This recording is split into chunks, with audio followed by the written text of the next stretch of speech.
Chapter 725. Where did she get the money? Yes, she didn't have parents and was a poor student. Where did she get the money to buy a house? And she was being looked down upon. And she was being looked down upon by the person she once loved deeply. Gunyinji's eyes stung, and she almost cried. But she held it in and smiled faintly. I earned the money from my work. I went to Germany to help Li Haiqing with her lawsuit. I won the case, and the institute gave me a bonus. Hua Xiaoheng was still suspicious. What kind of lawsuit would have such a high bonus? Although the house Gunyinji wanted to buy was a second-hand house, it was still in the school district. It had one of the best elementary school districts in the entire imperial capital. If it weren't for the average elementary and high school districts, Gunyinji wouldn't have been able to afford it even if it was a second-hand house. Even a small two-bedroom house cost nearly 2 million. 2 million was nothing to Hua Xiaoheng. He had spent more than that on Hermes bags for Gunyinji in the past. But to Gunyinji, especially since she was determined to draw a line with Hua Xiaoheng and return all her bank cards and investment accounts to him, this was a huge sum of money. Seeing that Hua Xiaoheng still didn't believe her despite her explanation, Gunyinji grew angry. She laughed coldly and flung Hua Xiaoheng's hand away. Then where did Mr. Hua think I got the money? Illegal income? Hua Xiaoheng was silent. Ninji, that's not what I meant. I don't care what you mean. My money is legal income. I paid taxes and was on the payroll. I can't help it if you don't believe me. Now please move aside. Don't stop me from buying the house. Gunyinji's eyes were almost filled with tears. She pushed Hua Xiaoheng's hand away and hurried over to the real estate agent and the owner. Hua Xiaoheng moved very quickly. As soon as Gunyinji flung his hand away, he took a step forward and quickly grabbed her. His large hand tightened slightly and wrapped around Gunyinji's arm like an iron clamp, causing her to feel a dull pain. Let go. Gunyinji turned around and glared at Hua Xiaoheng angrily. Her large, dark eyes were crystal clear, but she stubbornly raised her head and didn't let the tears fall. Hua Xiaoheng looked at Gunyinji and felt slightly vexed. His words had hurt her again. The current Gunyinji was as sensitive as a bird startled by the mere twang of a bough. Even the slightest sign of trouble would make her bristle with thorns, especially in front of him. It was as if the frightened child from 7 years ago had returned to him. Or perhaps the frightened child had never left or grown up.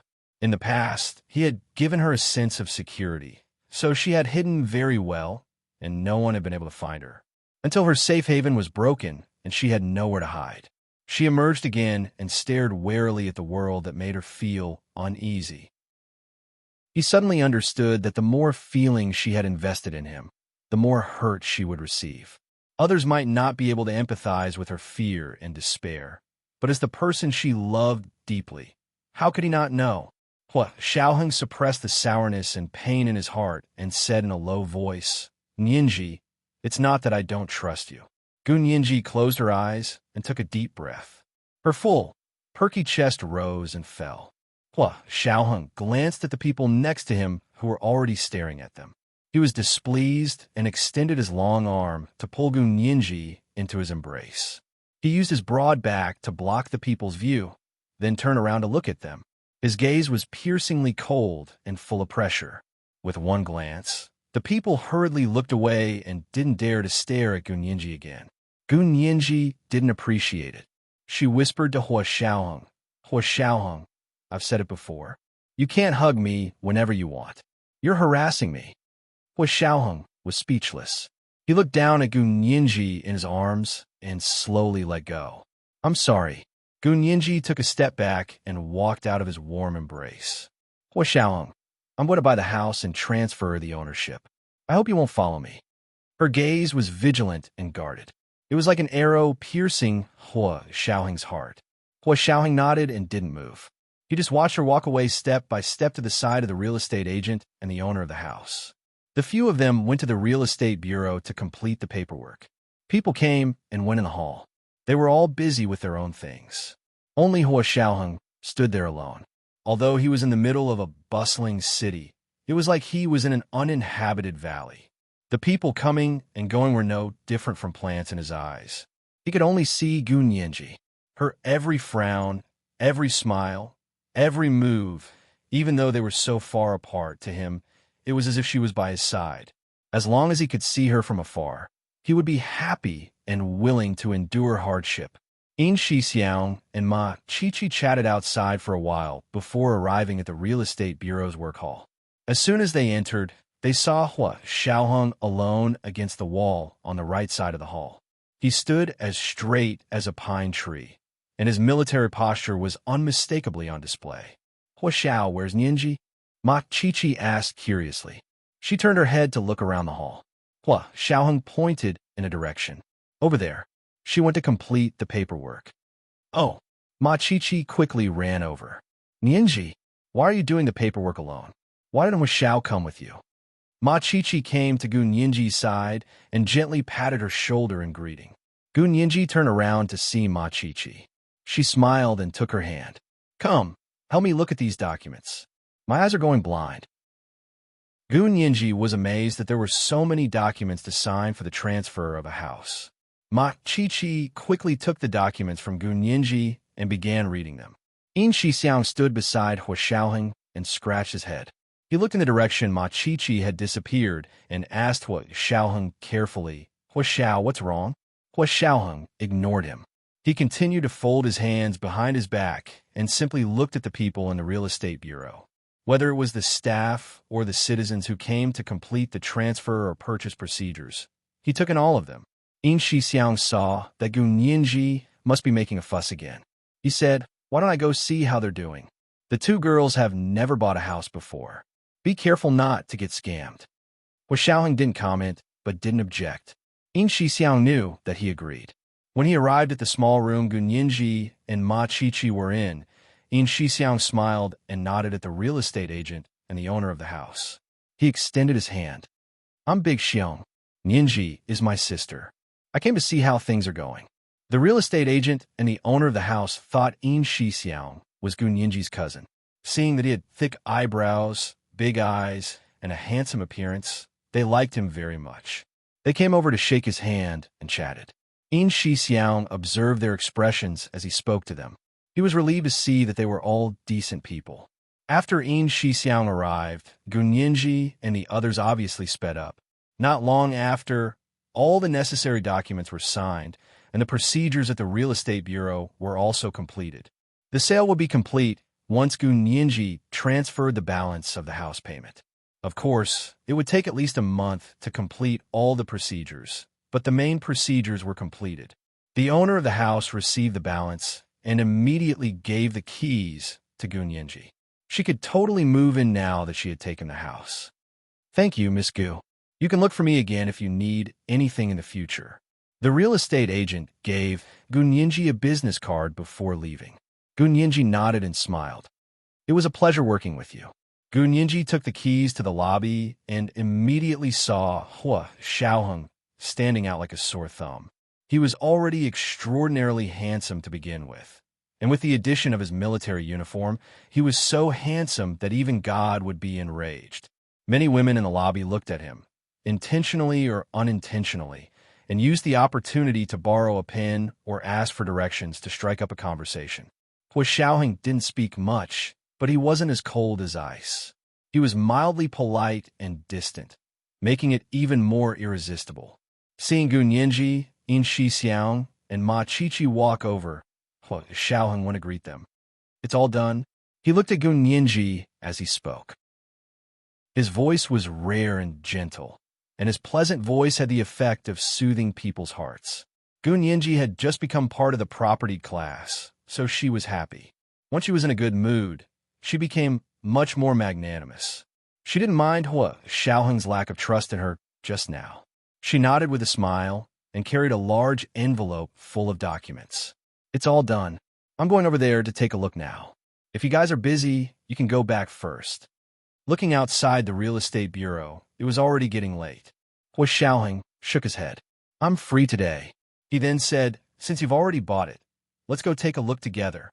Gu Nianji didn't object and got into Hua Xiaoheng's new car with Ma Chichi. They headed in the direction of the Hepingli district. When they arrived at the entrance of the district, Gu Nianji took out the key card from the large envelope and swiped it at In Shixiang's car entrance. The bar in front slowly rose, and they drove all the way to the underground parking lot. From there, they went up to the 6th floor. Gun Yinji bought Unit 602. It was one of the 2 units facing south on this floor, and it was the larger one. Opening the door, she saw that everything inside had been moved out. The house was very clean, and it seemed to be more spacious than the last time she saw it. Ma Qiqi walked through all the rooms inside and out and sighed. This house is really nice. The key is that it's well renovated. It's grand, and the materials look authentic. Although it's a second-hand house, it's been maintained very well. Gun Yinji nodded in agreement. Yes, I liked this apartment the first time I saw it online. Later, when I saw it in person, I also thought it was very nice. Hua Xiaoheng also looked through it, but he and In Shixiang saw it from a different angle than Ma Qiqi. The 2 of them walked around the house. Then Hua Xiaoheng said to Gun Yinji, "We need to change the locks first. Yinji, I'll help you install some security measures in this house." The things Hua Xiaoheng and his men installed were definitely life-saving items. Gun Yinji didn't refuse pretentiously and said sincerely, "Sure, thank you very much. I originally wanted to find a security company to install a security system. I'll be more at ease if you guys install it." In Shixiang smiled and patted her head. "You know what's good for you. Of course, we're better than a security company." Gun Yinji pursed her lips and smiled. She suddenly remembered something and stopped smiling. She said to Hua Xiaoheng seriously, "You're not allowed to install bugs and pinhole cameras in my house." Hua Xiaoheng was speechless. This was the first watch. He had to remind them about the recommendation tickets. There was a second watch at 7 p.m. Chapter 726. Hua Xiaoheng didn't comment. He looked around and said, "When do you plan on moving in? It's best to renovate this place." Gun Yinji didn't let him change the topic and waved at him. "Hua Xiaoheng, did you hear that? You're not allowed to install bugs and pinhole cameras in my house." Hua Xiaoheng looked at Gun Yinji seriously and asked calmly, "Am I that low?" Gun Yinji was speechless. She looked away and muttered, "I was just reminding you." "Do I need you to remind me? You're questioning my professional ability." Hua Xiaoheng spread his hands at Gun Yinji. "Give me the key. I'll install it for you before you move in. Then remember, you can't let me install bugs and pinhole cameras in the house. You promised." Gun Yinji took out the key and shook it. She was very concerned about personal privacy and was very familiar with the infiltration methods of the Special Operations Forces, so she had to be upfront. Hua Xiaoheng was willing to provide her with security measures, of course, but he couldn't cross her bottom line. "Okay, when do you plan on moving in?" Gun Yinji wasn't in a hurry. She just needed to finish the house before she graduated. However, she didn't tell Hua Xiaoheng and only said, "The sooner the better. Otherwise, I won't have anywhere to go during winter break." Hua Xiaoheng glanced at her and took the key. He turned to call In Shixiang. "Big Xiong, come out for a second." In Shixiang quickly ran over, and the 2 of them went to the door to discuss installing security measures. "Hua Xiao, you're really not going to install it?" In Shixiang asked in a very low voice. But he knew that it had to be installed. Hua Xiaoheng looked up at Gun Yinji and continued to say calmly, "Of course, but not in the house. Install it at the door in the hallway, in the elevator, at the entrance to the residential area, on the walls, and in the underground parking lot. All the windows here have cords that are connected to our alarm system." He looked around the house again. "Redecorate everything here. Find the best renovation company. Get someone to keep an eye on it and tear it down from the inside out. Otherwise, they wouldn't be at ease." This was their occupational disease. In Shixiang laughed and gave Hua Xiaoheng a thumbs up. "Brilliant. It's too high. If that was the case, there would be no pinhole cameras or wiretaps in the house, but the entire apartment would still be under surveillance. Even if a bird stopped outside the window, they would know. Even if Gun Yinji found out about it in the future, it wouldn't make Hua Xiao look low. Because he didn't break his promise to Gun Yinji, he wouldn't pretend in the house. Key point: inside the house. Gun Yinji watched Hua Xiaoheng and In Shixiang discuss something at the door. Both of them had serious expressions on their faces. She blinked, turned around, and pulled Ma Qiqi to look at the balcony. The balcony of this apartment was enclosed. The previous owner had built a small tatami there. It was very comfortable to step on it barefoot. The large floor-to-ceiling windows were covered with a dark green bamboo curtain that could be rolled up. Then, the primrose yellow soft gauze curtains on both sides of the window would be lowered. Facing the melting moonlight outside the window, the artistic conception would be very beautiful. Machichi pointed at the tatami and said with a smile, "I'll give you a set of tatami furniture, a small cabinet, 2 cushions, a small coffee table, and an imperial concubine recliner. Put them here. On the weekends, you and I could drink tea, chat, and watch dramas here. All right, we could put a large LCD TV here." Gun Yinji crossed her arms and listened with interest as Machichi imagined the beautiful future. She couldn't help but be fascinated by it. "Okay, hang a pot of spider plants here, preferably the ones that have already bloomed. Also put a row of succulents on the windowsill." Machichi nodded vigorously. "Succulents are good. I can only raise succulents. The other flowers and plants are all dead in my hands." Gun Yinji laughed. "What a coincidence. Me too. We really have something in common now." When He Xiaoheng and Yin Shixiang finished talking, it was already past 6 o'clock. "Let's go have dinner and then send them back." He Xiaoheng raised his chin toward the house. Yin Shixiang happily agreed and entered the house to say loudly, "Ladies, please do us the honor of having dinner with us." Before Gun Yinji could refuse, Machichi already burst out laughing. She pointed at Yin Shixiang and said, "Okay, Brother Xiong, you better be prepared to pay the bill. Be careful we don't eat you broke." Yin Shixiang waved at them. "Okay, no problem. As long as you can afford it. I'll even take out a loan for you." "Brother Xiong, you're too much. You want to take out a loan just to have dinner with you? Do you want to go Dutch?" Gun Yinji smiled ambiguously and patted Machichi's shoulder. "Today's my big day to buy a house. It's my treat. Tell me, what do you want to eat?" Machichi immediately said, "It's great that Yinji is treating. Our school's #1 cafeteria is pretty good. I really like the chili stir-fry. Let's go to #1. Yin Shixiang knew Machichi was trying to help Gun Yinji save money, so he couldn't help but nod.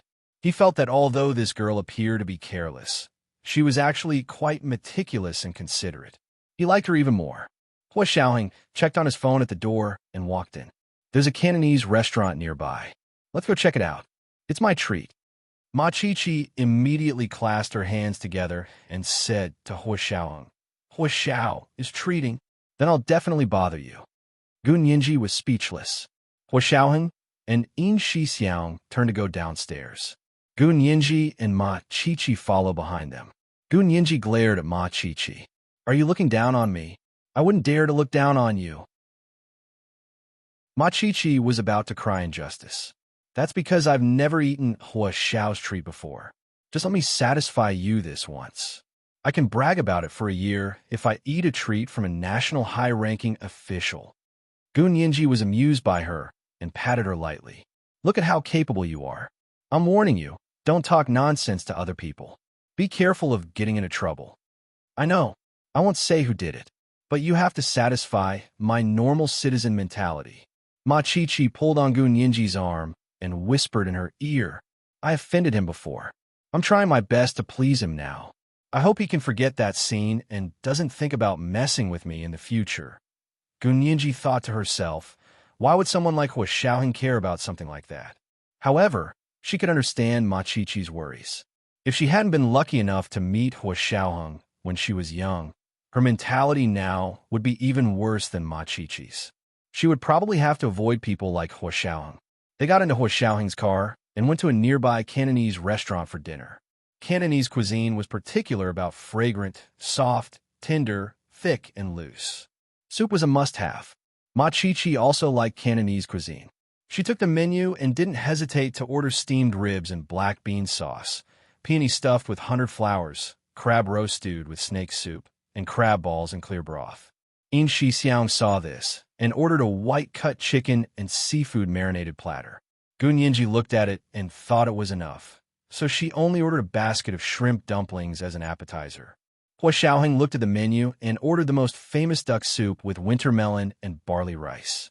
The weather was getting cold, so Gun Yinji needed nourishment. Both the host and guests enjoyed the dinner. Ma Chichi even drank some wine. Her little face was flushed, and her large, watery eyes were very attractive.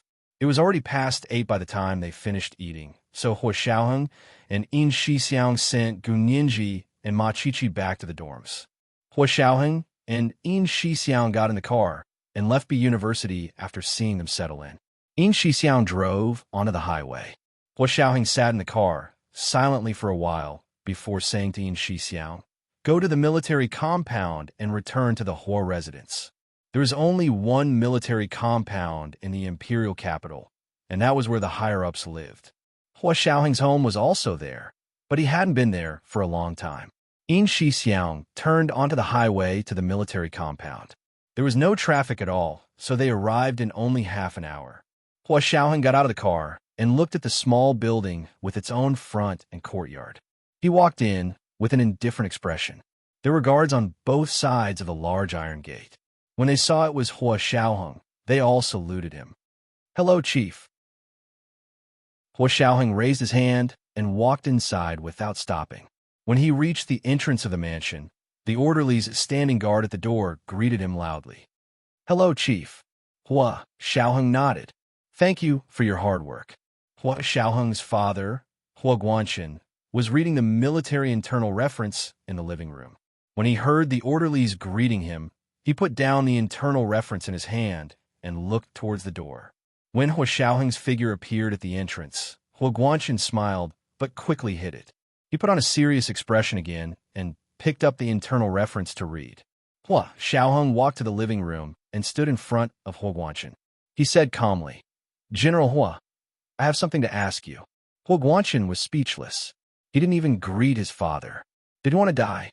Hua Guanqin felt uncomfortable. He looked up at Hua Xiaoheng and said coldly, "Say it here. This is confidential. You'll make a mistake if you say it here." Hua Xiaoheng put his hands in his trouser pockets and stared at Hua Guanqin. "I'll make a mistake? Are you kidding me?" Hua Guanqin was furious. He threw away the internal reference in his hand and stood up. "What kind of attitude is that? Is it not a mistake to violate confidentiality laws?" Hua Xiaoheng's voice turned cold. "You better have a real secret to say. Otherwise..." Hua Guanqin turned and walked upstairs to the study. Hua Xiaoheng looked around. Hua Guanqin was the only one in the large living room. It used to be bustling with people everywhere.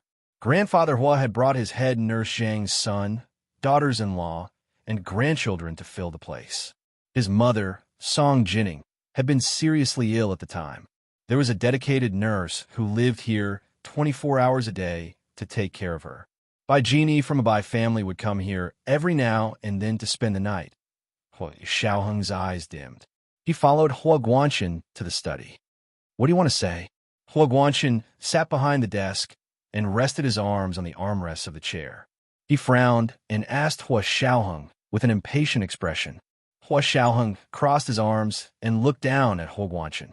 He said in a low voice, "General Hua, I want to know why you didn't carry out General Ji's order to rescue Gu Nianji when she went missing in Germany. It was the second watch. A reminder for the recommendation tickets. Good night, dear friends." Chapter 727. What do you mean? You haven't been home for so long, and you're blaming me the moment you get home. Do you still recognize me as your father? Hua Guanqin was furious at Hua Xiaoheng's attitude. The son he was so proud of had always been at odds with him. "General Hua, we're talking about official matters. Please don't change the subject." Hua Xiaoheng knocked on the table to signal for Hua Guanqin to calm down. The corners of Hua Guanqin's eyes twitched. He took several deep breaths to calm himself down. Someone knocked on the door and eased the tense atmosphere in the room. An orderly had come to deliver tea and snacks. Hua Guanqin called out, "Come in." An orderly placed the tea and snacks on Hua Guanqin's desk. Hua Xiaoheng didn't make a sound. He waited for the orderly to leave before calmly asking, "The Special Operations Forces has already started an investigation into this matter. General Hua, if you have any difficulties, you can tell me. This is the best I can do for you as your son. If you have no difficulties, then wait for the higher-ups to deal with it." "Are you threatening me?" Hua Guanqin narrowed his eyes.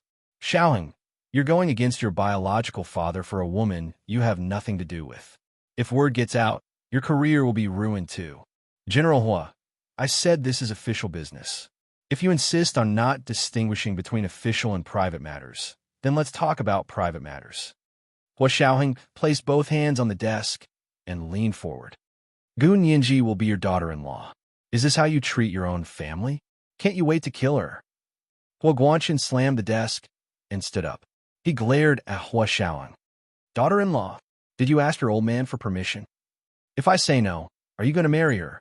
Hua Xiaoheng straightened and put his hands in his trouser pockets. He smiled. I didn't need your permission to marry her. I was just informing you. Okay, since you don't want to talk about private matters, then let's get back to business. May I ask why you disobeyed General Ji's orders and didn't rescue Gu Nianji with the highest standards? Hua Guanqin glared at Hua Xiaoheng for a long time. Seeing that his son wasn't backing down, he had no choice. He snorted and sat down again. He said angrily, why didn't I rescue her with the highest standards? Everything I did was in line with the rules.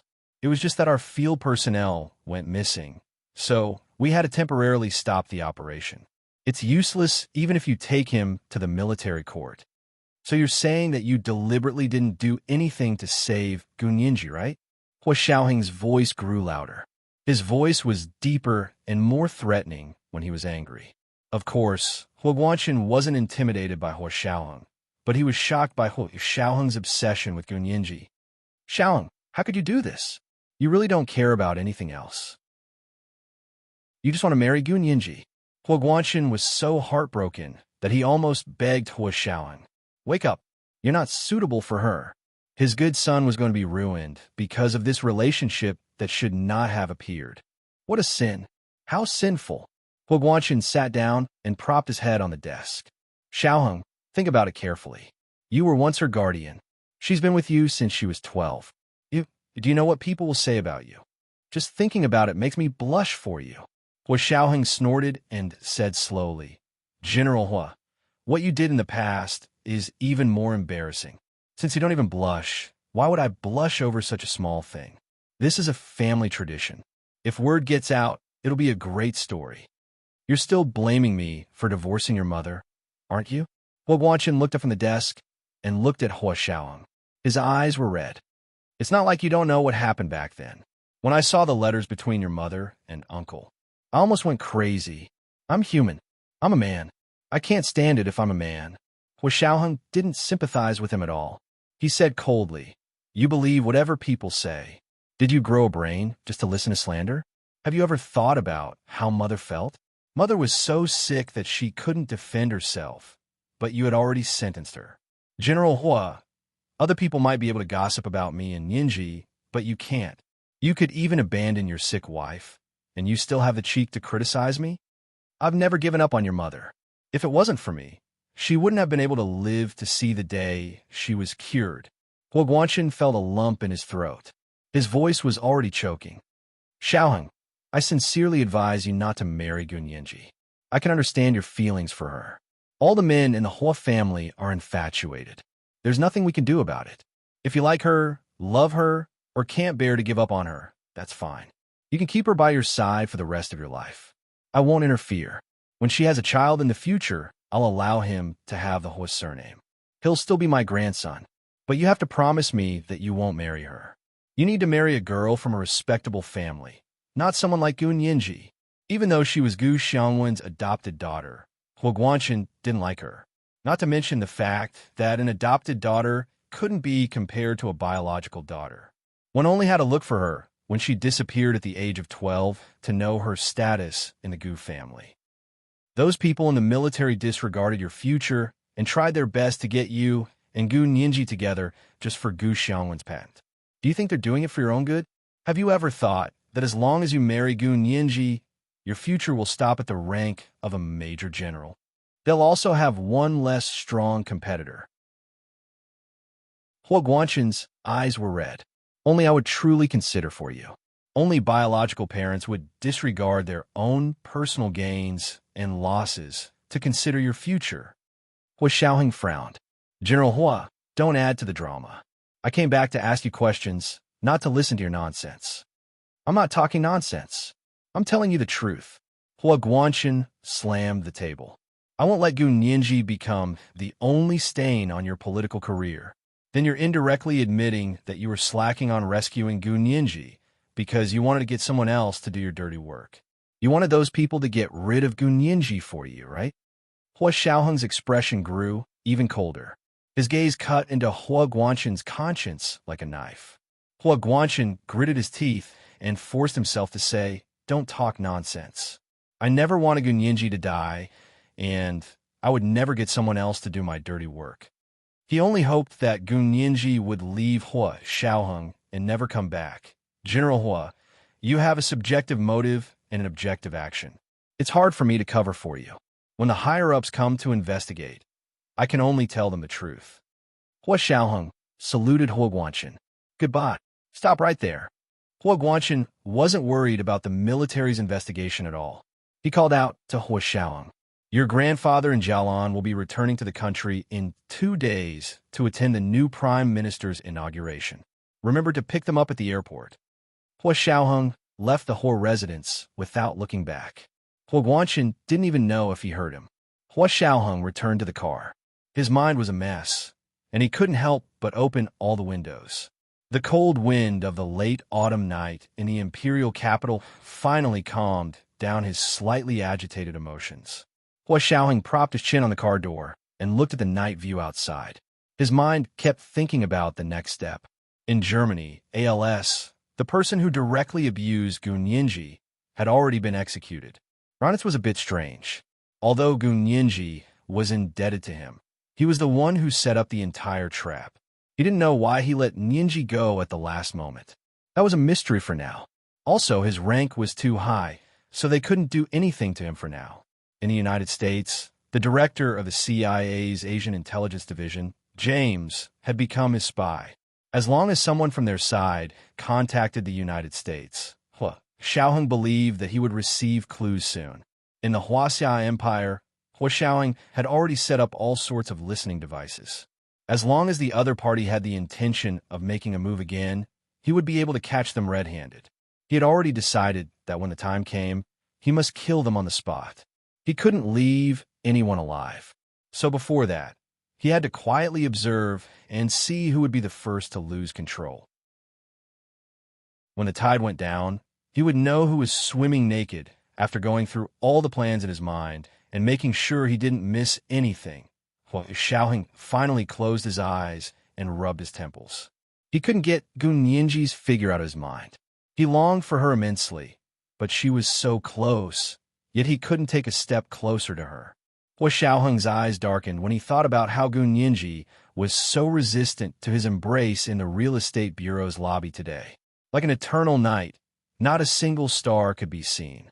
After returning to the official residence at the headquarters of the Special Operations Forces, Zhao Yangzi came to see him with the invitation that General Ji had sent. Hua Xiao, General Ji wants you to attend the inauguration of the new prime minister. It's in 2 days. Zhao Yangzi placed the invitation on Hua Xiaoheng's desk. Big Xiong and I also received the invitation. Hua Xiaoheng took it and looked at it before setting it aside. He said to Zhao Liangzi, "You can attend on behalf of the Special Operations Forces. Big Xiong and I have other things to do." "Yes, Chief." Zhao Yangzi accepted the order and said, "What should I say if General Ji asks about you and Big Xiong?" He originally thought Hua Xiaoheng would say he was busy with work or had an urgent mission. He only wanted confirmation from Hua Xiaoheng so he could reply to General Ji. However, Hua Xiaoheng thought about it for a while and crossed his arms in front of his chest. He said calmly, "Yes, I'll have a fever in 2 days, and Big Xiong will have diarrhea. Just say it." Zhao Yangzi was speechless. Was it really okay to be so willful?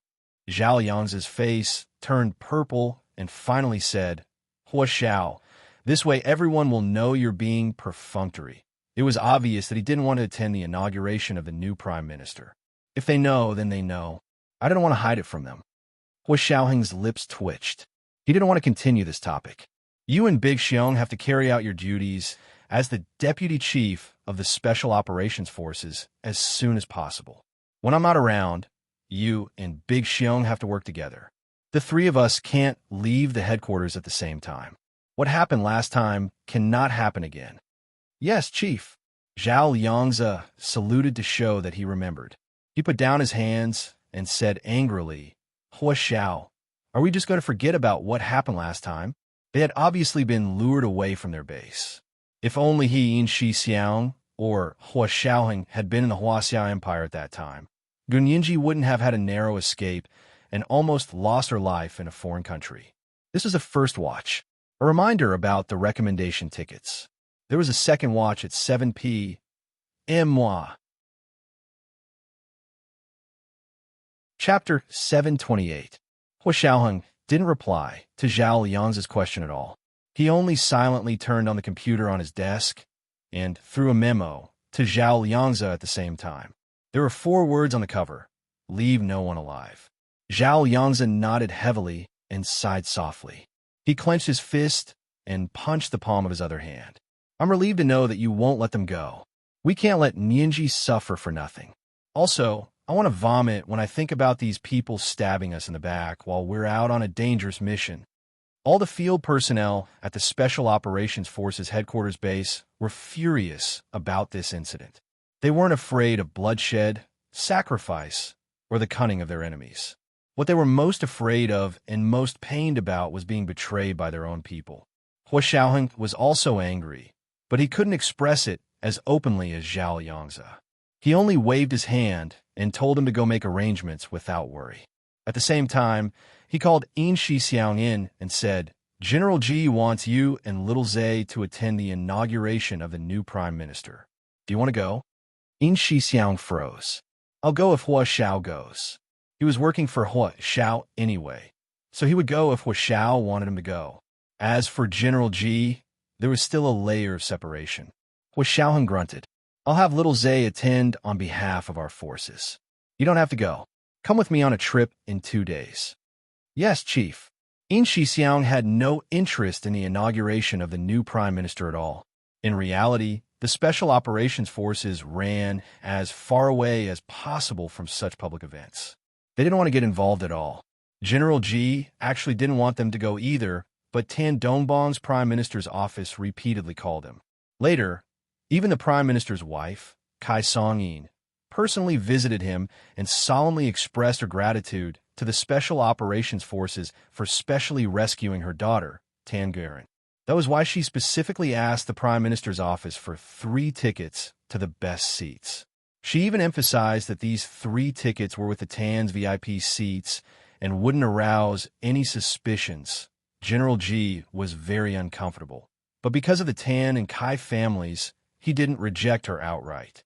However, when the invitation was sent to the Special Forces, Zhao Yangzi reported to him that Hua Xiao and Big Xiong were not feeling well, so he was the only one who could attend. General Ji smiled with satisfaction and said kindly to Zhao Yangzi, since Xiaoheng and Big Xiong are both sick, you are the only person in charge of the Special Forces. It wouldn't be good to transfer you away to attend the inauguration, so you have to stay. How about this? I'll help you tell Mrs. Tan that we appreciate their good intentions, but it's a pity that the heavens don't follow our wishes. We have no other choice. Ha ha ha. Zhao Yangzi was speechless. After hanging up, Zhao Yangzi thought about it carefully and couldn't help but admire Hua Xiaoheng even more. If they could win General Ji over to their side, it would be convenient for them to do anything. This was the convenience of using the tiger's skin as a flag. On Saturday night, General Ji personally called Prime Minister Tan Dongbang's wife, Kai Songyin. Mrs. Tan, what a coincidence. Xiaoheng and Big Xiong are both sick. One has a fever and the other has diarrhea. They won't be able to attend Prime Minister Tan's inauguration tomorrow. Please apologize to Prime Minister Tan on our behalf. And Little Zay, because Xiaoheng and Big Xiong are both sick, Little Zay can't leave. This is confidential, so please understand. Kai Songyin frowned. General Ji, Hua Xiao is sick? What illness? How come 2 people are sick at once? Is there anything serious? Do you want me to bring a doctor to take a look at him? Dr. Kai from the Imperial Capital Harmony Hospital is my cousin. Her medical skills are very good. The corners of General Ji's mouth twitched. He couldn't stand Kai Songyin's overbearing attitude anymore. things in politics were all about a tacit understanding. Basically, they wouldn't openly fall out with each other. Hua Xiaoheng was using such an obvious excuse to not attend the inauguration to express his dissatisfaction with the Tans, so he wouldn't help them. Ever since Hua Xiaoheng's conversation with General Ji that night, General Ji had accepted his point of view. He believed that someone was indeed trying to drive a wedge between him and Hua Xiaoheng. Therefore, he was even more dissatisfied with the Tans. He was even more unwilling for his own general to be their bearer. Most importantly, one was the military, and the other was the cabinet. They needed to avoid suspicion, and it was best not to get involved if possible. Hua Xiaoheng was General Ji's designated successor. He absolutely didn't want Hua Xiaoheng to leave the impression that he was currying favor everywhere. He was a soldier, and he relied on his own abilities and risked his life for his future. He was completely different from the Tans, who relied on their glib tongues and tricks to get elected. Mrs. Tan, are you saying this because you don't trust the doctors from the military 314 General Hospital? You might not know, but our national miracle doctor, Little Chun, is currently working as a resident doctor at Xiaoheng's base, General Ji said sarcastically before hanging up. Kai Songyin hadn't reacted yet when she realized General Ji had already hung up.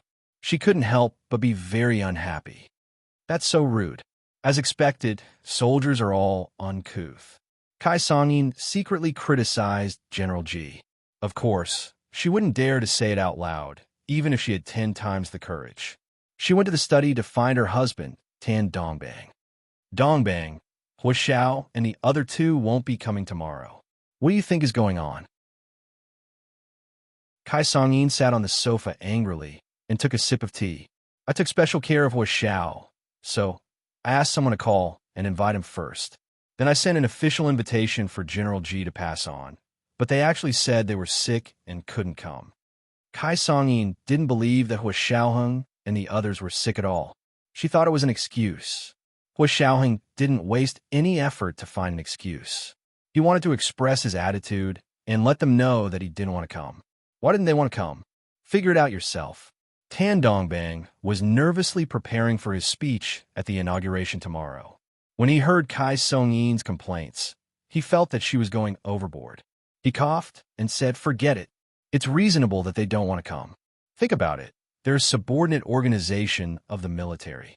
General Ji and the others are already here. So why do you need Hua Xiao and the others to come? Also, Hua Xiao personally helped us save her daughter. We can't thank him enough, so don't be so calculative." Kai Songyin was feeling very unhappy. She didn't expect Tan Dongbang to not only not comfort her and share the same hatred for the enemy, but also criticize her. She twisted her body and said unhappily, "How can you say that? Am I doing it for my own pride? I'm doing it for our baby daughter." Someone? Tan Dongbang frowned. "What's wrong with her? Is she sick? I haven't seen her come out for meals for the past 2 days." "She's sick." Kai Songyin beamed at the mention of her daughter. "That's why I'm looking for medicine for her." "What's wrong with her?" Tan Dongbang was nervous. Although he only had one daughter, he loved her dearly and had truly raised her like a princess. Of course, Tangarin was also very sensible and obedient, so she never caused trouble for her parents. This time, she had suffered greatly in the United States, so Tan Dongbang pitied her even more. His fatherly heart didn't know how to dote on her. What's wrong with her? Of course it's mental illness and lovesickness. Kai Songyin picked up the small round fan on the coffee table and waved it. Your daughter has fallen for you, but you won't help her as a father, so I have to do it. Tan Dongbang raised his head and stared at Kai Songyin for a long time before saying, You say she really likes Hua Xiao. How could it be fake? Our daughter really has good taste. Kai Songyin clapped her hands together. I just spoke with Hua Xiao's father, General Hua, on the phone yesterday. General Hua is very modest and refined, much better than General Ji. I didn't have a good impression of these soldiers to begin with. You know, both our families are centuries of scholarly families. Now that you're the prime minister, both of our families will be able to rise to the next level. So we have to be even more cautious when it comes to the marriages of nobles. But the Hua family is different. I got someone to investigate. Did you know? Although Hua Xiao's grandfather was of average birth. Hua Xiao's grandmother is actually a member of the Xie family. I really didn't know before. The Hua family is really low-key. Tan Dongbang's eyes lit up. Really? That's Xie family. In terms of established aristocratic families, the Tan and Kai families could only carry shoes for the Xie family. I understand. I've really troubled you all this time, madam.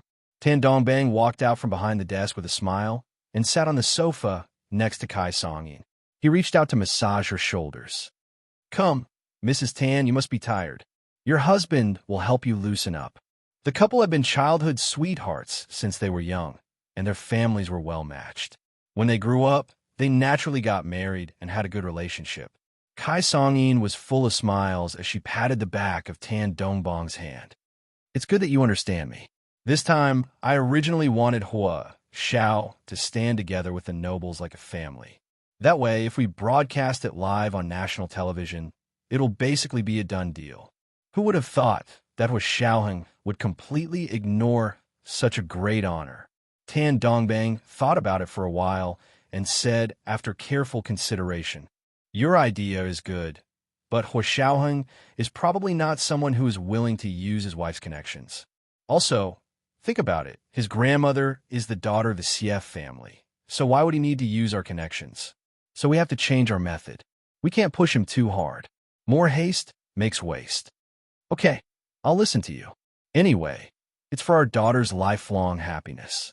Although the Prime Minister's inauguration was the next day, the husband and wife, who loved their child dearly, still spent most of the night discussing how to help Tanguran win over Hua Xiaoheng, the son-in-law.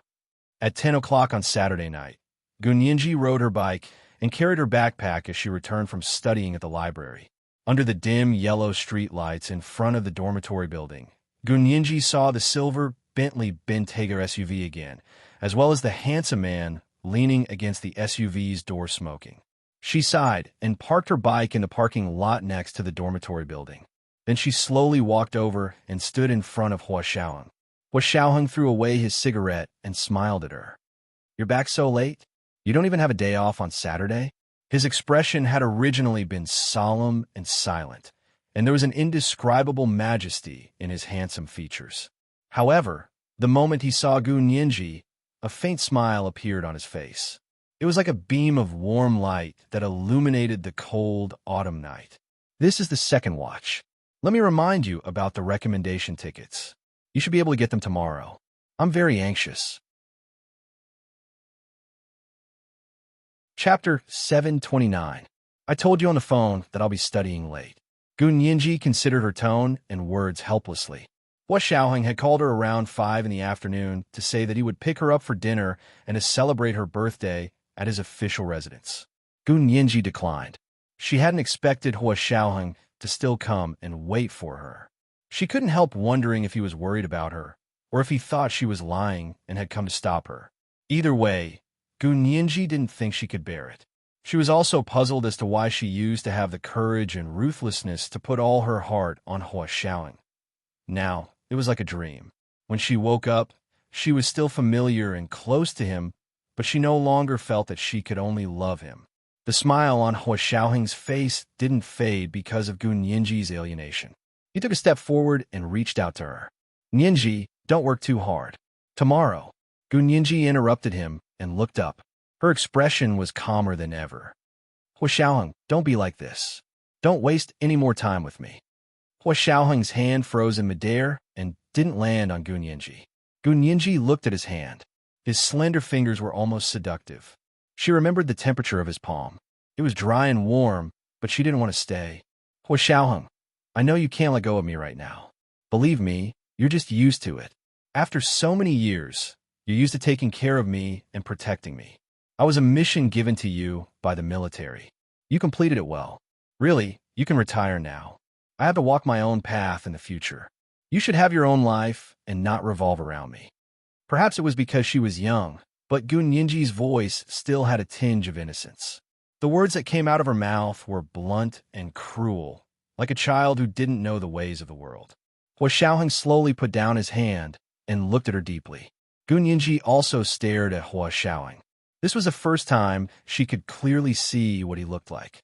As soon as she saw him, she didn't feel her heart beat faster and her eyes glaze over. She found that the shape of his eyes was really nice. His pupils were full and dark, bottomless, and the corners of his eyes were straight and firm. They did not slanted upwards, but they were very long, making his eyes look even deeper.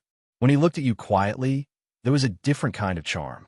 Perhaps to him, this kind of posture was just out of politeness, but in the eyes of women, they couldn't wait to take this kind of charming eyes for themselves and not let him look at others. As Gunyinji thought about this, the corners of her lips curled up into a relieved and mischievous smile.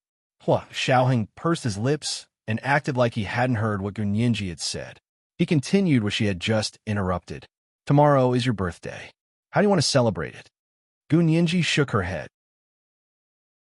I haven't decided yet, but I want to be alone. Are you really going to be so heartless? Hua Xiaoheng watched as Gunyinji moved further and further away from him. It was very likely that he would only be able to look at her up close through satellites in the future. His eyes darkened, and the tumbling emotions were hidden in his dark eyes, like all the things on his mind that no one knew. Gunyinji looked down. Let go. I know how painful it is to let go, because that's how I got here, but it's better to get the pain over with. After the pain, you'll know that it's no big deal. In this world, there's no such thing as a person who can't live without another person. Hua Xiaoheng quietly stared at Gunyinji from the top of her dark hair to her lowered neck. She was slender and charming, like a white swan. Her shoulders were slanted, which was commonly known as a beauty's shoulders. She was tall and slender, with a slender waist and long legs. She was one day away from turning 19, the age where she was as fresh as a flower. You really want to break up? Hua Xiaoheng narrowed his eyes, which had already turned dark. Are you sure? Yes. Gunyinji nodded firmly. I'm very sure, very sure. I want to break up. Hua Xiaoheng sighed deeply and stared at Gunyinji. Fine, if you promise me one thing, I'll break up with you. Otherwise, don't even think about leaving me for the rest of my life. Gunyinji was speechless. She slowly looked up into Hua Xiaoheng's eyes. They were pitch black, like a pitch black night.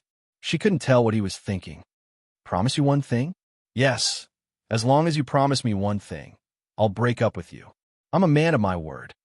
Hua Xiaoheng knocked on the window as he spoke. His posture was cold and stern. Chunlai, you testify. Chunlai, who had been huddled in the car, felt a chill from the bottom of his heart when he heard Hua Xiaoheng's voice and tone. Hua Xiao was going to make a big move and dig a big hole for Nyinji to jump into. Was he going to pray for himself? Or was he going to risk his life to warn Nyinji? Chunlai slowly poked his head out of the window and gave Gunyinji a smile that was uglier than crying. Nyinji, hello. Gunyinji couldn't bear to look at Chunlai like this. She only glanced at him before looking away. Brother Chun, you're here too? She muttered to herself and blushed. She was very embarrassed. Hua Xiaoheng had come to see her and brought Chunlai with him. Wasn't he here to pester her like she thought? After all, who would bring a friend to do something like this? Even normal men wouldn't do something like this, let alone a man like Hua Xiaoheng. Could she have been wrong? Was what she said just now just an unrequited love? Gunyinji was speechless and nodded slightly. Hello, Brother Chun. Hua Xiaoheng took a step back. Nyinji, as long as you promise me one thing, we'll break up. Chunlai will be the witness. If I go back on my word. Gunyinji quickly raised her hand to stop Hua Xiaoheng. Hua Xiaoheng, I believe you. You don't have to swear. In her heart, Hua Xiaoheng had always been a good man who kept his word. Of course, whether a good man was a good boyfriend or not was a different matter. Although she didn't love him anymore, she didn't want him to swear such an uncomfortable oath. Okay, what about you? Do you promise? Promise me one thing, and we'll break up. Hua Xiaoheng said slowly and calmly as he leaned against the car door. Chunlai's round head poked out of the car window and looked at Gunyinji worriedly. However, Hua Xiaoheng was standing right next to her. He wouldn't dare warn Gunyinji even if he was beaten to death. Gunyinji was a bit hesitant. She wasn't stupid and felt a bit strange about Hua Xiaoheng suddenly making such a request. Because in her impression, Hua Xiaoheng had never been that kind of person. Gunyinji thought about it and didn't reply. You don't want to? Then that means you still have feelings for me. Hua Xiaoheng took a step forward and walked to Gun Yinji's side. He raised his hand to stroke the hair hanging down her forehead. His fingers were warm as they swept across her cheek. It was like a breeze blowing across the surface of the water, causing ripples. Let's not break up. It's your birthday tomorrow. I sent you a scarf as a birthday present before. I haven't asked if you received it in the past few days since I came back. It would have been better if he hadn't mentioned the scarf. Now that he mentioned the scarf, Gun Yinji remembered her days in Germany, where she couldn't call for help every day. She also remembered the scene in the video that caused her to break down emotionally and then make up her mind to cut the Gordian knot. Tell me what your conditions are first. Gun Yinji gritted her teeth. She was indeed angered by Hua Xiaoheng, but she still had a trace of rationality left. It was impossible for her to agree to the other party's conditions without knowing anything. Moreover, even if she wanted to break up, what could Hua Xiaoheng do to her? It would just be an ugly fight between the two of them in the end. Hua Xiaoheng was stating his conditions now to give himself a dignified way out. Gun Yinji also didn't want the fight to be too ugly. She was still grateful to Hua Xiaoheng. If it wasn't from the perspective of a boyfriend, and only from the perspective of a guardian or a normal friend, Hua Xiaoheng was truly impeccable to her. She couldn't find any fault with him. I haven't thought about it yet. Hua Xiaoheng's voice was slow like the murmuring of a mountain stream. It had the power to cleanse people's hearts. I'll go back and think about it. I'll tell you tomorrow morning. Is that okay? He looked at Gun Yinji with a pleading look in his deep eyes. Gun Yinji couldn't help nodding. Okay. But I have to remind Mr. Hua not to make any requests that go against the law and morality. Even if I agree to these conditions now, the court will rule it invalid. Chunlai closed his eyes in the car. He knew what kind of person Hua Xiaoheng was. Even those veteran international spies had fallen at his hands. It would be a piece of cake for him to achieve his goals for a rookie like Gun Yinji. He just didn't expect Hua Xiaoheng to actually use this kind of method on Gun Yinji. He thought he loved her so much that he couldn't help himself. Now he realized that he loved her so much that he would do anything for her. He didn't know which one was more acceptable, but in Chunlai's cold eyes, no matter which one it was, Gun Yinji didn't care anymore. Hua Xiaoheng's actions would only push Gun Yinji further and further away. But when it came to relationships, it was like drinking water. Only one knew whether it was warm or cold. At the end of the day, he was just an outsider. He couldn't continue to get involved in other people's relationships. He wasn't a very good person when it came to relationships anyway, so he wouldn't blindly come up with ideas. Chunlai thought of Yizitan, and a faint sense of loss flashed in his eyes. Hua Xiaoheng sighed deeply, and a hurt expression appeared in his eyes. You really want to break up with me no matter what? Can't we go back? Gun Yinji pursed her lips and increased the distance between them. Mr. Hua, although I don't love you anymore, I still respect you. You won't destroy the last bit of good impression you have in my heart, will you? Hua Xiaoheng stopped smiling and nodded. His expression had already turned cold. Okay, I'll come find you at 9 o'clock tomorrow morning and tell you my conditions. Gun Yinji glanced at him and turned to leave. Hua Xiaoheng silently watched her silhouette disappear into the dormitory's lobby before turning to get into the car. He slammed on the accelerator, and the Bentley SUV roared and shot forward like an arrow. Speeding. Chunlai was so scared that he quickly fastened his seatbelt and grabbed the handle at the same time. He was almost thrown out. This was a first watch. It was the third watch today, so he had to first remind people about the recommendation tickets. The monthly ticket was $3,900 plus the first watch at 1 p.m. There was still the third watch at 7 p.m. Chapter 730. Hua Xiaoheng's expression was grim as he sped the entire way, even running several red lights. It took him less than 20 minutes to complete the 1.5-hour drive back to the Special Operations Forces headquarters. Chunlai got out of the car with a pale face and covered his mouth as he ran to the trash can outside Hua Xiaoheng's official residence to vomit. Hua Xiaoheng casually tossed the car keys to the orderly and walked to Chunlai's side. He asked dryly, "Car sick?" Chunlai wanted to roll his eyes. Are you driving a car or a fighter jet? Even a roller coaster isn't as fast as you.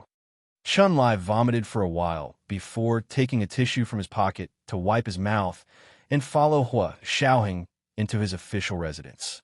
They sat down in Hua Xiaoheng's study. Hua Xiaoheng looked at Chun-Li's expression and asked the orderly to make him a cup of black tea. Black tea warmed the stomach and could also relieve the nausea from car sickness. Chun-Li drank a cup of black tea and slowly recovered. He slumped on the sofa and said weakly to Hua Xiaoheng, "Hua Xiao, please spare my life. I think I'll be the first to die in this relationship of yours." Hua Xiaoheng was speechless. He quietly turned on the computer and sent out orders. The person who received the orders immediately contacted the relevant personnel. Hua Xiaoheng lit a cigarette as he waited for a reply. He looked down and asked Chun-Li, "How do you think Nianji's mental state is? Does she need counseling?" He had brought Chun-Li to see Gu Nianji today because he wanted Chun-Li to do a preliminary psychological evaluation of her and then decide on a treatment plan. Gu Nianji's experience in Germany had a huge psychological impact on her. Hua Xiaoheng would never forget that Gu Nianji had even had autistic tendencies when she was 12. However, because of her unusual trust and dependence on him, she hadn't completely closed her heart. Chun-Li recalled seeing Gu Nianji outside the graduate student dormitory today and mused, "From her complexion, I really can't see any psychological problems." "You can see psychological problems from her complexion?" Hua Xiaoheng frowned. "Are you sure?" "Hua Xiao, you don't understand. Psychological problems are also a type of illness. They definitely don't only manifest on the mental level. People with mental illnesses have different pupils, white of the eyes, skin color, and body movements from normal people. They can be diagnosed by looking, listening, questioning, and feeling the pulse." Chun-Li sat up straight, one hand on his knee, the other waving in the air, talking nonstop. These words were somewhat meaningful. "Go on." Hua Xiaoheng listened intently, deep in thought. "Nianji's pupils are round, the whites of her eyes are clear, and her skin is rosy and delicate. She has strong control over her own body. Although she is still very sad, it is not to the point of being out of control. In short, she has already gotten rid of her feelings for you." "Hua Xiao, are you sure you want to stay with her?" Chun-Li asked carefully. Hua Xiaoheng had been his best friend for more than a decade, and he had watched Gu Nianji grow up.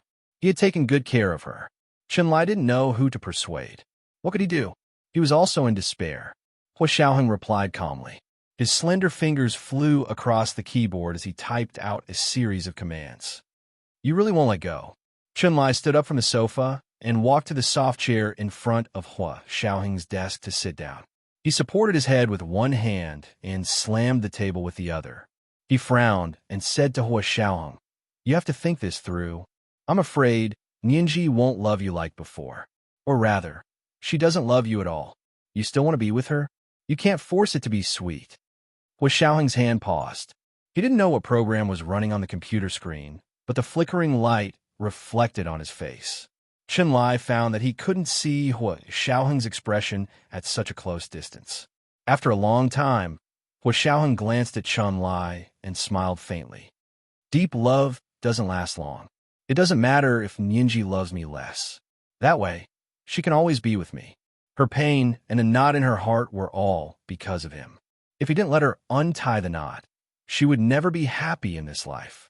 Emotions that were too intense and intelligence that were too sharp were like double-edged swords that hurt others and oneself. But Hua Xiaoheng felt that he was a man and so much older than her. In order to prevent her from hurting herself, he would rather be stabbed by her. As long as she was by his side, it was fine. Chun-Li was speechless. He suddenly felt like crying and pretended not to care as he looked up at the ceiling of the study. "Fine then. What do you want me to do?" Hua Xiaoheng continued tapping away on the keyboard as he said, "Are you going to the Prime Minister's inauguration tomorrow? They sent me an invitation, but I've already rejected it." Chun-Li was also a person who didn't like to show his face in public. In the past, his favorite hobby was medical research, and his second favorite was Yi Zieten. But Yi Zieten's actions had disappointed him immensely. At the same time, he began to doubt his own taste. So now, His favorite and second favorite were medical research. He had even made up his mind not to get married for the rest of his life. Hua Xiaoheng nodded. Yeah, I'll wait for you tomorrow. I have something to talk to you about. Hua Xiaoheng didn't say what it was, and Chenlai didn't ask. He and Hua Xiaoheng's friendship didn't require too many words to understand each other. Gun Yinji returned to the dormitory. She wasn't in a good mood, but she also felt an indescribable sense of relief. This was her first love, and it was actually going to end on her 19th birthday. She thought that she would never celebrate her birthday for the rest of her life. After taking a shower, Gun Yinji wrapped a damp towel around her hair and turned on her computer to continue working on the outline of her thesis. She had to complete 5 courses in 4 months and also write her master's thesis. She didn't have enough time. Ma Qiqi knocked on her door. Yinji, are you free? Gun Yinji looked at the outline that was halfway done and closed the document. She raised her voice to say, Yeah, Qiqi, come in. Ma Qiqi opened the door to see Gun Yinji in her pink coral velvet pajamas and fluffy white wool slippers. She turned around in front of her desk in her computer chair and smiled at her. Ma Qiqi suddenly felt that Gun Yinji was like a cute, pink doll. She went up to hug her and rub her body. Gun Yinji laughed so hard that tears came out. She quickly pushed Ma Qiqi away. Qiqi, don't touch me. My hair isn't dry yet.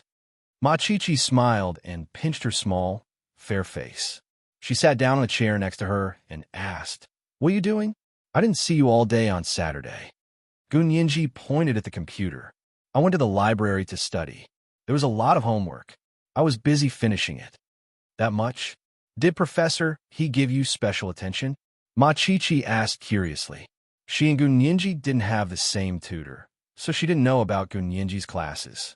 Gun Yinji hesitated before telling Ma Qiqi the truth. I want to graduate early, so I'm working hard on my classes. You still want to graduate early?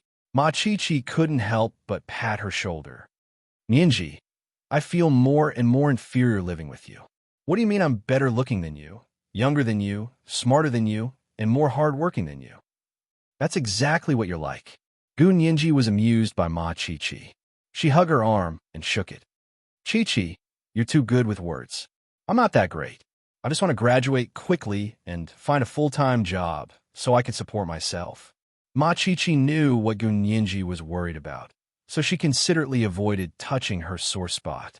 She said to Gun Yinji, Yinji, it's your birthday tomorrow. Do you have any plans? Gun Yinji looked at Ma Qiqi. You know? Ma Qiqi giggled. Of course I know. The counselors have all our classmates' birthdays. Oh, I see. Gun Yinji tapped her cheek with her finger. Tomorrow. I'm actually planning on studying. She didn't want to celebrate her birthday.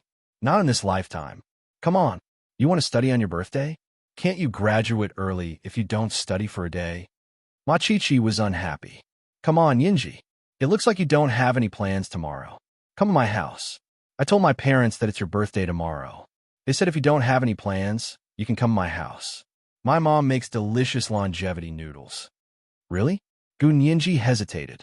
Ma Qiqi was special to her, so it was hard to refuse her invitation. So she would just treat it as a meal at her roommate's house. After thinking about it, Gun Yinji nodded. Sure, when? I might be busy tomorrow morning. Hua Xiaoheng said he would see her at 9 tomorrow and had a condition for her to agree to. She had already promised to wait for him at 9, so she couldn't go back on her word. Come to my house for dinner in the afternoon. After dinner, my dad will drive us back to school.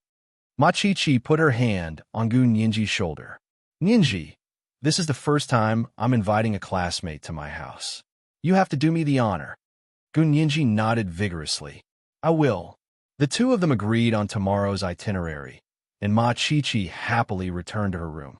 Gun Yinji closed the door and looked at her laptop. She realized she wasn't in the mood to write anymore, so she turned it off and went to bed. Lying in bed, Gun Yinji couldn't fall asleep, so she raised her phone to play games. It was just past midnight when her phone suddenly rang. It was He Jichu's exclusive ringtone. Gun Yinji answered with a smile. Professor He, it's so late. What's up? He Jichu's cool voice came from the phone. Yinji, happy 19th birthday. This was the first happy birthday she had received that day. Gun Yinji said, "Thank you, Professor He, but please don't wish me happy birthdays anymore. I decided not to celebrate birthdays anymore. I want to be 19 forever." How childish. Hijichu curled his lips and asked her slowly, "Okay, forever 19-year-old girl. What plans do you have for tomorrow?" Gun Yinji gripped her phone and looked around the dark dorm room. She yawned. "I don't have any plans. I wanted to go to the library to study, but Chi-Chi invited me to her house for dinner tomorrow, so I agreed." Hijichu knew that Ma Chi-Chi had helped Gun Yinji a lot, and he trusted that Gun Yinji and Ma Chi-Chi were friends. He said, "Then remember to bring some gifts to Ma Chi-Chi's family. Don't go empty-handed, okay?" Gun Yinji smiled. "Oh, thank you for the reminder, Professor He. I almost went to Chi-Chi's house with nothing but a mouth and a clean sleeves." Hearing Gun Yinji's crisp and innocent laughter, Hijichu couldn't help laughing. "Naughty. Okay, go to bed early. After your birthday, you'll be 1 year older. I hope you can fulfill your wish soon and graduate early." This was the second update, and the monthly ticket was 3,900 plus updates. First, a reminder for recommendation tickets. There was still the third update at 7 p.m. Chapter 731. Putting down the phone, Hijichu sat in front of the window with a glass of red wine and looked out at the endless night sky. He was unexpectedly relaxed. Finally, the day he had been waiting for had arrived. He didn't need to take out his preparations anymore. Subduing the enemy without a fight was the best strategy. He raised his glass to the night sky. "Happy birthday to you, my princess." Gun Yinji fell asleep after hanging up. She didn't sleep very well. She didn't dream, but she didn't feel very comfortable either. Her heart was hanging in midair, and she felt unreal, as if she couldn't reach the sky or the ground. When she woke up in the middle of the night, thirsty, she suddenly remembered that Hua Xiaoheng said he would break up with her if she agreed to one condition. So why did she agree? She was the one who suggested breaking up. It didn't really matter if Hua Xiaoheng agreed or not. She only agreed to his request because she wanted to end things peacefully and put an end to his years of careful parenting. Love was gone, but respect was still there. Hua Xiaoheng was a good man worthy of respect. Having him in the Huaxia Empire was a blessing to the country and its people. Gun Yinji rolled over and fell asleep again. When she woke up again, it was already past 8 in the morning on Sunday. Gun Yinji rubbed her eyes and slowly got out of bed. She put on her pajamas and went to the bathroom to take a shower before completely waking up. She opened the closet for a long time and picked out a red high-collared cashmere dress with loose sleeves.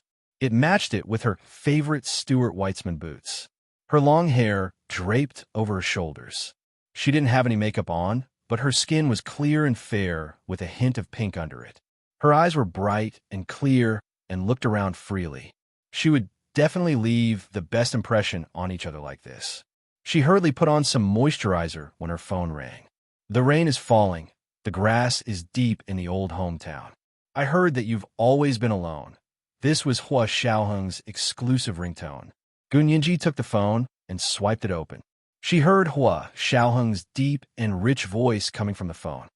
"Yinji, I'm downstairs. I'll be right down." Gun Yinji quickly put on the Hermes Vera bag she bought in Germany and pushed the door open. Ma Chi-Chi was eating breakfast in the living room when she saw Gun Yinji come out in red.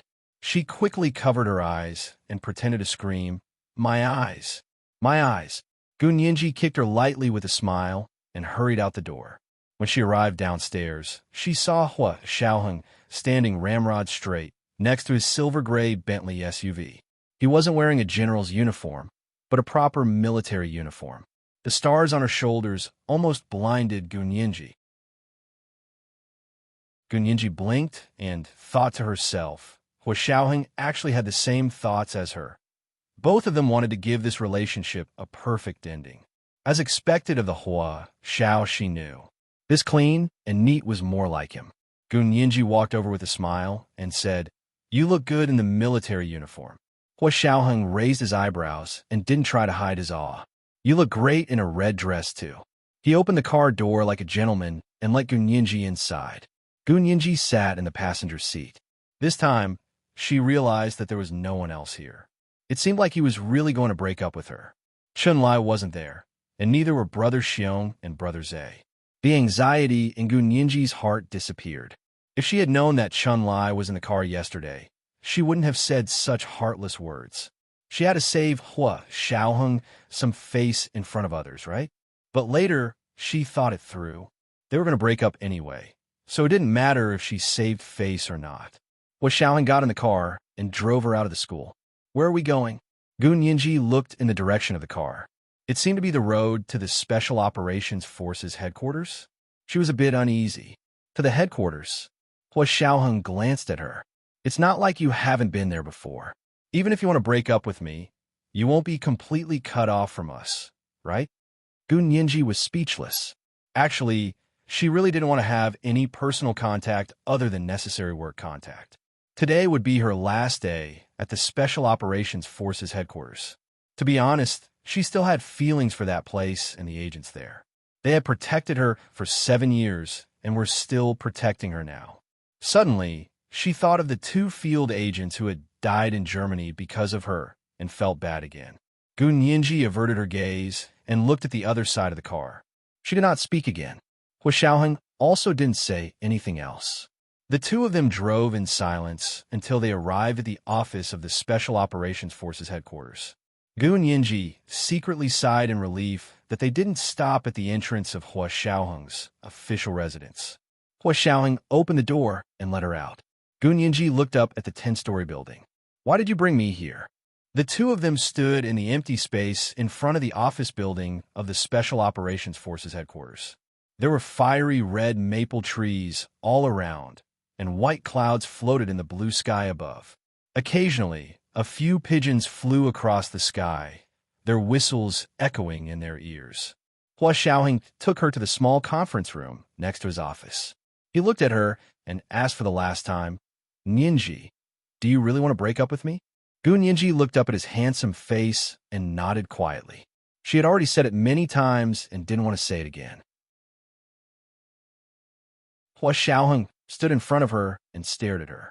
Finally, he said, I said yesterday that I would agree to break up if you agree to one condition.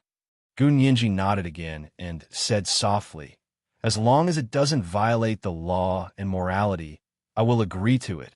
Hua Xiaoheng pursed his lips and picked up a file from the long conference table beside him. It was stamped confidential in red.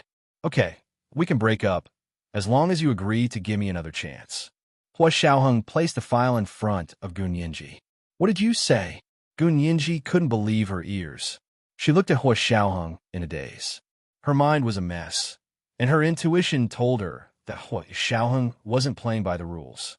I said, we can break up, as long as you agree to give me another chance. Hua Xiaoheng said slowly. His posture was relaxed, but his eyes were a bit nervous. But we've already broken up. Why should I give you another chance? Gun Yinji clenched her fists. Hua Xiaoheng, you're not the only one who knows how to play word games. This isn't a game of words. Hua Xiaoheng stood in front of her. The strong suppression of his height made Gun Yinji feel suffocated. He looked down at her. If we break up, it means that everything in the past is over, and it also represents a new beginning. Can't we be together again after breaking up? You won't accept my pursuit? Gun Yinji instinctively took a step back. Her eyes widened. You're going to pursue me. It was like hearing the most ridiculous thing in the world. It was unbelievable. For some reason, Hua Xiaoheng's heart ached slightly when he saw Gun Yinji's reaction. He controlled his emotions and continued to say calmly, Yes, I'm going to pursue you. As long as you agree to give me another chance, I'll agree to break up. Gun Yinji spent a lot of effort to calm herself down. Hua Xiaoheng actually said he wanted to pursue her. If she had heard this before going to Germany, how happy would she have been? Gun Yinji covered her chest with her hand and looked at Hua Xiaoheng for a long time before shaking her head. No, that's not fair. You can seduce me, but you won't allow me to pursue you. Hua Xiaoheng folded his hands behind his back and took a step forward to get closer to Gun Yinji. How can there be such a thing in the world? Since you won't agree to my conditions, then we won't break up. Of course we have to break up. Gun Yinji stomped her feet and pointed at Hua Xiaoheng as a warning. Don't come any closer. Hua Xiaoheng didn't stop walking. He took another step forward. Then tell me, do you agree or not? Gun Yinji stared at Hua Xiaoheng blankly. Her full, curvy lips opened and closed. After a while, she composed herself and reasoned with Hua Xiaoheng. Mr. Hua, I'm very happy to hear you say that. However, the problem between us isn't that simple. It can't be solved just by you pursuing me. So your solution is to break up once and for all. Hua Xiaoheng narrowed his eyes. That doesn't seem like a very smart solution, but it's the only solution I can think of. Gun Yinji was very determined. She wasn't good enough for him, so she was ashamed of her inferiority and chose to leave. What if I have a better solution? Hua Xiaoheng extended his right hand in Gun Yinji's direction. Come, let's go back to our original topic. You agree to my conditions, and I agree to break up. How about that? Deal? Gun Yinji looked at Hua Xiaoheng suspiciously. What was he trying to do? You don't agree? Fine, we won't break up. Hua Xiaoheng took another step forward and already had Gun Yinji trapped between the wall and his embrace. Gun Yinji quickly pushed him. Mr. Hua, this is your office building. You don't want me to scream something bad, do you? Scream all you want. I don't care what you scream, unless you agree to my conditions. Hua Xiaoheng watched with interest as she struggled, hesitated, and hesitated. He also watched as she gradually became determined and brave. Fine, I agree. You can pursue me, but I don't have to accept your pursuit. Gun Yinji raised her head and looked at Hua Xiaoheng, unwilling to be outdone. But you promised to give me a chance. If you don't accept my pursuit, how is that considered giving me a chance? Hua Xiaoheng's words were watertight, and his logic seemed to be self-contained. Gun Yinji also realized for the first time that Hua Xiaoheng was so eloquent. She looked at Hua Xiaoheng, tongue-tied. Her brain had a vague feeling that something was wrong, but she couldn't figure out what it was. If she wanted to defeat Hua Xiaoheng's argument, she had to find the loopholes in his logic. However, his logic was as perfect as a circle drawn with a compass. She couldn't seem to find any loopholes. If she had to refute, it seemed like the only way was to go back on her word. But if she went back on her word, Hua Xiaoheng also said he wouldn't break up. What was she going to do? Just as she was at the end of her rope, Hua Xiaoheng opened the folder, stamped confidential. He took out 2 documents and 2 little red booklets and opened them in front of her. Yinji, give me another chance. This time, we won't be dating. We'll get married directly. I've already prepared the marriage certificate. This is a marriage application that has already been approved. This is the marriage registration form that I've already signed. As long as you sign it, we'll be officially husband and wife. Hua Xiaoheng took out a pen and stuffed it into the hands of Gun Yinji, who was already at a loss and pale. Don't panic. There's also a divorce application here. I've already signed it. Give me 3 years. After 3 years, if you still feel that we can't be together, you can sign this divorce application and our marriage will be dissolved immediately. Gun Yinji was bombarded by Hua Xiaoheng again and again. Her smart brain had already stopped working. She didn't understand. She was clearly here to talk about breaking up with him. How did it suddenly jump from breaking up to marriage? This was a third watch. Let me remind you about the recommendation ticket. P.S. Hee, there's a surprise in the next chapter. Guess what it is? Moi. Chapter 732. Gun Yinji closed her eyes and pinched herself hard to clear her mind from Hua Xiaoheng's bombardment. She took a deep breath and gathered her courage to say to Hua Xiaoheng, "But I don't love you anymore. How can we get married without love?" She knew that everyone had their own reasons for getting married, and for her, the reason was simple. She only wanted to marry the person she loved. It's not contradictory. We can get married first, then date. Hua Xiaoheng's voice was low and gentle, very comforting.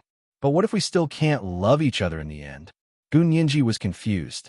Even if we can get a divorce after 3 years, wouldn't I go from a good, unmarried girl to a divorced young woman?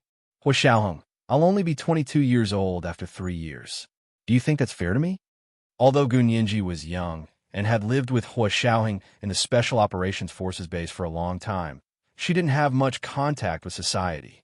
She had learned online technology from Zhao Liangzi when she was young and had been on major forums, Weibo, and other social media for a long time. She roughly knew that society was harsher on women. Even if Hua Xiaoheng got a divorce after 3 years, he would still be a quality man and might even be more popular. But what about her? Her value would only plummet. Hua Xiaoheng smiled slightly and guided Gu Nianji patiently. His voice became even deeper and more magnetic. The demon in his heart grew wings and wanted to take her under its wings. Don't worry, our marriage status is confidential. The Special Operations Forces has a special department to handle special marriage registration. Our marriage information will be recorded in a confidential file and will not be recorded outside. Until you are willing, no one else will know. If we dissolve our marriage in the future, I promise this marriage will not be recorded in your personal information. As long as you want, you can still write unmarried on any form. Think about it carefully. As long as you agree, we can break up. From now on, she was no longer his girlfriend, and he was no longer her boyfriend. From now on, she was only his wife, and he was only her husband. How great was that? Gu Nianji heard something different. She raised her eyebrows and looked at Hua Xiaoheng. You want to hide the marriage? No, I don't. If you want, we can have a public wedding today. I can invite all the guests right away. Our wedding will be grander than today's Prime Minister's inauguration. Hua Xiaoheng bowed forward and whispered into Gu Nianji's ear, Did you know that I planned our wedding when I was in the United States? No matter what happened, nothing could stop him from marrying her, even if this accident was her. Gu Nianji was shocked. She stared at Hua Xiaoheng in a daze. She was so conflicted that she couldn't speak. Should she believe him? Is she willing to go public?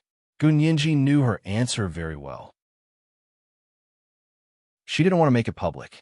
She had no intention of getting married at all, so why would she suddenly make it public? Hua Xiaoheng seemed to know exactly what she was thinking and asked sharply, Nianji, are you willing to go public? I told you, the decision is yours. I just want a fair chance to woo you. For this opportunity, he was willing to bet everything he had. Now it was Gu Nianji's turn to hesitate. Would she be willing to get married? Of course, she didn't want to, but she was stumped by Hua Xiaoheng's words. If she insisted on going back on her word, what would Hua Xiaoheng do? Gu Nianji realized that she actually didn't understand Hua Xiaoheng. She had thought that he was stubborn and proud. He would never drag things out, and he would never beg a woman without principles. However, what he was doing now had completely subverted her understanding of him. In order to be with her, he had even put the decision of divorce in her hands. Gu Nianji's heart was in a mess. All the things Hua Xiaoheng had done for her replayed in her mind. His neglect of her and the hurt feelings he had caused her replayed in her mind. Two different feelings were fighting in her mind. A moment of kindness won out, telling her not to hesitate and to agree to his request. A moment of disgust won out, and she clamored for her to flip the table and leave. I don't want to play anymore. Gu Nianji, who couldn't make up her mind, fell into a long silence. Hua Xiaoheng looked at her and slowly reached out his right hand to hold her hand. In his hand was the pen he had just stuffed into her hand. This was a Cartier platinum pen he had specially made for her. It was for their big day.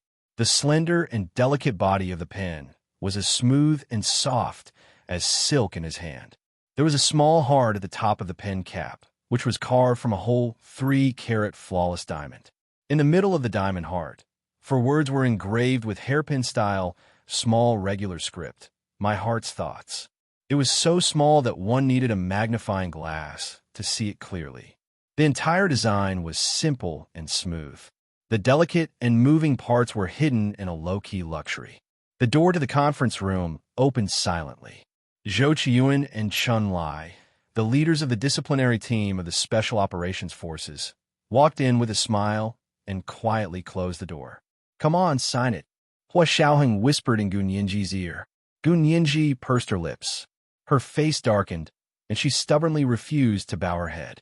Hua Xiaoheng reached out with his left arm and steadily wrapped it around her waist. His right hand held her hand, and his arm pressed gently. He bent down with her at the long conference table. Gu Nianji really wanted to resist. Her fingers were stiff, and she refused to write properly. However, Hua Xiaoheng held her hand gently, patiently, and persistently. At the same time, he held her hand with an irresistible force. Like an adult teaching a child to write, he wrote her name stroke by stroke on the marriage registration form. Gu Nianji. She wrote it next to the already signed Hua Xiaoheng. They were like a perfect couple. Clap, clap, clap, clap. There was a sudden burst of applause in the conference room. Gu Nianji looked up, as if she had just woken up from a dream. She saw that there were two more people in the conference room. Zhou Qiyuan and Chun Lai stood in front of them and clapped with smiles. Both of them were wearing well-ironed military uniforms. They had shaved and were clean and tidy. It was obvious that they had dressed up for the big day. Hua Xiaoheng let go of Gu Nianji's hand and sighed in relief. His entire aura was different. He handed the signed marriage registration form to Zhou Qiyuan. Qiyuan, this is within your jurisdiction. Take it and file it. Zhou Qiyuan carefully checked all the forms and confirmed that all the information was verified correctly. All the required proof and materials were in the document bag. He then nodded and took out the organization department's seal. He solemnly stamped the marriage registration form with a red stamp on the department in charge. Chun Lai also came over and said with a smile, "I wish the two of you a lifetime of love and happiness." Then he signed his name in the marriage witness column. After Zhou Qiyuan stamped the document, he immediately took the document bag to the confidential file room to file. For this document, and to get through all the procedures, Hua Xiaoheng had been working non-stop since last night. Because it was the weekend, everyone involved was on vacation.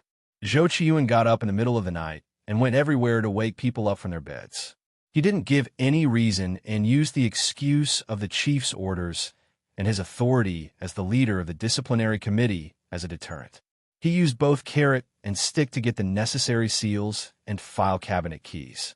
Because Hua Xiaoheng had instructed that this marriage must be kept secret, even though its true legal authority was much greater than a typical military marriage, Hua Xiaoheng was willing to temporarily give in to Gu Nianji. Other than Hua Xiaoheng and Gu Nianji, the only two people who knew about this marriage were Chun Lai and Zhou Qiyuan. In the future, there would be General Ji. After the marriage procedures were completed, Hua Xiaoheng would take the initiative to report to General Ji. At the same time, according to the confidentiality regulations, he would ask General Ji to keep it a secret. Gu Nianji watched as Zhou Qiyuan took the documents away. Only the two marriage certificates and the divorce application were left on the conference table. Chun Lai smiled at Gu Nianji. "Today is your 19th birthday. Nianji, you're the one at a disadvantage if your wedding anniversary and birthday are together." He looked at Hua Xiaoheng meaningfully, but Hua Xiaoheng pretended not to see it. He picked up the two marriage certificates from the conference table and looked at them. Not long after, Zhou Qiyuan returned. He didn't have the document bag in his hand, but he had an SLR camera around his neck. "Come, I'll take a wedding photo for you and put on the marriage certificate. Then I'll stamp it with a steel seal, and it'll be considered a ceremony." Zhou Qiyuan, who had always been serious, actually cracked a joke. Chun Lai looked at him in surprise. "Zhou Qiyuan, so you don't have facial paralysis?" Zhou Qiyuan was speechless. He put away his smile and ignored Chun Lai. He strode in front of Hua Xiaoheng and Gu Nianji and calmly raised the SLR camera. Hua Xiaoheng put one hand on Gu Nianji's shoulder and led her to an empty wall in the conference room. The display screen of a projector hung on the empty wall. It was smooth and white, exactly the same as the background wall of the photo room in the Civil Affairs Bureau's marriage registration office. Chun Lai's gaze was attracted by Gu Nianji and Hua Xiaoheng. Gu Nianji was wearing a red cashmere dress and looked delicate and charming. Hua Xiaoheng was wearing a major general's uniform. He was tall and handsome, and he even had a military cap on. They looked like a perfect couple standing together. It was pleasing to the eye. Chun Lai smiled and said, "Huh? Nianji, why are you wearing a bright red dress? It really looks like a wedding dress." Gu Nianji was speechless. Damn it, if she said it was a coincidence, would Chun Lai laugh at her? Gu Nianji's long brows furrowed, and she glared at Chun Lai unhappily. Zhou Qiyuan saw it from the camera and coughed. The expression in the wedding photo should be more relaxed. Gun Yinji's face quickly stiffened. Hua Xiaoheng looked at the camera with a smile, but one hand quietly crept up Gun Yinji's waist and gently pressed on the most itchy part of her body. Gun Yinji was caught off guard for a moment, and the itch made her smile subconsciously. Zhou Qiyuan quickly pressed the shutter and quickly captured this moving expression of a smile that was as natural as the blooming epiphyllum under the moon. This was the first update. I heard that the double monthly votes have begun. Dear friends, 1 vote, and the system will double it to make 2 votes. In the past, we had 300 votes for 1 update. Now that it's doubled, it should be 600. But it's the end of the month, so I'll give everyone a little benefit. During the double monthly votes period, 500 votes will add 1 update. Actually, it means 250 votes will add an update, dear friends. Yes, dear friends, hurry up and vote if you still have monthly votes. If you don't, remember to vote for recommendations. I believe in everyone's fighting spirit. Monthly votes will add 4,400 early updates at 1 p.m. There's still a 3rd update at 7 p.m. Kiss. P.S. If you want to kiss, kiss, kiss, kiss. It's in the novel. Do you see it? Underscore.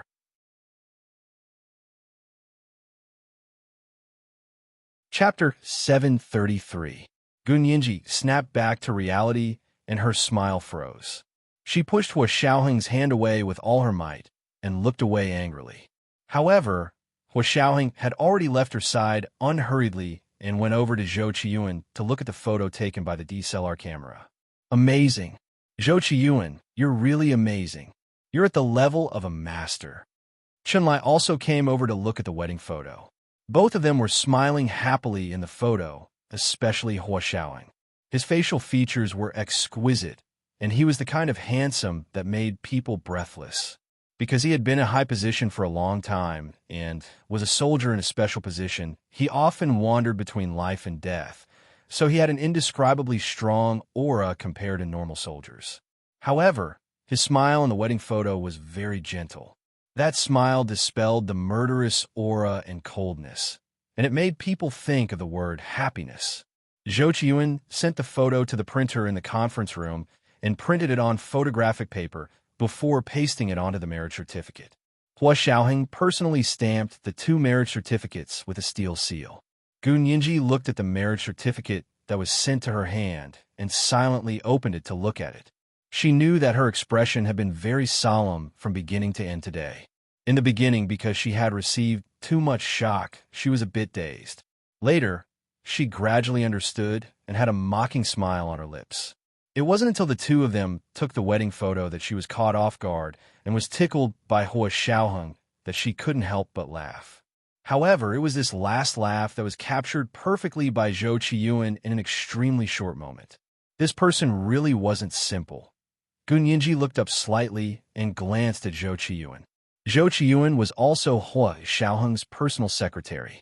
He was one of the 2 personal secretaries who worked in the dark and had never been in public. There was no need to talk about his abilities. Otherwise, he wouldn't have been able to sit in the position of leader of the disciplinary team in the Special Operations Forces, which was full of talents. He also became Hua Xiaoheng's capable candidate to help him stabilize the Special Operations Forces at the most critical moment. But when Gun Yinji glanced at such a person, he actually felt a chill run down his spine. Deep down, he even felt a little scared. He wasn't used to staying here anymore. He looked down and didn't dare to look at Gun Yinji again. He said to Hua Xiaoheng, Hua Xiao, if there's nothing else, I'll leave first. They were newlyweds, so he had to be tactful. Hua Xiaoheng nodded. Yes, thank you for today. You're too kind, Hua Xiao. Zhou Qiyuan smiled at Gun Yinji again and turned to leave the conference room. All right, you 2 are already husband and wife. Although it can't be made public, you're legally husband and wife. Chunlai smiled and patted Gun Yinji's shoulder, then glanced at Hua Xiaoheng. Hua Xiao, you're really thrifty with your marriage. What about the ring? What about the banquet? Where's the betrothal gift? Where's the new house? How could he trick such a great girl like our Yinji into his hands empty-handed? Even I, Chunlai, can't stand it. You're bullying our Yinji. I'm from her family. Hua Xiaoheng pursed his lips. Hua Xiaoheng had expected that Gun Yinji wouldn't give in, so he didn't even take out the ring. Anyway, if he took it out, it would be thrown to the side by this heartless little girl, showing her determination and willpower to break up. If Gun Yinji was still unwilling after 3 years, Hua Xiaoheng rationally decided not to think about it for now. To him, he would never admit defeat before he gave it his all. Hua Xiaoheng turned to Gun Yinji and said, "When you decide to make it public, we'll hold the wedding immediately." He also glared at Chunlai. "You're from Yinji's family, so you have to remember this. When the time comes, you have to give Yinji a dowry. At least it can't be worse than my betrothal gift. That way, it can show that you really care for Yinji. Right, Brother Chun?" Chunlai's gloating face immediately collapsed. Oh my god, he wanted to give a dowry equal to Hua Xiaoheng's betrothal gift. That was competing with Hua Xiaoheng for money. Even if he sold his entire family, he wouldn't have that much money. Chunlai wanted to slap himself a few times. Who told you to talk too much? Now you know that a loose tongue can cause trouble, right? Hua Xiao, since you're already married, can I leave now?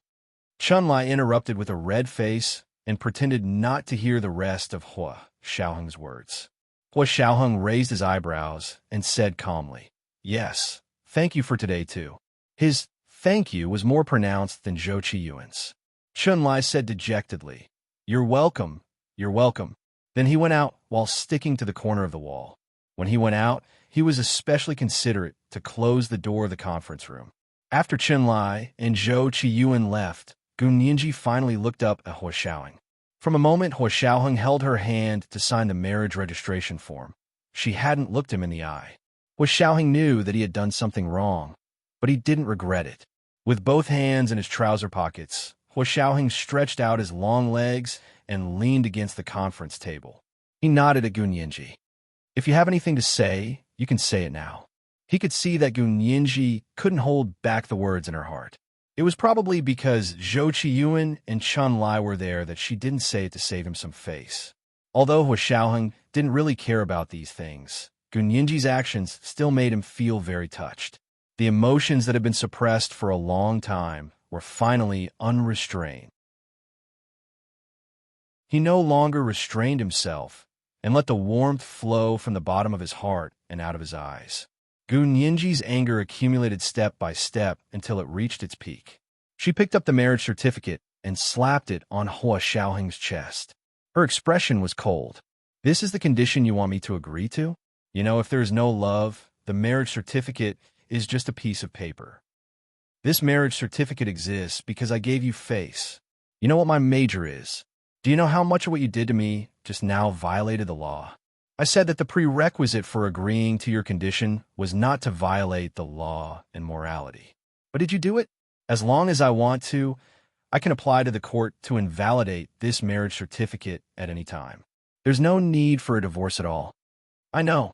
Hua Xiaoheng nodded slightly and didn't refute a word. He looked at Gun Yinji with admiration and held her hand that was slapping on his chest. He lowered his head and kissed it. "But you won't. You promised to give me a chance. I know there won't be a second chance like this, so I will cherish it." This kind of Gun Yinji, full of vitality and fearlessness, was the woman he loved the most. Cowering and crying, not even daring to love, was not his Yinji. If he wanted to get rid of the knot in her heart, he had to ignite her fighting spirit. "Okay then, I also have a condition." Gun Yinji retracted her hand. Her fair face flushed. "This can't be made public before I'm willing. I'm still a single woman in front of others, so you can't force me to fulfill my marital obligations." Hua Xiaoheng looked deeply at Gun Yinji, his Adam's apple bobbing up and down as he gulped. "I won't force you to fulfill your marital obligations, but if I pursue you, you can't accept me?" "Hua Xiaoheng, you're thinking too much." Gun Yinji crossed her arms and looked at Hua Xiaoheng coldly. "I still want to act like I'm not married. I go to school, study, get my degree, and find a job. You can't interfere, and you can't interfere with my personal life." Hua Xiaoheng nodded. "Okay, but you can't stop me from pursuing you. Don't forget, you promised." Gun Yinji pursed her lips. She still felt that Hua Xiaoheng pursuing her was a fantasy. She thought about it for a while and asked, Actually, if you want to pursue me, it's fine without a marriage certificate. Why do you have to get a marriage certificate? Why? She felt that there had to be another reason. However, Hua Xiaoheng didn't explain it to her. He wouldn't tell her that the most important reason was that he didn't want to lose her, so even if it wasn't right, he would do it by hook or by crook. Of course, there was also a more important practical reason. Only if Gun Yinji became his wife could he immediately propose to General Ji to raise Gun Yinji's security level to A level, which was only slightly lower than her previous special A level. If they weren't married, he could also raise her security level, but he couldn't just go through the special confidentiality procedures through General Ji. In practical terms, that would be a lot more troublesome, and he would have to explain it to other agencies, or at least to the Senate. And he didn't want the slightest opportunity for Gun Yinji's uniqueness to be discovered by other agencies. Hua Xiaoheng still didn't say a word. He only reached out to her. Give me your phone. Now that you're my wife, your phone's security level needs to be raised. Gun Yinji was speechless. She didn't take out her phone, so Hua Xiaoheng had no choice but to walk to her side and personally take out her phone from her small bag. He glanced at Gun Yinji's new Hermes bag. Did Reinitz buy this bag for you? Gun Yinji was furious. Of course not. I bought this with my own money. Do you want me to show you the bill? At the time, she and Hua Xiaoheng were still lovers. How could she accept such an expensive gift from another man? She was a very principled person. Hua Xiaoheng didn't say anything. He took her hand and pressed it to the phone. He used her fingerprint to unlock her phone. He planned to use his own phone to set up some security procedures for Gun Yinji's phone. As soon as he called Gun Yinji's phone, it started ringing. The rain is falling. The grass is deep in the old hometown. I heard that you've always been a human. Hua Xiaoheng was speechless. He looked at Gun Yinji and tilted his head. This isn't the ringtone you used to use. Hua Xiaoheng remembered that Gun Yinji's ringtone on her phone was clearly this. Whose past did the priest and temple battle bow and arrow belong to? I like the image of you only belonging to me in the crowd. Gun Yinji smiled and said slowly, well, ever since I decided to break up with you, I changed your ringtone. She felt that this was more in line with her mood. Hua Xiaoheng's fingers tapped on her phone a few times, and it instantly returned to his previous ringtone. Gun Yinji was speechless. This was the second update, and the monthly votes were 4,400 plus updates. My dear friends are indeed very powerful. It's not even noon, and it's already 4,400. Give a like to my dear friends who voted. My dear friends, hurry up and vote if you still have monthly votes. The double has already begun. If you don't, remember to vote for me. There's still the third update at 7 p.m. P.S. Thank you to Heaven, Beggar, Beige 116, PP1 RPP1, and Raindrop 66 for the 50,000 Chidian coins each this morning. I've written down the four of you in my little notebook. Thank you to Phylon Emperor Phoenix and Hate Haya for the 10,000 Chidian coins each this morning. Thank you to all my dear friends who subscribed, voted, and rewarded.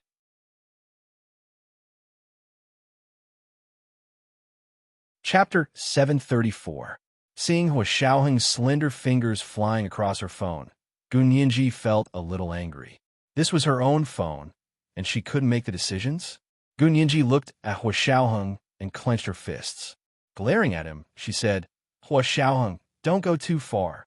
Gun Yinji's attitude wasn't very good, and she looked like she was about to start a fight.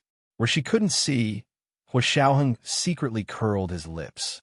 He would rather Gun Yinji quarrel with him, or even roll on the ground and throw a tantrum.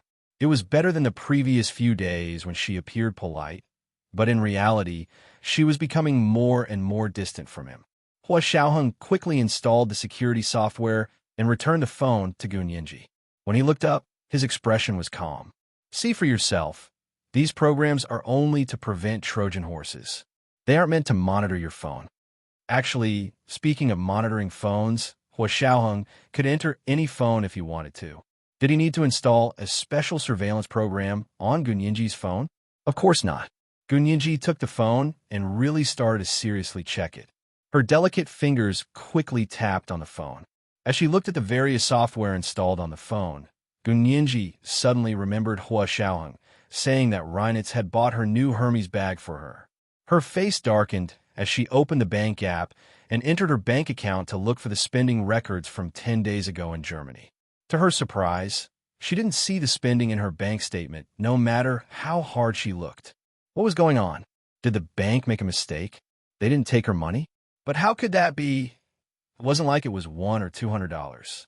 The bag was worth $8,000, and Hermes wasn't doing charity.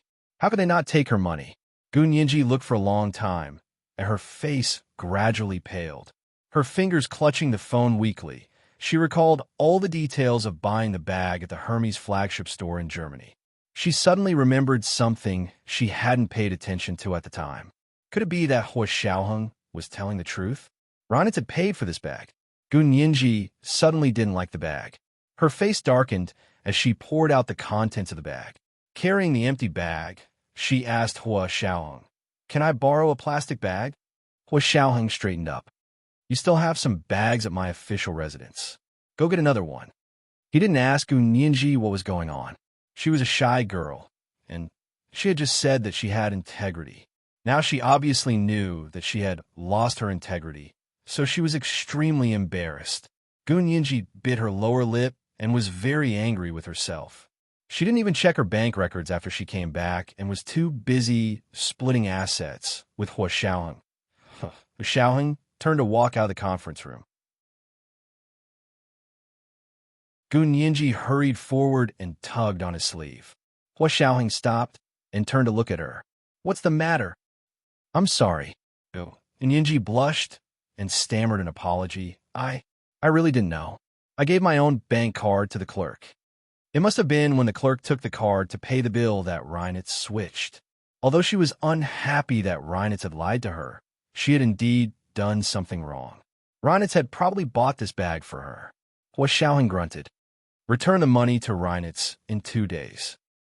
"Return it?" Gun Yinji turned around to pack her things and stuffed the small items back into the bag. She carried it and walked beside Hua Xiaoheng. "I'll have little Zay send you Reinitz's bank account number. You could just call him." Hua Xiaoheng curled his lips and looked very happy. He took Gun Yinji out of his office building and strolled all the way back to his official residence. Late autumn in the imperial capital was the time of year when the weather was the best. It was neither hot nor cold, and the sky was always a deep blue. White clouds floated indistinctly, and the maple trees by the side of the road were as red as fire. However, when Gun Yinji walked on this path, all of this became her background. Her red dress was like fire, and her eyes were clear. There seemed to be a trace of anger on her face. It was this trace of anger that made her even more beautiful. At least that was what Hua Xiaoheng thought. Although he walked beside Gun Yinji without looking sideways, he kept looking at her face from the corner of his eye. When they returned to his official residence, Hua Xiaoheng took Gun Yinji straight to the suite she used to live in. Everything here was exactly the same as before Gun Yinji moved her things away. There were only a few empty spaces in the closet.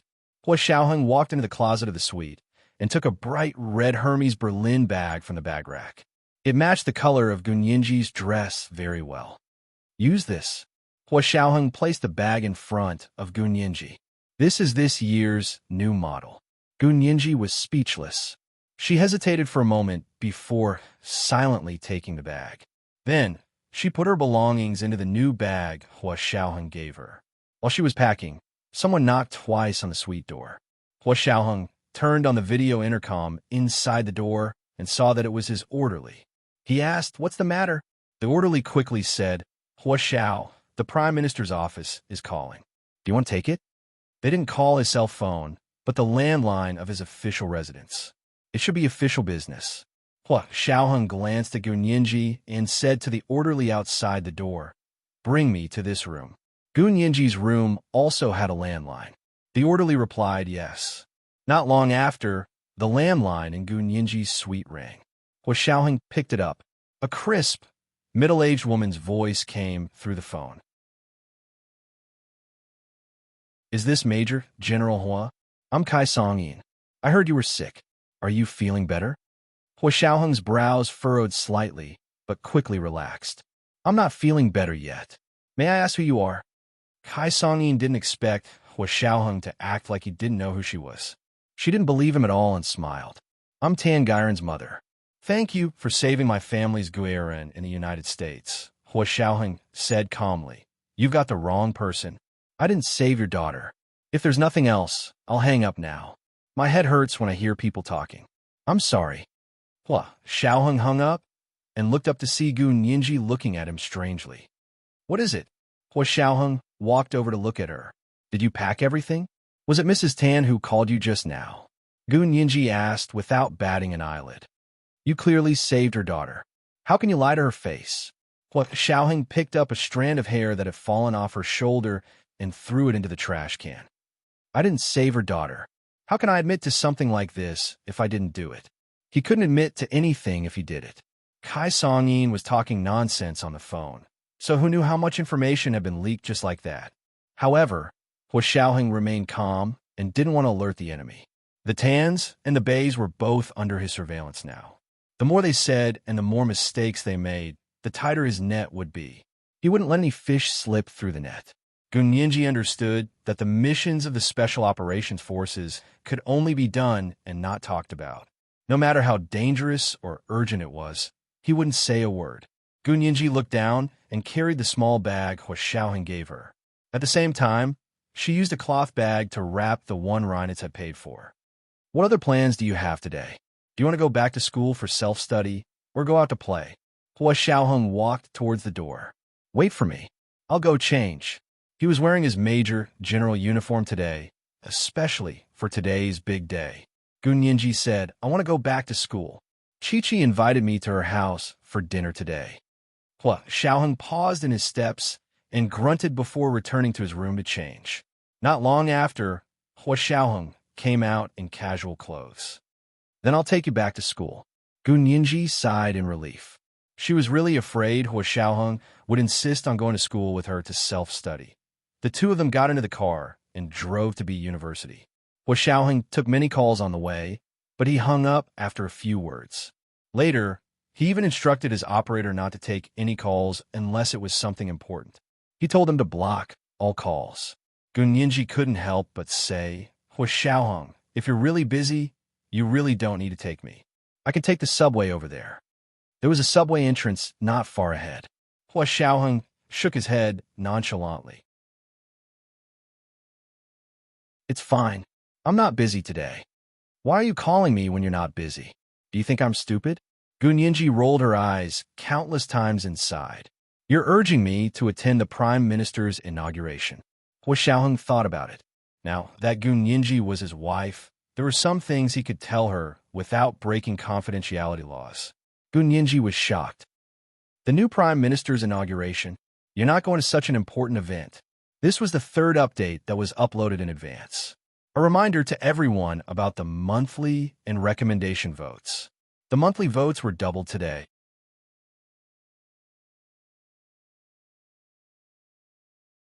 Chapter 735.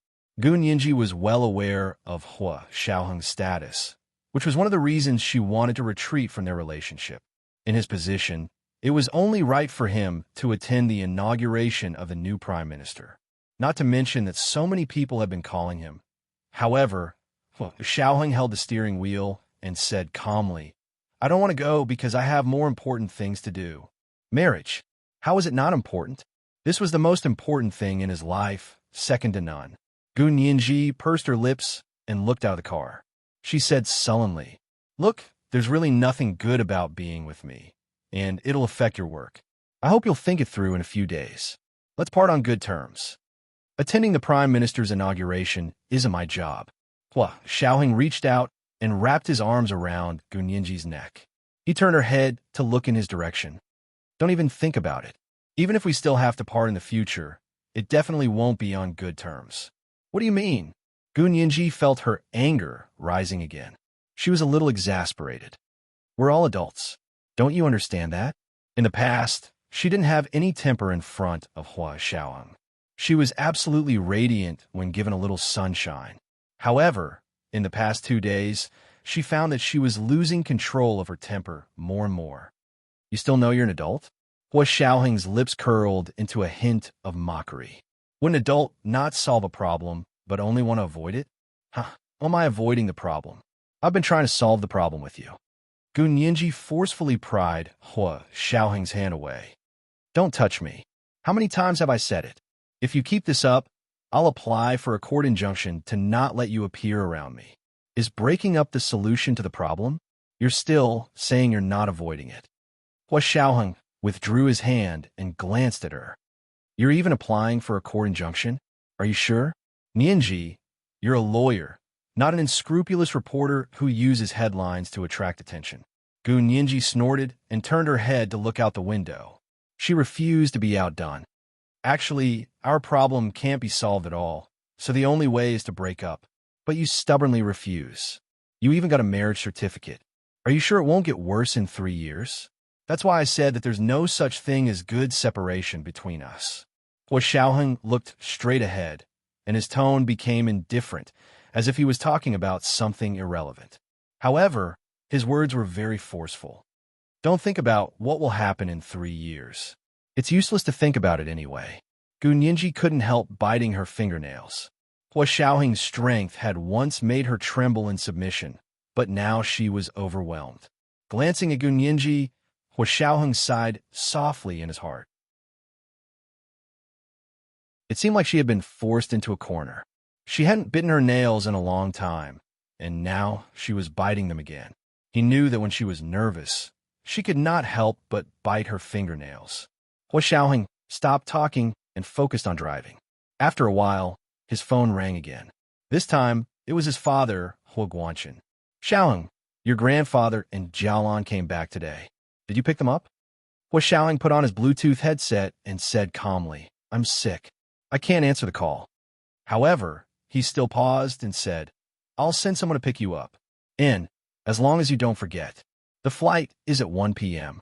Hua Guanqin's voice was very unhappy. Also, I heard that you won't be attending the Prime Minister's inauguration tonight. Why? Are you that sick? Yes, I'm so sick that I can't even pick up my grandfather. How can I attend the Prime Minister's inauguration? Hua Xiaoheng turned the steering wheel and skillfully made a turn to get off the highway. You can go. Isn't grandfather going too? What does it matter if I go or not? Hua Guanqin was silent for a moment. How do you know your grandfather will be going too? Hua Xiaoheng's grandfather, who was Hua Guanqin's father, Hua Xiwenong, was also a general, but he had retired a few years ago. Generally speaking, people like him wouldn't be invited to this kind of occasion unless he had been a top commander, like General Ji. However, Hua Xiwenong had never been a top commander. His highest position was only the second in command of the Supreme Military Council. So Hua Guanqin was still very surprised when Hua Xiaoheng said that Hua Xiwenong would be attending the Prime Minister's inauguration that night. After all, Kai Songyin was the only one who contacted him about this in private. When she found out that Hua Xiwenong was recuperating at the Sieyès Manor in France, she warmly invited him back to attend the Prime Minister's inauguration and even sent the invitation and plane ticket to France. Hua Xiaoheng still didn't know about this because it happened before he started monitoring the Tans. Also, the monitoring of the Tans was done in their office. Private residences couldn't be monitored, so he was only making deductions based on common sense. Grandfather has been in France for so long. If he didn't have something to do, why would he come back? Hua Xiaoheng didn't think much of it. 2 people from the Huas are already attending. If I go too, how would it look? Does the Huas have to bow down to the Tans? Father, I don't know when we've been so lowly. Hua Guanqin was embarrassed into anger by Hua Xiaoheng's words. Of course, he wasn't doing it for the Tan's sake. He was doing it for the sake of the Tan's daughter, Tangaran. He felt that she was qualified to be his daughter-in-law. In Hua Guanqin's eyes, a woman who could marry Hua Xiaoheng must have a good temper and filial piety, in addition to a good family background, outstanding character, and appearance. Especially the last one, which Hua Guanqin thought was the most important. In the past, Prime Minister Dou's daughter, Dou Qingyan, had a good family background and good looks. However, Hua Guanqin was still dissatisfied because the girl was stubborn and disobedient, much less filial. He knew that Hua Xiaoheng wasn't very obedient, much less filial. If even his wife wasn't filial, then he would be even more distant from the Huas. His impression of Tan Guiren was that she had a good family background, was obedient and intelligent. She was also a great beauty. He heard that she had never had a boyfriend and was especially obedient to her parents. She was a filial child. What do you mean by bowing down to others? Xiaoheng, when did you become so impulsive? This is basic etiquette. Hua Guanchen's expression darkened. Your grandfather and I will be there tonight. Your mother will be there too. If you don't have anything else to do, it's best if you come. I said I'm sick. Hua Xiaoheng was just short of honking. I don't have any obligation to the Tans to come and go as I please. If you keep forcing me, I'll have to block your number. Don't you dare. Hua Guanchen stood up angrily in his study, but the next moment his phone was already beeping, indicating that Hua Xiaoheng had already hung up. He quickly called again and discovered that Hua Xiaoheng didn't block his number. He just didn't pick up the phone and transferred his call to voicemail. Hua Guanchen finally sighed in relief. Gu Ningji also fell silent when Hua Xiaoheng called. She could tell that it was Hua Xiaoheng's father calling her. But she didn't ask. She only thought of Gu Xiangwen, who was recuperating at the headquarters of the Special Operations Forces. After thinking about it for a while, Gu Ningji took out her phone to call Chun Lai. Brother Chun, are you busy? Chun Lai was reading some papers in his office. Seeing that it was Gu Ningji calling, he quickly answered and smiled. No, I'm reading some papers. What's wrong, bride? Gu Ningji calmly ignored the word bride and only asked Chun Lai, how's my father, Mr. Gu? I actually forgot to visit him when I went over there today. She reflected on herself and felt that she was really incompetent as a daughter. Chun Lai froze for a moment and chuckled. It's fine, it's fine. Mr. Gu is still in a vegetative state anyway. He won't know even if you go. Then, in order to ease Gu Ningji's guilt, Chun Lai added, actually your sister, Gu Yanran, hasn't been coming lately, let alone you. Take care of your body and don't let your imagination run wild. Gu Ningji smiled and said, Gu Yanran isn't my father's biological daughter, but I'm different. Chun Lai's brows immediately furrowed. Didn't Gu Ningji know that her DNA didn't actually match Gu Xiangwen's? Ningji, wait a moment. I'll take a call. Chun Lai pondered for a moment and quietly called Hua Xiaoheng from the landline. Hua Xiaoheng quietly answered with his Bluetooth headset. Hua Xiao, do you want to explain Ningji's background to her? We can't hide the DNA for long. Gu Yanran has already told others. I don't want Ningji to be the only one in the dark, Chun Lai whispered. Okay, go ahead. Hua Xiaoheng agreed. They were already married anyway, so he didn't have to worry about Gu Ningji's security anymore. Chun Lai tactfully said to Gu Ningji, Ningji, there's something I should tell you. What is it? Gu Xiangwen's DNA doesn't match yours. You're not his biological daughter. After Chun Lai finished speaking, he heard that the phone was especially quiet. Gu Ningji seemed to have even stopped breathing. Then, Chun Lai braced himself and said, but Gu Yanran and Gu Xiangwen's DNA is completely the same. They're biological father and daughter. Gu Ningji felt her face burn as if she had been slapped in the face. Although she didn't have much affection for Gu Xiangwen, she had always thought that she was his biological daughter, and Gu Yanran was adopted. She had always known that her DNA didn't match Gu Yanran's, but she didn't know that her DNA didn't match Gu Xiangwen's either. This was King awkward. Gu Ningji pursed her lips. Got it. Thank you, Brother Chun. After hanging up, Gu Ningji looked at Hua Xiaoheng. Did you know that Gu Xiangwen isn't my biological father? Hua Xiaoheng glanced at her. Yeah, I only found out not long ago. But there were still some unexplainable parts about this, so we didn't say anything. It wasn't until Gu Yanran suddenly revealed this when Gu Ningji went missing. Gu Ningji's thoughts were almost the same as Hua Xiaoheng's. She quickly thought of this question. Since no one said anything, why did you suddenly tell me? Hua Xiaoheng didn't hide it from her. Gu Yanran revealed this when you went missing. Gu Ningji was speechless. This is the first update. My dear friends, your combat power is even more powerful than I thought. Come on, it's the fourth update today. It includes 2 monthly votes and updates. Today is Monday, so don't forget your recommendation votes. Monthly votes of 4,900 plus updates at 1 p.m. third update at 7 p.m., and monthly votes of 5,400 plus updates at 11 p.m. The double monthly votes are continuing. My dear friends, don't stop. P.S. Thank you to Chien for tipping 100,000 Chidian coins. Congratulations to Chien for becoming the 16th Major General. I've already written down the 2 updates in my notebook. Underscore.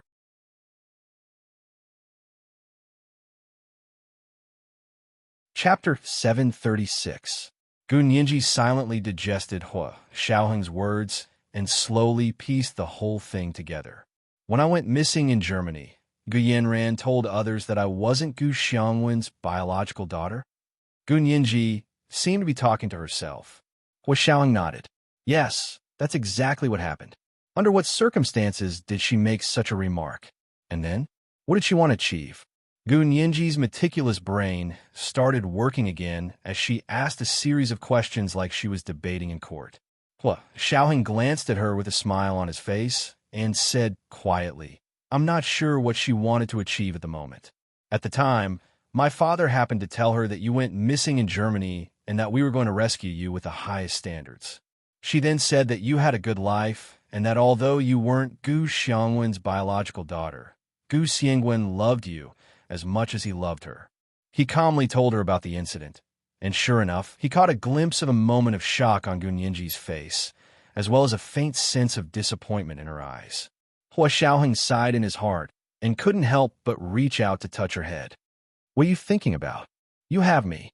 Gu Nianji lowered her eyes and pursed her lips tightly. Her plump, curvy lips were almost a thin line, revealing only a hint of pink. She was silent for a moment before saying, You call this having a good life? What a weird way of thinking. She really thinks I'm her sister. Shouldn't she be worried about my safety when she found out that I went missing in Germany and even the country's security department came to rescue me? But her first reaction was to say that I had a good life. Then did she say that she didn't mean it and that she didn't know you guys didn't know I was the Gu's adopted daughter? Hua Xiaoheng laughed and looked at her with approval. Yes, you guessed correctly. Gu Nianji was depressed for a while before shrugging and murmuring, That's good. I didn't know how to get along with that father and daughter anyway. So this is good too. If they were really blood relatives, she would have to think of ways to force herself not to be too distant with them, because they might be her only family. Now that she knew she wasn't related to the father and daughter, she couldn't help but relax. Then where are my biological parents? Gu Nianji muttered to herself. She blew on the car window and used her finger to unconsciously draw thin lines on it. Hua Xiaoheng's heart thumped. This was probably the first time he had heard Gu Nianji mention her biological parents. Because Gu Nianji didn't have any memories from before she was 12 years old, she grew up with Hua Xiaoheng and the others. It was as if she had been with them since she was born, and her biological parents had no place in her daily life. Now, she finally wanted to know where her biological parents were. Hua Xiaoheng drove in silence as he recalled Gu Nianji calling him Dad and Uncle when she was unconscious. She had said that her father was Gu Xiangwen. So who was her uncle? If Gu Xiangwen was her adoptive father, then in her memories, there was only her experience as an adoptive daughter. Was she adopted by the Gu family when she was very young? Hua Xiaoheng felt the fog in front of him rise again. Some things that he thought he had investigated clearly pointed in an unexpected direction. Also, they had tested Gu Nianji and Xie Qingying's DNA and confirmed that they were related. As far as Hua Xiaoheng knew, Xie Qingying's mother was Gu Tian, the daughter of the Gu family. Apparently, she was Gu Xiangwen's younger sister. This was the biggest doubt in Hua Xiaoheng's mind when he found out that Gu Nianji and Gu Xiangwen's DNA didn't match. Either Gu Tian wasn't the Gu family's biological daughter, or this Gu Xiangwen wasn't the real Gu Xiangwen. But if Gu Tian wasn't the Gu family's biological daughter, then why was her daughter related to Gu Nianji? Could it be that the two adoptive daughters of the Gu family were related by blood? How could it be so coincidental? This string of doubts echoed in Hua Xiaoheng's mind and gradually pointed in one direction. They should first investigate the authenticity of this Gu Xiangwen. Hua Xiaoheng and Gu Nianji were both thinking about their own matters. They didn't speak again on the way to school. It was already noon when they arrived at Gun Yinji's dormitory. Hua Xiaoheng parked the car and got out. You haven't had lunch yet. Let's go eat together. Not only had Gun Yinji skipped lunch, but she hadn't even had breakfast. She had overslept in the morning and had been so busy cleaning up after waking up that she hadn't had time to eat breakfast. After experiencing 2 scares from Hua Xiaoheng and Chun Lai, her stomach was rumbling now. It would have been better if Hua Xiaoheng hadn't mentioned it, but as soon as he mentioned food, her stomach growled. I'm really hungry. Hua Xiaoheng nodded. Should we go to a Cantonese restaurant or a Hubei restaurant? Both restaurants were near B University, so it was more convenient. Gun Yinji shook her head. She looked a little dispirited. I'll just grab something in the cafeteria. We'll be going to Chi-Chi's house soon. Gun Yinji suddenly remembered that she hadn't bought Ma Chi-Chi's parents a present yet. Hua Xiaoheng seemed to know what she was thinking. Then let's go have lunch first, then go to the supermarket nearby to buy some presents for Ma Chi-Chi's parents. Gun Yinji forced a smile. It's okay. I'll go back to the dormitory to put my things down, then go to the cafeteria to eat. I'll go to the supermarket outside the school to buy some presents. You can go to your things. Don't worry about me. Hua Xiaoheng stared at her for a while and sensed her faint resistance. He didn't insist. Okay, then go. Call me when you're there. Gun Yinji clutched the cloth bag in her hand and refused. That's not a good idea. I'm at someone else's house. Okay, up to you. Hua Xiaoheng took out his phone to look at it. I'm going back. He turned around and got into the car. He didn't look like he was reluctant to leave. The car quickly started and sped away. Before long, it disappeared from Gun Yinji's sight. Gun Yinji couldn't tell what she was feeling. She turned around to look at the tall graduate dormitory. When she left in the morning, she was still an unmarried young girl. When she returned, she was a married woman. Although Hua Xiaoheng said that if she still wasn't willing after 3 years, he would erase all traces of her information. However, that could only fool others, not herself. She knew that she had been married before. Also, when she left, she thought that her identity had been revealed. When she returned, she realized that she was still a mess. Shaking her head, Gun Yinji walked to the dormitory's elevator. Opening the dormitory door, Gun Yinji looked up to see Ma Chi-Chi talking to a man in the room. The man heard the door open and turned to look. His shimmering, sultry eyes flashed with a smile. It was He Ji-Chu. Yinji, where did you go? Ma Chi-Chi smiled and waved at her. Did you have lunch?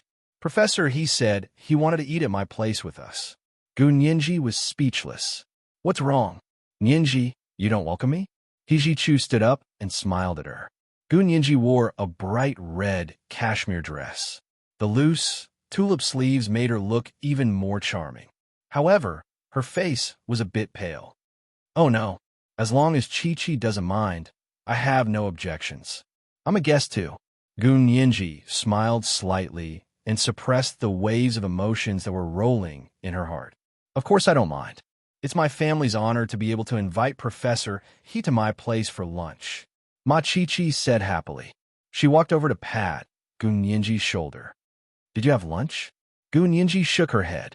I was just about to go to the cafeteria. What about you? I just ate. Ma Chi-Chi turned to ask He Ji-Chu. Professor He, did you have lunch? He Ji-Chu glanced at Gun Yinji and shook his head. I didn't have time to eat. I'll go to the cafeteria with Yinji. Chi-Chi, you have to tell your parents that there will be an extra person coming. No problem. I'll make the call right now. Ma Chi-Chi smiled and waved at them before returning to her room to make the call. Gun Yinji put down her cloth bag and purse. She only took out her keys and meal card. She asked He Ji-Chu, Professor He, you really didn't have lunch? Of course not. I can't have lunch with you anyway. He Ji-Chu walked beside her. I know you're going to Chi-Chi's place for dinner tonight. So, can you have lunch with me? After he arrived and chatted with Ma Chi-Chi for a while, Ma Chi-Chi took the initiative to invite him and Gun Yinji to her place as guests. He Ji-Chu went with the flow and agreed. Gun Yinji had been seeing He Ji-Chu every day for a week after she came back. If it wasn't for classes, it was to discuss the teaching assistant and assistant job. Sometimes they would have lunch together. Therefore, Gun Yinji only agreed to He Ji-Chu's suggestion and went downstairs with him. They walked to the cafeteria and ordered 2 lunches. They carried their trays to an empty corner on the second floor and sat down. Hijichu ate halfway and said he had to go out for a while. He told Gu Nianji to eat alone. Gu Nianji didn't mind and waved at him to help himself. Unexpectedly, Hijichu returned after a while with a cake box in his hand. He placed it in front of her and smiled. Nianji, happy birthday. Gu Nianji didn't know whether to laugh or cry as she looked at the pink cake box and the little princess-like person on it. She nodded at Hijichu. Thank you, Professor He. No matter what, this was her first birthday cake of the day. Gu Nianji opened the cake box and breathed a sigh of relief when she saw that it was only a palm-sized cake. This cake looks delicious. Gu Nianji picked up the spoon and scooped a bite to put in her mouth. The silky and fragrant taste instantly filled her mouth. It was indeed delicious. Gu Nianji's eyes narrowed as she enjoyed the delicious food. Her gloomy mood gradually improved. I found someone to order it. The recipe is exclusive. Hijichu moved the cake box away with a half-smile. He looked at Gu Nianji's satisfied expression and said, "Looks like you still like this kind of cake." There was a hidden meaning in his words again. Gu Nianji didn't want to ask Hijichu about herself in the past. Or rather, she wouldn't believe him even if he told her. However, after what happened in Germany, her trust in Hijichu increased to another level. She glanced at Hijichu and wiped her mouth with a tissue. Leaning back in her chair, she looked at Hijichu quietly and said, "Professor, you knew a long time ago that I wasn't Gu Xiangwen's biological daughter, didn't you?" This is the second update. Monthly votes of 4,900 plus updates. Today is the 4th update. That includes 2 monthly votes plus updates. Today is Monday, so don't forget your recommendation tickets. 3rd update at 7 p.m. Monthly votes of 5,400 plus updates at 11 p.m. Double monthly votes are continuing. Don't stop, dear. P.S. Thank you to Sister Ting 1010 for the 10,000 Qidian coins yesterday.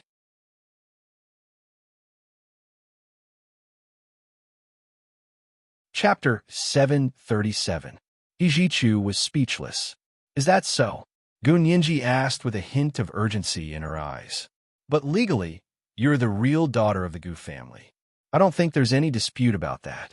As for whether you're biological or not, is it really that important? Hijichu also wiped his mouth with a tissue.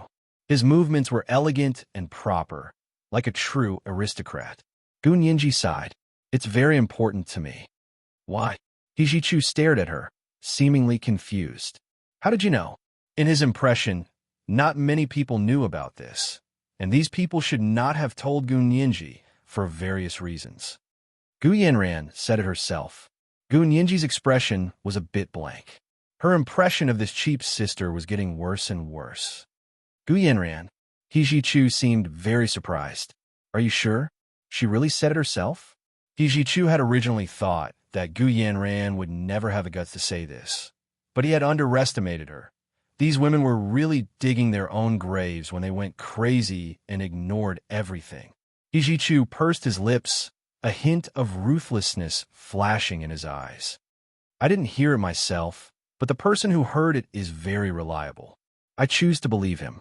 Gu Nianji didn't say who it was because this matter involved Xiaoheng's father, Guanchen. I see. Hijichu frowned, his shimmering, sultry eyes flashing coldly. If you don't like hearing this, I can ask Gu Yanran to swallow what she said. That's not necessary. Gu Nianji spread her palms, her expression helpless and melancholy. How do I say this? Everyone says that giving birth is not as important as raising. But I don't have any memories from before I was 12, so I really don't have that kind of affection for the Gu family, Gu Xiangwen, and Gu Yanran. And I originally thought that I was Gu Xiangwen's biological daughter, and Gu Yanran was an adopted daughter. But it turned out to be the opposite. I'm an adopted daughter, and she's the biological daughter. Do you know how embarrassed I am? That's okay. You don't have to treat them as family. Hijichu finally understood Gu Nianji's concerns. He sighed in relief and said nonchalantly, I'm just giving you someone to rely on. Huh? Gu Nianji froze. What do you mean? Hijichu realized he had made a slip of the tongue. He picked up the glass of juice beside him and took a sip. He covered it up and said, "You are indeed a daughter of the Gu family, whether Gu Yinran admits it or not. You don't have to worry about her." "I don't care about her, but she cares about me," Gu Nianji said sarcastically. "Does she care about you?" "Yeah, I'm an eyesore. I feel like I'm a thorn in her side. She can't ignore me and can't get rid of me." "Ha ha." Gu Nianji knocked on her bowl and laughed so hard that tears were about to come out. He Jichu laughed and shook his head. "You're overthinking it. Even if you were a thorn in her side, she wouldn't dare to do anything to you. I'm here, don't be afraid." Gu Nianji's smile faded as she stared at Jichu. "Professor, you must know about my past. May I ask what you're hiding?" After experiencing life and death in Germany and seeing her relationship with Hui Xiaoheng come to an end, Gu Nianji suddenly had a strong desire to uncover her past. Perhaps it was because she no longer saw Hui Xiaoheng as her only support. Gu Nianji wanted to be independent, so she needed to have her complete self. This complete self included the present, the future, and her past. The present was in her hands, and the future was in her efforts. Only the past existed in the black hole of her memory. How could she uncover her past? Gu Nianji knew that she had to find her roots in order to truly feel at ease. Otherwise, she would always feel empty. She didn't know who she was, where she came from, or where she was going. This feeling of not having roots and no memories was terrible.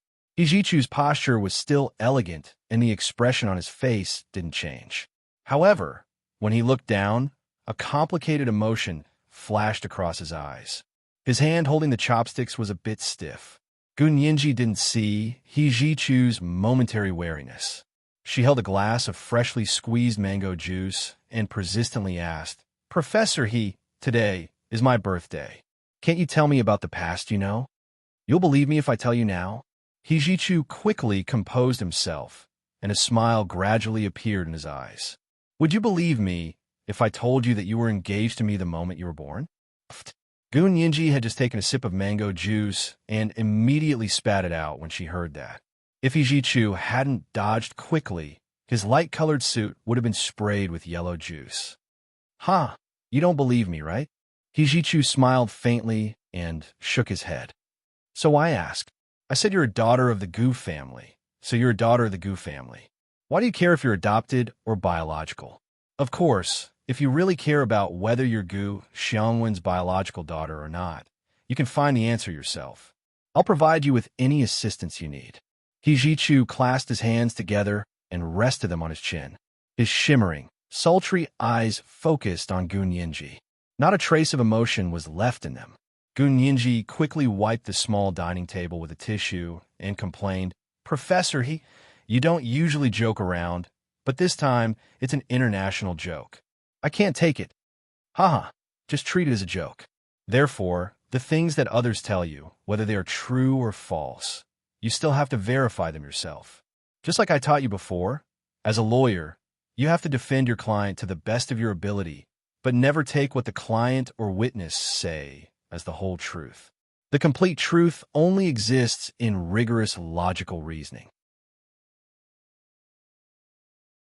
Don't think that just because many things in life are inconceivable, they don't have logic.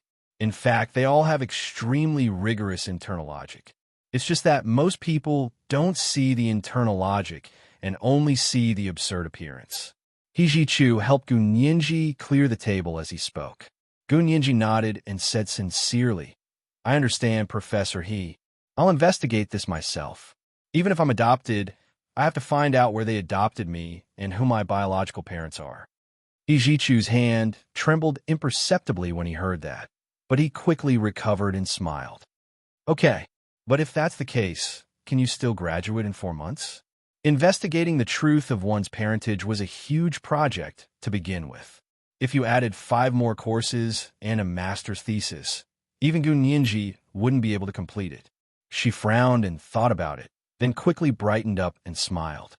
"Thank you for your advice, Professor I was being stubborn. My most important task now is to finish my studies, graduate early, and find a full-time job. It won't be too late to investigate my parentage when I can settle down.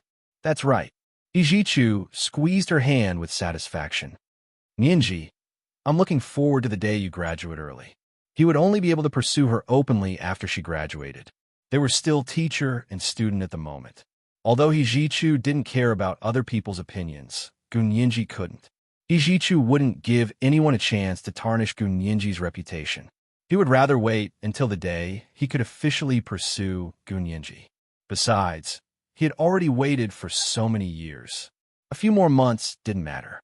After lunch, they left the cafeteria together and walked to the warehouse supermarket outside the school. Hijichu remembered Gunyinji's attitude from before and asked casually, "How are things between you and Hua Xiaoyang?" Gunyinji was speechless. She hesitated before saying, "We broke up, but I don't plan on finding a boyfriend for the next 3 years. I want to work hard in my career." Hijichu looked at her meaningfully. "It's good to have a career, but are you sure you won't find a boyfriend for the next 3 years?" "Yeah, I don't want to, and I hope people won't harass me," Gunyinji said solemnly. That was indeed what she was prepared for. Her marriage with Hua Xiaoyang couldn't be made public, but she didn't want people to think she was still with Hua Xiaoyang. Therefore, they had to break up in front of others.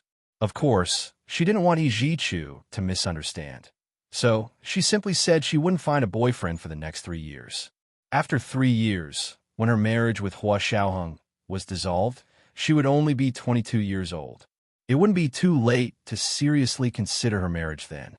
And after 3 years, she would also be 3 years older and definitely more mature than she was now. It was the third watch. It was the fourth watch today. It included 2 monthly votes and more updates. Today was Monday, so don't forget the recommendation votes. There was a fourth watch at 11 p.m., and the monthly votes were 5,400 plus updates. The double monthly votes were still going on. Don't stop, dear.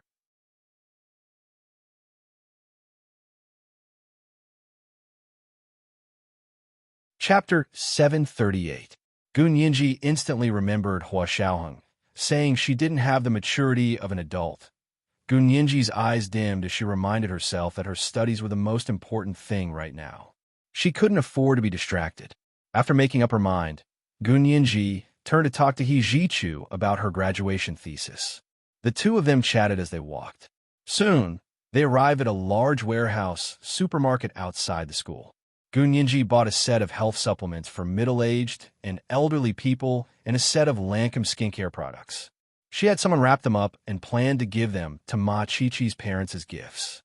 Hijichu helped her carry the health supplements while Gunyinji hugged the Lancome gift box. They chatted and laughed as they walked back to school. When the two of them returned to Gunyinji's dorm, Ma Chi-Chi greeted them with a smile. "I call my parents, and they're very welcoming of Professor He. He also said, why don't we go there earlier? We can go to my house to play. My house is in the suburbs, and it's very big. It even has a backyard."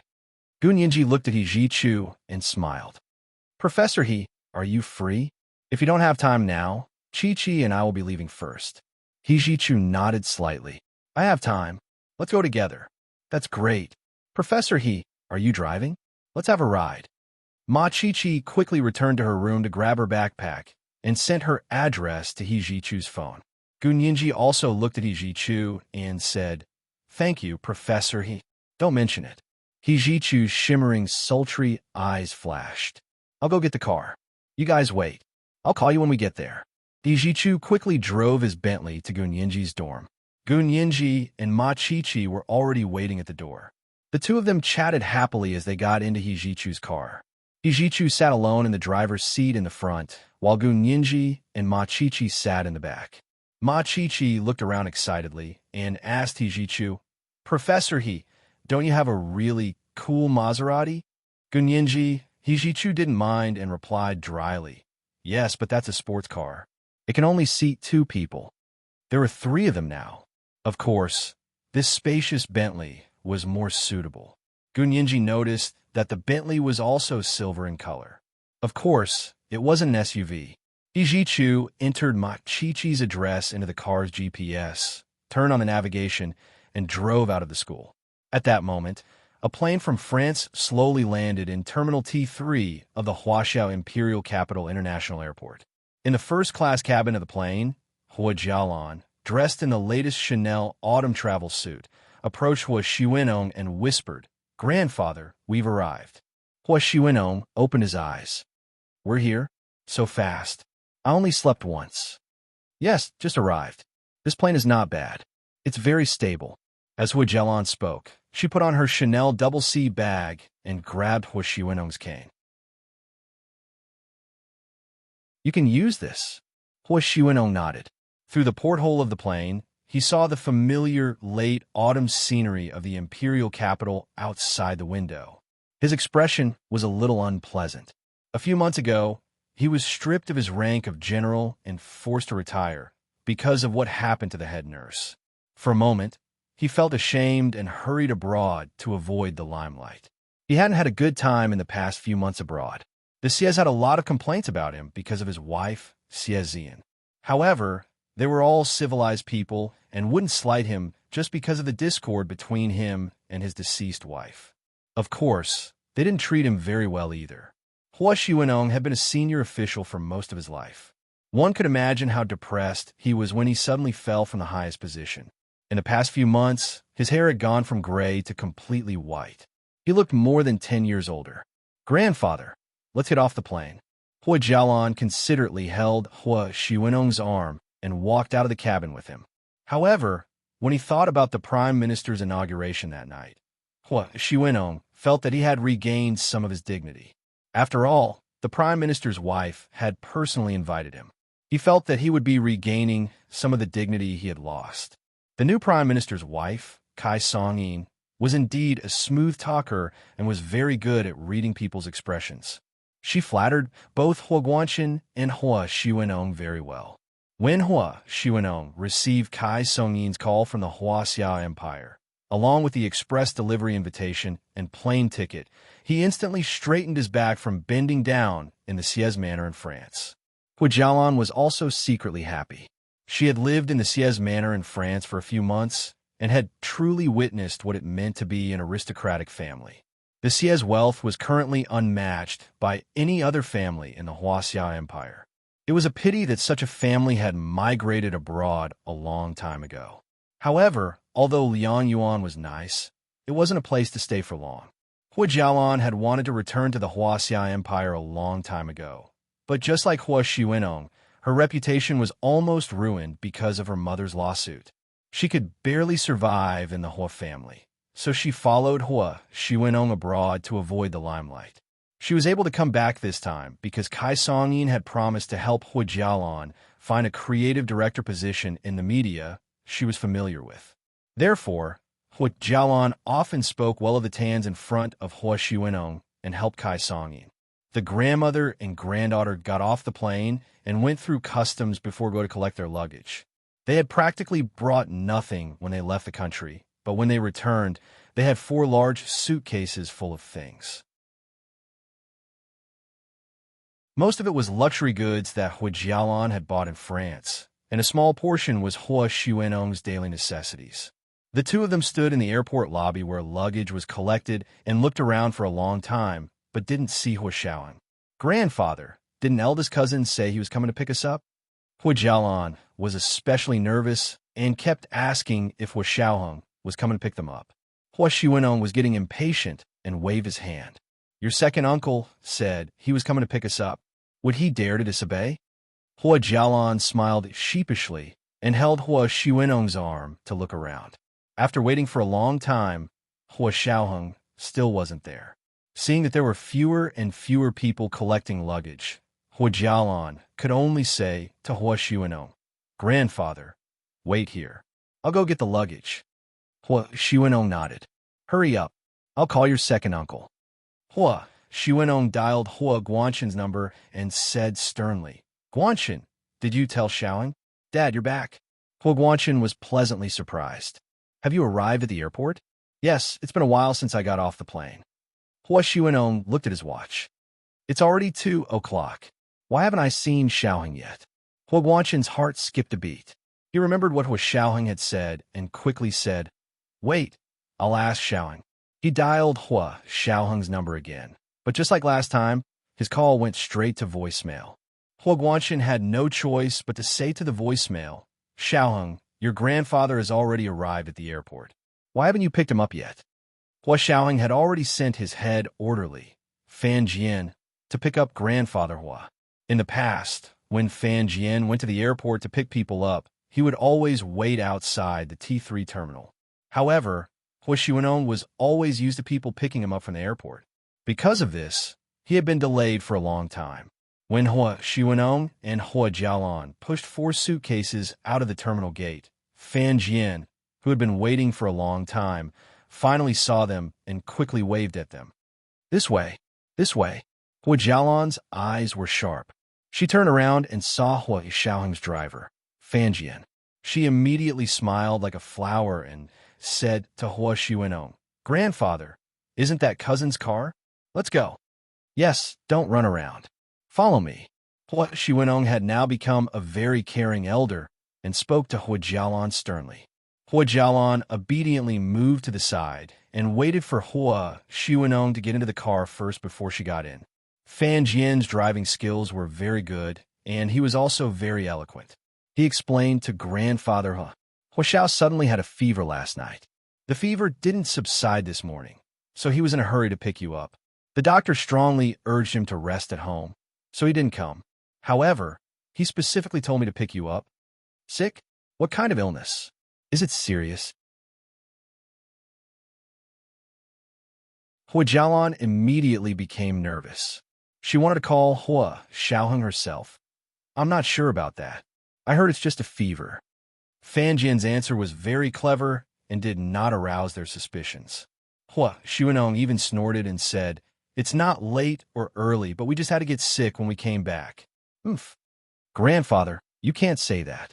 There's no choice when it comes to illness," Hua Jialan said and looked at the driver, Fan Jian. "The doctor said to rest at home? Doesn't that mean he can't walk around? Did you know that my cousin will be attending the Prime Minister's inauguration tonight?" Fan Jian smiled and said, "The chief is sick. He can't attend even if he wanted to. He wants to, but he doesn't have the strength." It was the 4th update, and the monthly tickets had arrived at 5,400 plus updates. It was the 4th update today. That included 2 monthly tickets plus updates. Today was Monday, so don't forget the recommendation tickets. The double monthly tickets were continuing. Don't stop, dear.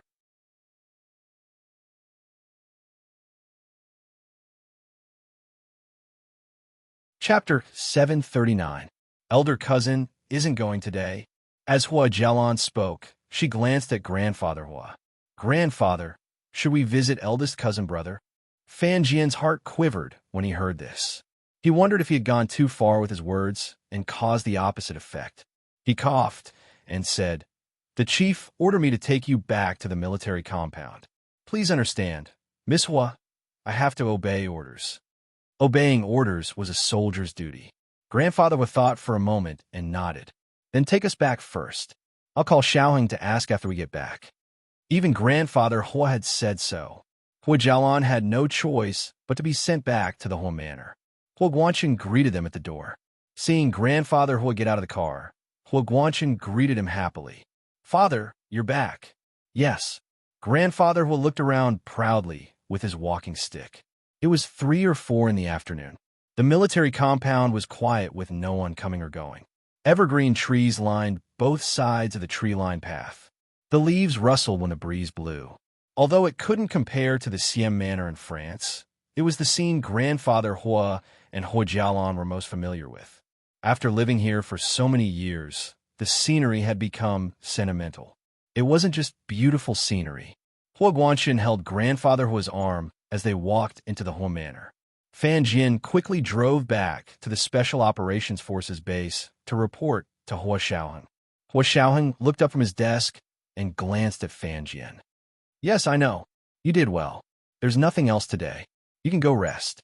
It was Sunday, and Fan Jian was supposed to have a day off. He breathed a sigh of relief and told Hua Xiaoheng about the situation outside before saluting and leaving Hua Xiaoheng's office. Hua Xiaoheng worked on his computer for a while before looking at his watch.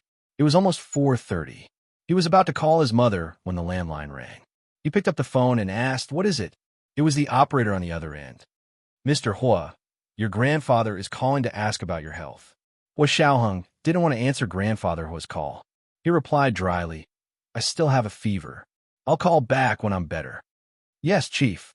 The operator knew what was going on and said tactfully to grandfather Hua, who was waiting to speak to Hua Xiaoheng, "Grandfather Hua, the chief is still ill and can't answer the phone for the time being.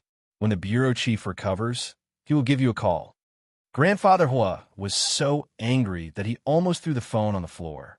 However, he couldn't vent his anger on the operator, so he could only suppress his anger and say in a low, muffled voice, "All right, let him rest well. When he's better, let him come home and we'll have a family reunion." "Yes, Grandfather Hua." After Grandfather Hua hung up, the operator relayed his words to Hua Xiaoheng's voicemail. Of course, Hua Xiaoheng didn't pick up because he was calling his mother. "Are you going to the Prime Minister's inauguration today?" Song Jining was talking to Hua Xiaoheng through her Bluetooth headset. She was still typing on the keyboard and looking at the simulation experiment data analysis on the computer. She said, "I'm going. I'm one of the leaders of the subject. The Minister of Education is coming with us." Hua Xiaoheng knew that his mother didn't like to show her face in public and had always avoided such occasions.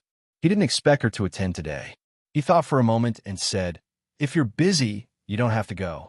That should be fine, right?" "Why not? It's a big problem." Song Jining couldn't help but rub her temples. She had almost lost 16 years of her life.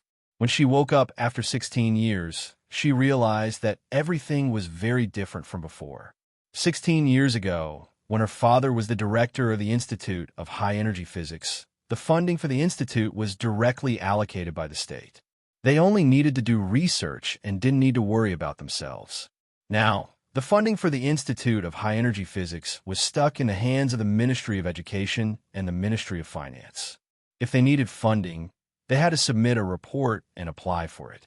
Whether they could get it or not depended on their relationships. Song Jining wasn't used to it in the beginning, but she had always been a top student. She learned everything very quickly, including interpersonal relationships. She wasn't very good at interpersonal relationships in the past because it wasn't necessary, so she didn't spend her energy on it. Now it was a practical need. After suffering twice, she learned to apply for funding. Now, she could submit a report and apply for funding. However, Prime Minister Do, whom she had just gotten to know a few months ago, had already stepped down. Now, the new Prime Minister, Tan Dongbang, was in power, so she still had to show her face. Having a good relationship with the new Prime Minister's cabinet would be very beneficial for the Institute. Hua Xiaoheng quietly listened to Song Jining talk about the difficulties she had encountered in the past few months and how she had overcome them. She had gone from being the director of the Institute of High Energy Physics, which everyone looked up to out of nowhere. Now, she was the director of the institute who had real power and was loyal to all the researchers. The past few months had been thrilling, but also busy and fulfilling.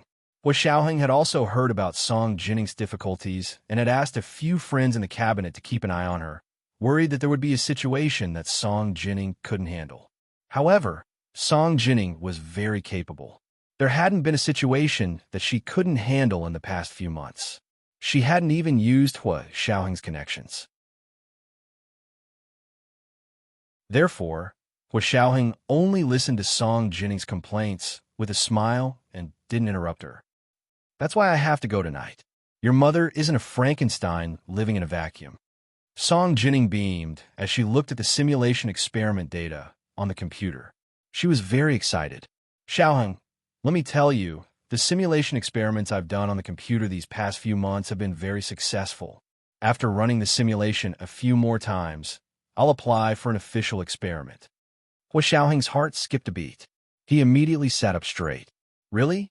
Congratulations, then. But if you really want to restart the official experiment, please report to the military. Don't report to the cabinet." "Oh, got it."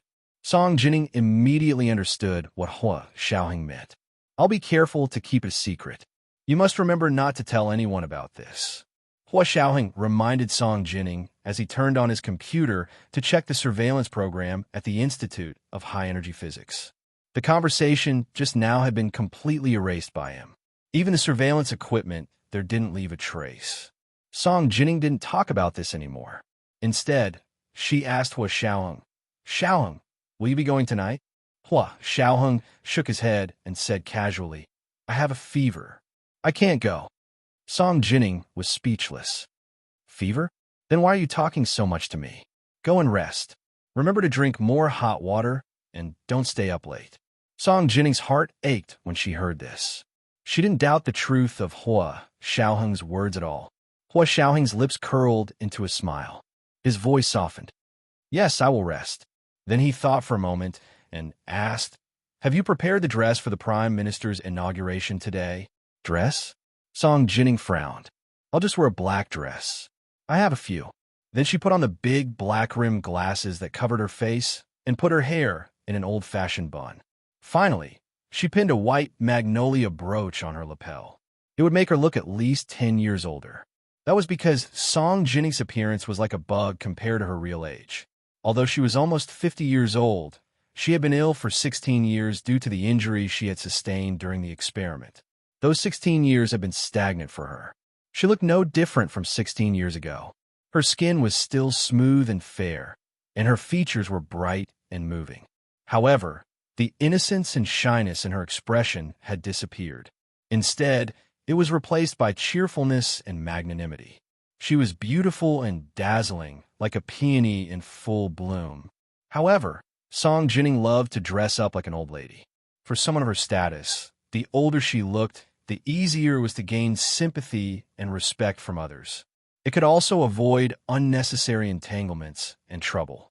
If Song Jining didn't want to go, it would be fine. Hua Xiaoheng wouldn't force his mother to do anything. However, Song Jining wanted to go excitedly and didn't want to be isolated from the real world. Therefore, Hua Xiaoheng changed his mind and wanted his mother to be in the limelight. He truly felt that if a tiger didn't show its might, the whole family would be treated like a sick cat. Any Tom, Dick, or Harry could order them around. He had endured this ever since he went to the United States and realized he had fallen into a trap. He had to vent it now. "Mom, don't wear that black dress." Hua Xiaoheng called her mom for the first time. Song Jining's tears immediately fell. Her son called her mom. Of course, she would agree to anything her son said. Therefore, when Hua Xiaoheng suggested sending her a dress, Song Jining immediately said, "Sure, I'm in the lab. Send it here." Hua Xiaoheng agreed and hung up the phone. He went to his room to pack the dress, jewelry, shoes, and matching handbag he had prepared for Song Jining a while ago into a small suitcase. He carried it to the entrance of the official residence. The dress, jewelry, shoes, and handbag were originally prepared by Hua Xiaoheng for his wedding with Gun Yinji. There were several sets, and one of them was just right for today's occasion.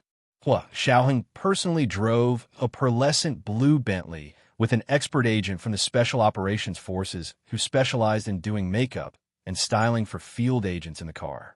Fan Jian drove Hua Xiaoheng's silver Bentley SUV behind them.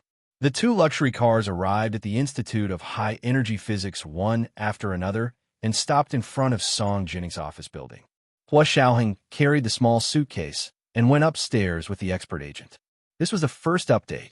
It was still the fourth update today. That included 2 monthly votes plus updates. Reminders, don't forget your recommendation votes. Monthly votes at 1 p.m. 5,900 plus updates. Third update at 7 p.m. and monthly votes at 11 p.m. 6,400 plus updates. Double monthly votes are continuing. Don't stop, dear.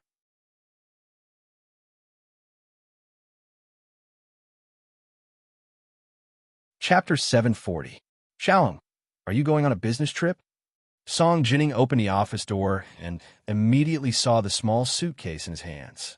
Then she saw a handsome and tall young man next to Hua Xiaoheng. He looked at Song Jining and smiled. "Director Song, hello. I'm Major General Hua's subordinate. In this suitcase are the gown and jewelry I prepared for you." Hua Xiaoheng put the suitcase on the floor and introduced her to them. "Mother, this is Xiao Ning. She specializes in styling." Then he said to his agent, "Xiao Ning, help my mother with a better style? Do your best." Xiao Ning smiled. "Don't worry, Hua Xiao. I can achieve whatever effect you want. I was waiting for you to say that." Hua Xiaoheng patted Xiao Ning's shoulder and nodded encouragingly. Song Jining glanced at them with a smile and carried her suitcase into the inner room to change. Hua Xiaoheng followed her in. There were some things he needed to say. Song Jining entered the house and put down her suitcase. She turned around and saw Hua Xiaoheng following her in. "What else do you have to say?" Song Jining closed the door and looked Hua Xiaoheng up and down. "So you don't have a fever?" That meant that he didn't intend to go. Hua Xiaoheng smiled and did not explain further. He opened his suitcase to reveal a gown, jewelry, shoes, and handbag. "Mom, you'll be the most eye-catching guest at the Prime Minister's inauguration ceremony today." Song Jining frowned slightly as she looked at the evening gown in the suitcase that was as smooth as the moon. "What do you mean? Is there a need for me to steal the show on such an occasion? What are you trying to do?" For Song Jining, this was a matter of basic etiquette. For example, at someone else's wedding ceremony, deliberately dressing up to be more beautiful than the bride was the main characteristic and practice of a scheming B*TCH. Song Jining would never do such a thing, and she disdained to do it. However, Hua Xiaoheng only said one sentence. "Thanks to the Tan and Kai families, your son almost died in the United States." Song Jining felt a buzzing sound in her head, and a surge of blood rose from her chest. Etiquette and rules were all thrown to the back of her mind at this moment. She immediately understood Hua Xiaoheng's intentions today. Why did he lie about having a fever and not attend the Prime Minister's inauguration? Why did they have to send her expensive gowns and jewelry just to dress her up? Tan and Kai, weren't they the main couple at the Prime Minister's inauguration today? She clutched her chest and asked nervously, "What did you say? Are you serious? You taught me that it's impolite not to reciprocate. They schemed and schemed to weave such a big net to trap me. Of course I have to return it." Hua Xiaoheng's tone was very normal, as if he was talking about a trivial matter, but Song Jining's eyes instantly reddened. "Xiaoheng, what do you want me to do?" "I'll listen to you." Her voice trembled as she reached out to hold Hua Xiaoheng's arm. However, she dropped it weakly halfway. His son was almost 30 years old and was no longer the little boy he used to be. "Mom, don't be sad. I told you, they're not the only ones who can weave webs. I can too." Hua Xiaoheng's voice was slightly cold. "Also, my net is bigger and denser. Once it's tightened, no one will escape." Song Jining looked at Hua Xiaoheng with tears in her eyes. Once again, she felt that she was not a good mother. Hua Xiaoheng had been raised by his grandmother, Xie Zian, ever since he was born. Later, something happened to her during an experiment, and his grandmother, Xie Zian, passed away. Hua Xiaoheng had been completely on his own. It was God's blessing that he could grow up to this point. Hua Xiaoheng's lips twitched as he took a tissue from the table and passed it to Song Jining. "Mom, don't be agitated. I'm fine. Go to the Prime Minister's inauguration today. I only hope that you can perform as well as you can." He wouldn't pressure Song Jining. He only hoped that she would stop hiding herself. Gold should shine, and diamonds should be resplendent. Fish eyes should be as quiet as a chicken. Don't pretend to be a pearl and think that everyone is blind and can't see through it. After a while, Hua Xiaoheng walked out of the room and asked Xiao Ning to go in and style Song Jining. Xiao Ning nodded and walked in with a smile. As soon as he entered the door, he saw a beautiful woman standing in the middle of the room. She was wearing a red mermaid dress. Although she was not wearing any makeup, she was still dazzling. It was as if there was really light shooting out from where she was standing, dazzling people's eyes. Xiao Ning shifted his gaze slightly. He was so shocked by the woman's appearance that his heart almost stopped beating. There was actually such a beautiful woman in the world. Was she really almost 50? With this kind of heaven-defying beauty, Xiao Ning felt that if he dressed her up, he could even make her look like she was in her early 20s, let alone in her early 30s. As he walked closer to take a closer look, Xiao Ning couldn't stop praising her. "Director Song, how do you take care of your skin? Let me test your skin age." When he saw the data on the test paper, Xiao Ning was completely speechless. It turned out that she had good genes and was resistant to aging.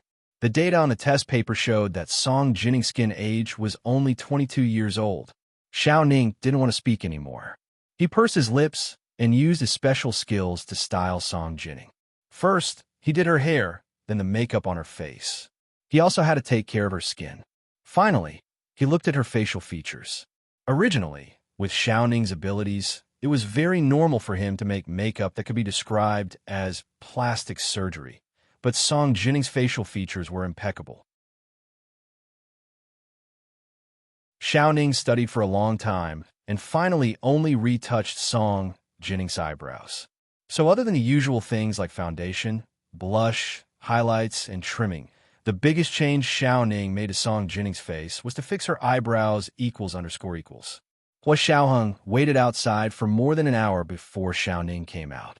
He said to Hua Xiaoheng excitedly, "Hua Xiao, if Director Song is free in the future, can I come and ask Director Song for advice on the secret technique of maintaining health?" Hua Xiaoheng was speechless. The door behind him opened from the inside, and Song Jinning walked out slowly. In that instant, the air in the room seemed to stop flowing. Hua Xiaoheng's eyes flashed, and he gave Xiao Ning a thumbs up. "Not bad, Xiao Ning. The effect is better than I expected. Actually, Director Song has a good foundation. I only fixed her eyebrows." Xiao Ning looked at Song Jinning with a dreamy expression. That was the best work of his life. Hua Xiaoheng walked over to Song Jinning and said, "Mom, it's already past 6. I'll have Fan Jian and Xiao Ning stay behind to take you to the National Center for the Performing Arts for the Prime Minister's inauguration. Go in my car." He left the pearlescent blue Bentley for Song Jinning to use as her personal car and drove the silver Bentley Bentayga SUV away from the Institute of High Energy Physics. After Hua Xiaoheng left, Xiao Ning followed him downstairs to find Fan Jian. Seeing him standing in front of the pearlescent blue Bentley in a daze, Xiao Ning walked over and patted his shoulder. "Xiao Fan, what are you spacing out for?" He looked at the Bentley and praised, "This car is really nice. Is it Hua Xiao's personal car?" "It's all Hua Xiao's own cars." Fan Jian gulped. "I can also drive the Bentley today. Look at you. Don't embarrass Hua Xiao today." Xiao Ning was making a guest appearance as Song Jinning's assistant today and would follow her to the event. Fan Jian was the driver. Hua Xiaoheng drove away from the Institute of High Energy Physics and called In Xixiang on the way. "Big Xiong, are you busy tonight?" In Xixiang was bored at home alone and almost wanted to go online to play games. He was very happy to receive Hua Xiaoheng's call and asked, "Hua Xiao, what's the fun?" Hua Xiaoheng smiled slightly and his voice was relaxed. "Do you want to go to Chi-Chi's house and have a look?" "Chi-Chi? Ma Chi-Chi." In Xixiang grinned.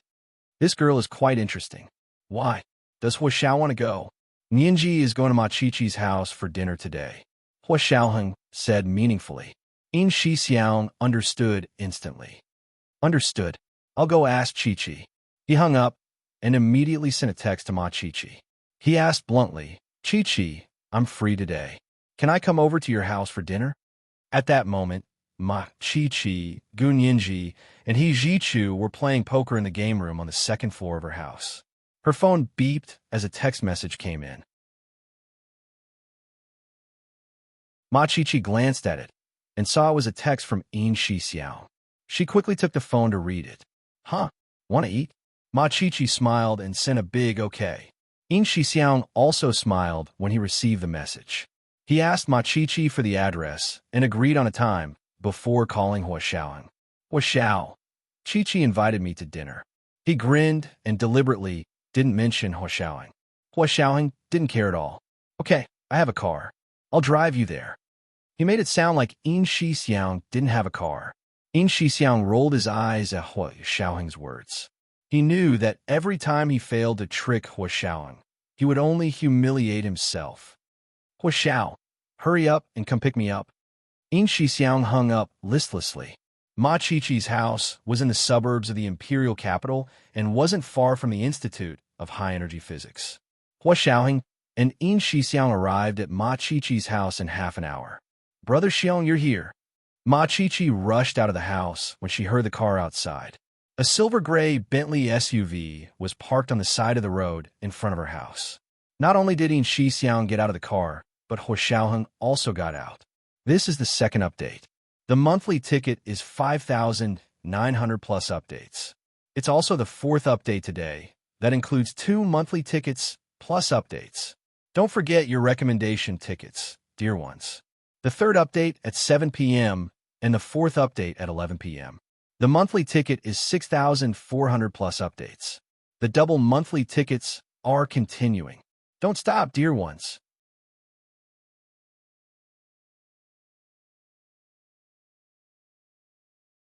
Chapter 741. Hua Xiao. Ma Chi-Chi was so shocked she couldn't even close her mouth. You, why are you here? Yin Xiang smirked and waved his hand in front of Ma Chi-Chi. Chi-Chi, come back. Come back. Your brother Xiong is here. Ma Chi-Chi grabbed Yin Xiang's waving hand and couldn't help whispering in his ear, why is Hua Xiao here too? Yin Xiang didn't mention Hua Xiao at all when he texted, of course. Yin Xiang wouldn't ruin his chief's reputation. He coughed and said, when I left, Hua Xiao happened to come out for business, so I got in his car and came over. Oh. Ma Chi-Chi sighed in relief and patted her chest. So, Hua Xiao was going to work. That's good. That's good. She had thought that Hua Xiaoheng would leave after dropping Yin Xiang off. She hadn't expected Hua Xiaoheng to follow Yin Xiang into her house and casually say, it's done. Ma Chi-Chi was speechless. Hua Xiaoheng walked into Ma Chi-Chi's house and casually glanced around the living room, but didn't see Gun Yinji. Ma Chi-Chi caught up to him and said, Yinji and Professor here are here too. Do you want to see them? Hua Xiaoheng's eyes flashed as he looked at Yin Xiang without a word. Yin Xiang quickly said, Yinji is here too? What a coincidence. Of course we have to see them. This was too deliberate.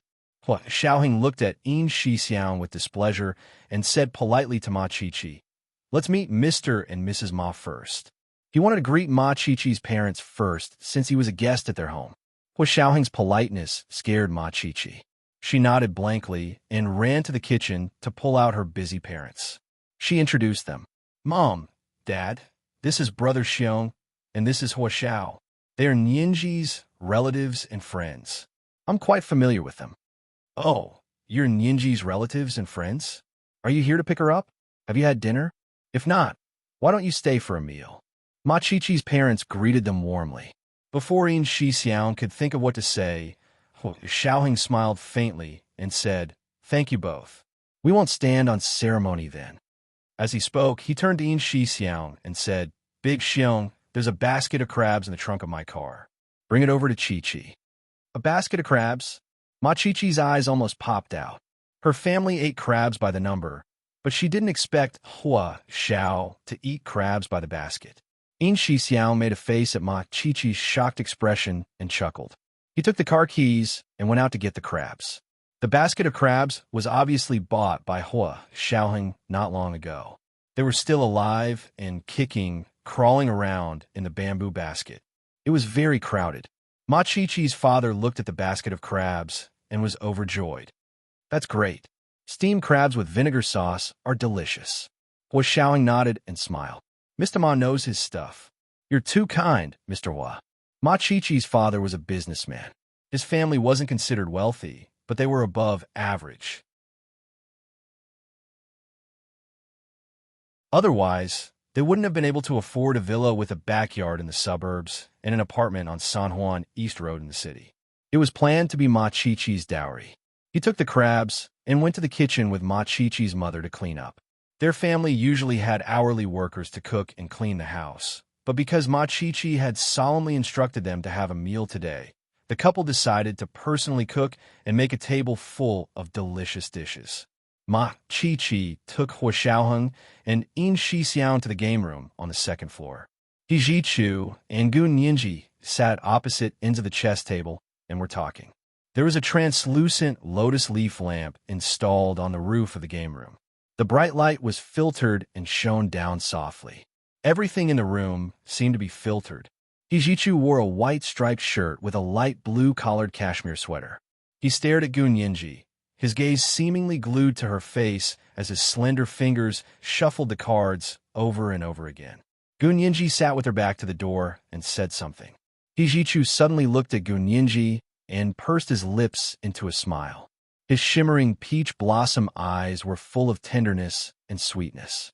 Hua Xiaoheng clasped his hands behind his back and secretly clenched his fists. However, he restrained himself and didn't say anything. Ma Qiqi walked over with a smile.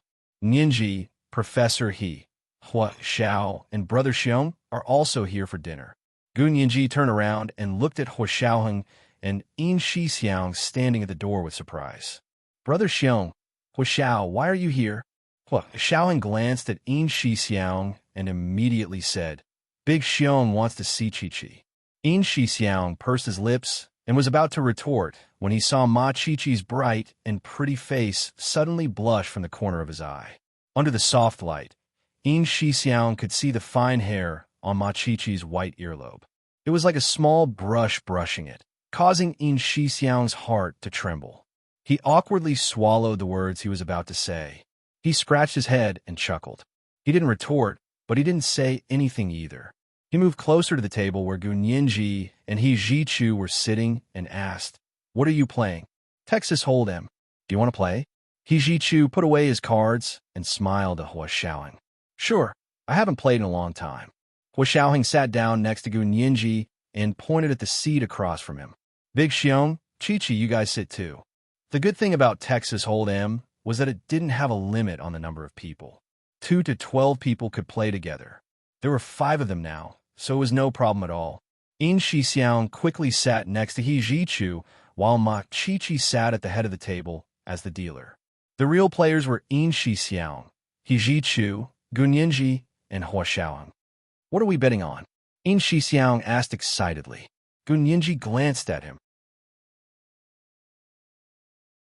In our country, it's illegal to bet on Texas Hold'em. It's considered gambling.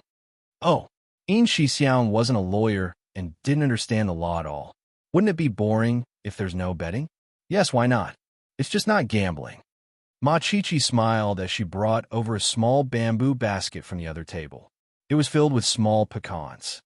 Here, use this as the bet. The loser will peel the pecans for the winner. Isn't that too easy? Yin Shixiang raised his eyebrows. He didn't think much of the bet. Easy? Ma Qiqi raised her long brows. I haven't finished speaking yet. Don't always interrupt. Fine. Go on. The loser will peel the pecans for the winner. We can't use tools like hammers or scissors. Ma Qiqi exchanged a triumphant look with Gunyinji. We can't use tools? Yin Shixiang laughed. That's interesting. He picked up a pecan and weighed it in his hand before handing it to Gunyinji. Ninji, if you lose to Brother Xiong doesn't need you to peel the pecans. Just write a small program for Brother Xiong. Brother Xiong is looking down on me. Gunyinji smiled as she pointed at Yin Shixiang. Why don't we double the bet? Yin Shixiang was about to agree right away when he suddenly remembered that the biggest feature of Texas Hold'em was the variety of cards. If the person playing cards had a good memory and was good at math, he would be able to calculate his opponent's cards clearly, and Gunyinji happened to have a photographic memory. She was a straight-A student who had self-studied the advanced math textbooks for undergraduate students at the age of 13. Haha, I wouldn't dare to look down on Miss Gu. Yin Shixiang closed his palms. Let's begin. Ma Qiqi winked at him and began to deal the cards. After 5 rounds, Gunyinji unexpectedly closed her cards and gave up in the 4th round. Yin Shixiang looked at his cards and considered it for a long time before also giving up. Only He Jichu and Hua Xiaoheng were left at the table, facing off. Call. Hua Xiaoheng put down his cards without batting an eyelid. He Jichu looked at him for a while before also saying, Call. Both of you, show your cards. As the dealer, Ma Qiqi directed the order on the table. Hua Xiaoheng curled his lips slightly and flipped his cards first.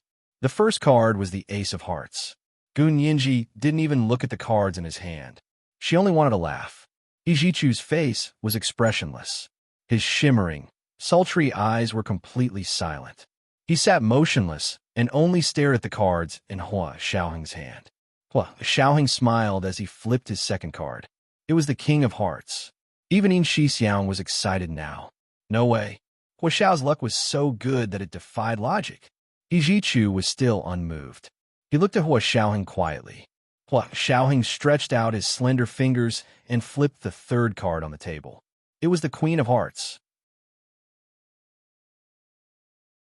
Immediately after, he flipped the fourth card. It was the Jack of Hearts. Just these 4 cards were enough to make them the best royal flush in a royal flush. As long as there was another 10 of hearts, it would be the best card on the table. Still call. Hua Xiaoheng looked at He Jichu inquiringly. Even Ma Chi wasn't sure now. Call. He Jichu gritted his teeth and flipped his cards. The first card was the King of Spades. The second card was the Queen of Spades. The third card was the Jack of Spades. The fourth card was the 10 of Spades. It was also the origin of a royal straight flush. As long as there was another 9 of spades, it would be a straight flush. Of course, it was a few levels lower than Hua Xiaoheng's royal straight flush, but it was still very powerful. Both of them only had one last card left in front of them. Hua Xiaoheng was calm and collected. He asked He Jichu again, "Are you calling?" He Jichu's eyes darkened as he looked at Hua Xiaoheng. After a long time, he shook his head. "I give up." As he spoke, He Jichu flipped the last card in his hand. It really was a 9 of spades. Gun Yinji couldn't help but sigh internally, but her eyes were fixed on Hua Xiaoheng's right hand to prevent him from playing any tricks. Professor, he was still too cautious. Actually, Hua Xiaoheng was tricking him. Gun Yinji had a good memory and knew how to count cards. The cards in her hand were terrible. There was no flush, no straight, and not even a pair, so she gave up. However, she had already calculated that He Jichu had the only straight flush on the table.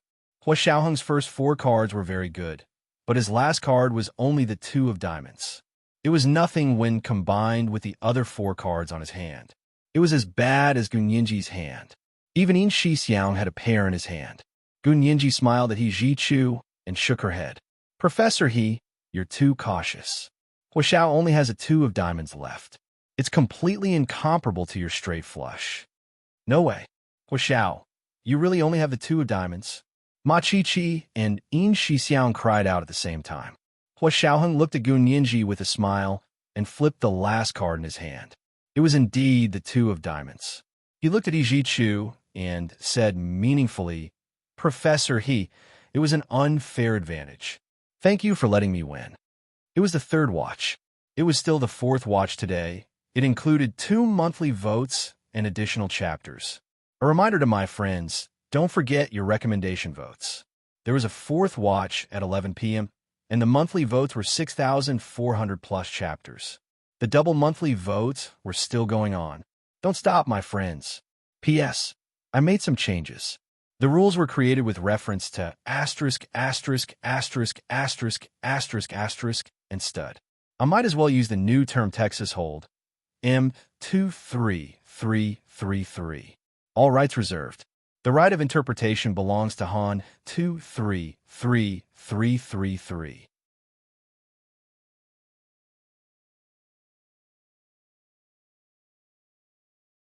Chapter 742. He Jichu's expression suddenly darkened, but it was only for a moment before he recovered his cool demeanor and said slowly, "Hua Xiao is indeed an expert at bluffing people. Although I'm not as good as him, I didn't lose. Therefore, he didn't have to embarrass himself by peeling walnuts for Hua Xiaoheng. According to the rules of red state poker, forfeiting in the middle of the game was not considered a loss. He was making reasonable use of the rules. This isn't just about bluffing. It involves the advanced theories of psychology, advanced mathematics, logic, and interpersonal relationships. Hua Xiaoheng pushed the cards forward. If I want to, I can play a royal flush. It was just that Gun Yinji had been staring at his hand, so he didn't want to mess around according to Hua Xiaoheng's usual habits. As long as it was a gamble, he would definitely cheat. When the Special Operations Forces taught their agents how to gamble, they often said that gambling wasn't about cheating 9 times out of 10, but about cheating 10 times out of 10. There were no exceptions. The difference lay in the level of deception. Hua Xiaoheng had taught Gun Yinji these tricks before, including how to play the card of 1,000 thinking about it. It was really the Wheel of Fortune. Once the disciple was taught, the master would not be able to cheat. Hua Xiaoheng couldn't help but reveal a happy expression as he thought about it.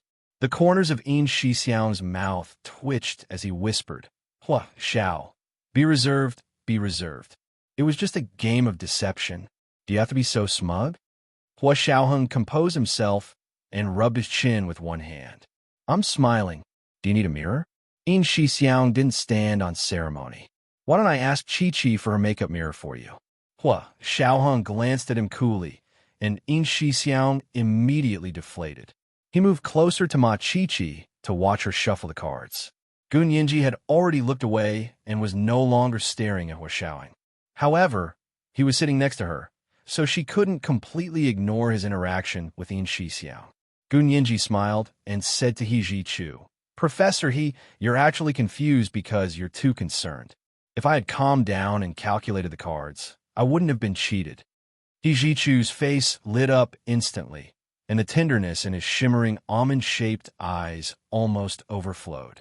He looked at Gun Yinji and smiled as he said slowly, "Sure, but I'm not very good at counting cards. Yinji, teach me when you have time." "Yes, no problem. I'll tell you about it when we get back to school." Gun Yinji agreed immediately. Hua Xiaoheng's expression darkened. He stood up and said, "You guys play? I'm going out for a smoke."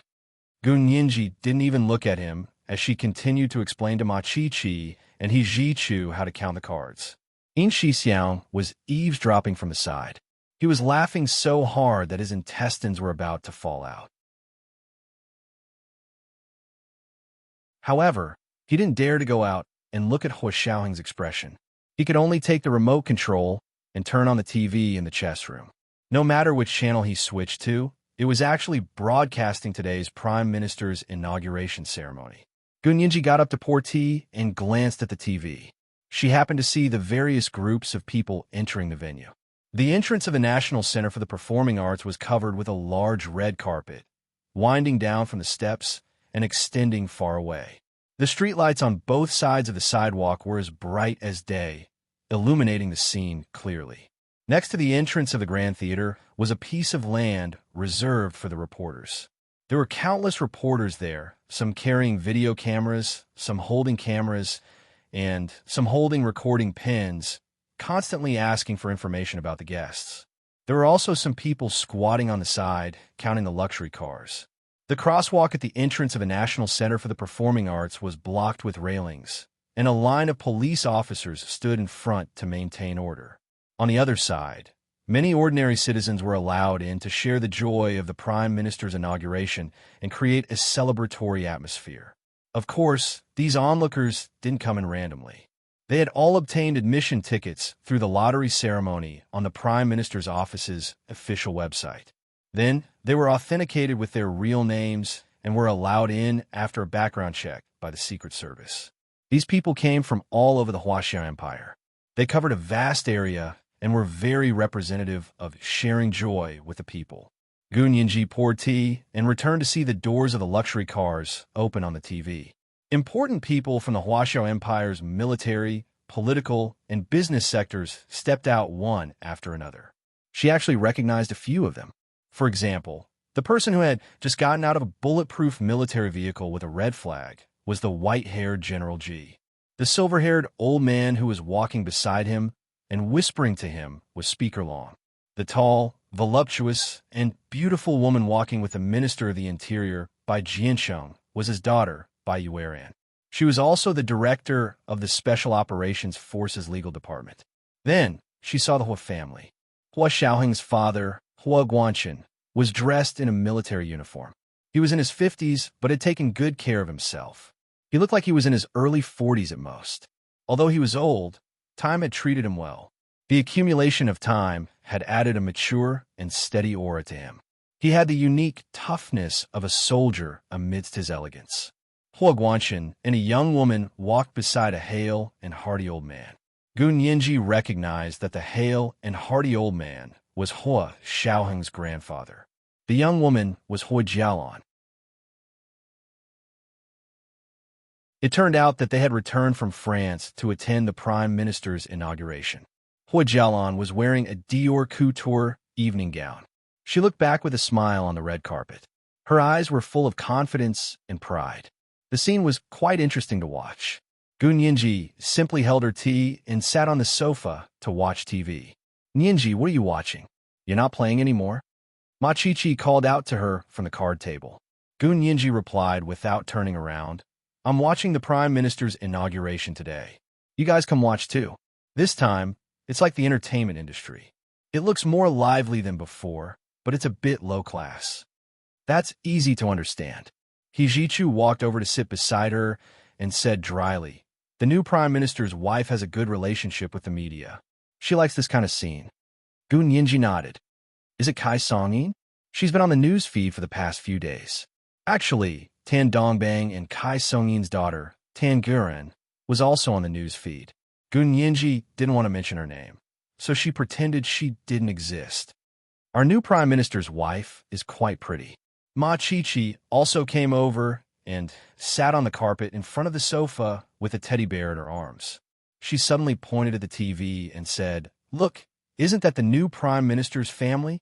A black Cadillac limousine slowly drove over to the side of the red carpet under everyone's anticipation.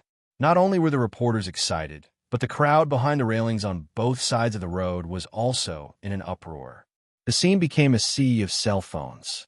Everyone was holding up their phones to take pictures of the Cadillac limousine. Kai Song-yin, Tan Dongbang, and Tan Gueren sat in the car, but didn't immediately open the door to leave.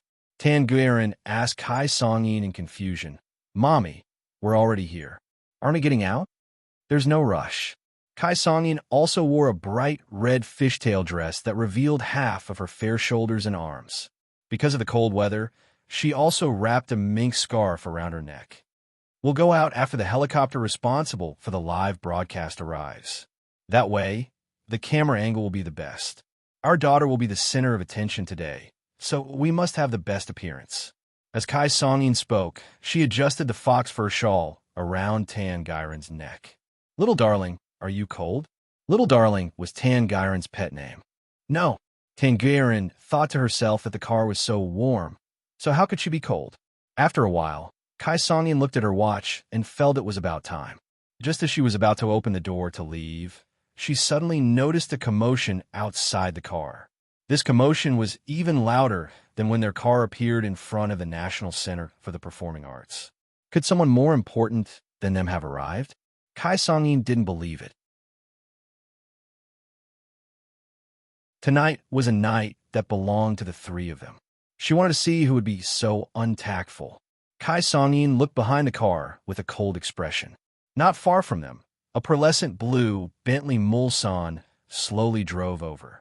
The mysterious pearlescent blue color was as blue as the sea. It was eye-catching the moment it appeared and instantly outshone the standard Cadillac they were sitting in. This was a real luxury car, and looking at the nameplate on the door, it was probably custom-made. Kai Song-yin's expression darkened. Just as she was about to open the door to get out, she saw the door of the Bentley open as well. A woman wearing a red fishtail dress leisurely walked out of the car. She stood on the red carpet just like that. The moon and stars in the sky seemed to be ashamed to compete with her beauty as they quietly snuck into the clouds. Even the bright street lights dimmed because of the woman's beauty. The noisy entrance of the National Center for the Performing Arts fell silent just like that. Everyone's gazes were attracted by this beautiful woman who seemed to be able to shine. All the cameras were pointed at her, and all the phones and cameras only had her in their sights. After a while, she raised her hand and waved elegantly at everyone. Then she turned to look at the Cadillac that Kai Song-yin and the others were sitting in. She revealed a faint smile. This smile broke the clouds, and the moon appeared. The east wind blew through the thousands of flowers and trees. Looking for her in the crowd for thousands of times, they suddenly looked up and saw that the person was right there in the bright lights. Everyone's idea of a beauty was different, but at that moment, almost everyone present was thinking that this was the so-called beauty. Kai Song-yin saw the woman's outfit clearly at that moment, and her entire face darkened. She realized that she was almost wearing the same outfit as the woman. The only difference was that her fishtail dress revealed half of her shoulder and one arm, while the woman was wrapped up tightly. Kai Song-yin looked at her slightly plump and round arm and suddenly felt very uncomfortable. What was even more annoying was that the woman came out first. She came out later, giving the audience the impression that she was imitating someone else. This was the fourth update. It was still the fourth update today, including 2 monthly tickets and updates, reminding everyone not to forget your recommendation tickets. Monthly tickets of 6,400 plus updates will be delivered. Good night, everyone. P.S. The previous chapter has been edited. If anyone sees Texas Hold'em, don't think I wrote it wrong. Go to the previous chapter and read it again.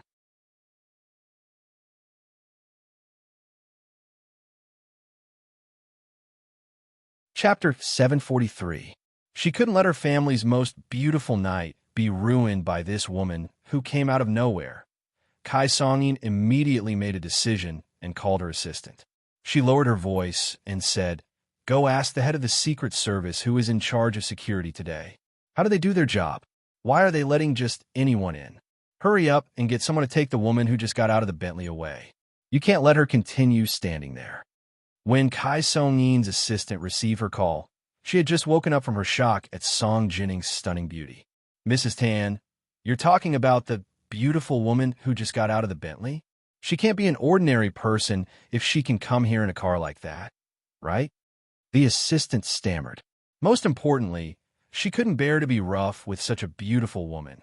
Kai Song-yin also knew that a woman who could sit in a car like that was probably rich, but money couldn't be the only thing that could be put on airs at an event like today. There were so many high-ranking government officials and military generals at the venue. It wasn't the place for a nouveau riche to steal the limelight. In Kai Song-yin's heart, she had already classified Song Jinning's behavior as a nouveau riche who didn't know the severity of the situation. That was because no well-educated woman from an aristocratic family would do such a strenuous and unrewarding thing like stealing the limelight. However, Kai Song-yin had forgotten that for a mother, she wouldn't hesitate to stab Kai Song-yin a few times, much less steal the limelight. Don't worry so much. If you're afraid of offending someone, then ask her to leave with kind words. Otherwise, what would she look like standing here? Can a prime minister and I even get out of the car? Kai Song-yin's voice became serious. Don't make excuses. Hurry up and go find him. The assistant's face turned red from Kai Song-yin's yelling. He quickly bowed and said, "Yes, yes, yes. Mrs. Tan, don't worry. I'll handle it right away." He hung up the phone and looked around. He found a few Secret Service security guards and walked over to where Song Jinning was standing. Hua Xiaoheng stood under a maple tree in the backyard of a 3-story villa in the suburbs of the imperial capital. He wore a Bluetooth headset, held a cigarette in his right hand, and held his phone in his left as he watched the live broadcast of the Prime Minister's inauguration. At 4 o'clock, someone is walking toward Director Song. Activate Plan A and let the media come forward. Hua Xiaoheng calmly directed the Prime Minister's inauguration. Although he didn't go there personally, his men were already stationed in every corner of that place. Zhao Yangzi was monitoring the Prime Minister's inauguration ceremony from the central control room of the Special Operations Forces headquarters. At the same time, he was relaying all the information from the scene to Hua Xiaoheng. Hua Xiaoheng compared the feedback from Zhao Yangzi with the feedback from the Prime Minister's inauguration. Only then could he grasp the most timely developments and make the most accurate decisions. When he discovered that Kai Song-yin's assistant had sent a few Secret Service security guards over to Song Jinning's side, Hua Xiaoheng immediately arranged for the next round of operations. Xiao Ning, the stylist he had assigned to Song Jinning, also got out of the car. She was wearing sunglasses and a black suit, looking like a tough bodyguard. As soon as he came out, Kai Song-yin's assistant, who was walking over to take Song Jinning away, stopped in his tracks. He looked at Song Jinning suspiciously and then at the bodyguard beside Song Jinning. His intuition told him that a woman who was so beautiful and could afford such a car and had such a capable bodyguard was definitely not an ordinary woman. Would he really dare to take her away? Just as he was hesitating for a few minutes, a group of media people carrying cameras, microphones, and all kinds of live streaming equipment suddenly rushed over from behind him and ran towards Song Jinning. Song Jining was a little shocked. She didn't know what those reporters were doing. Xiao Ning was also wearing a Bluetooth headset to receive all kinds of instructions. At that moment, he moved closer to Song Jining's ear and whispered, "Don't be afraid. This is our arrangement. When the time comes, you just have to answer whatever they ask." Song Jining breathed a sigh of relief. She maintained her smile and nodded slightly at the reporters who surrounded them. Microphones were extended in front of her one by one as the excited media reporters began interviewing her. "May I ask if you are Director Song Jining of the Institute of High Energy Physics? May I ask if the Institute of High Energy Physics is going to build the Super Hadron Collider? May I ask if Director Song, I heard that the Large Hadron Collider in Europe can already produce a Higgs singlet. Does that mean that it is theoretically possible to travel through time?" A series of questions were thrown out and broadcast live on TV and the internet at the same time.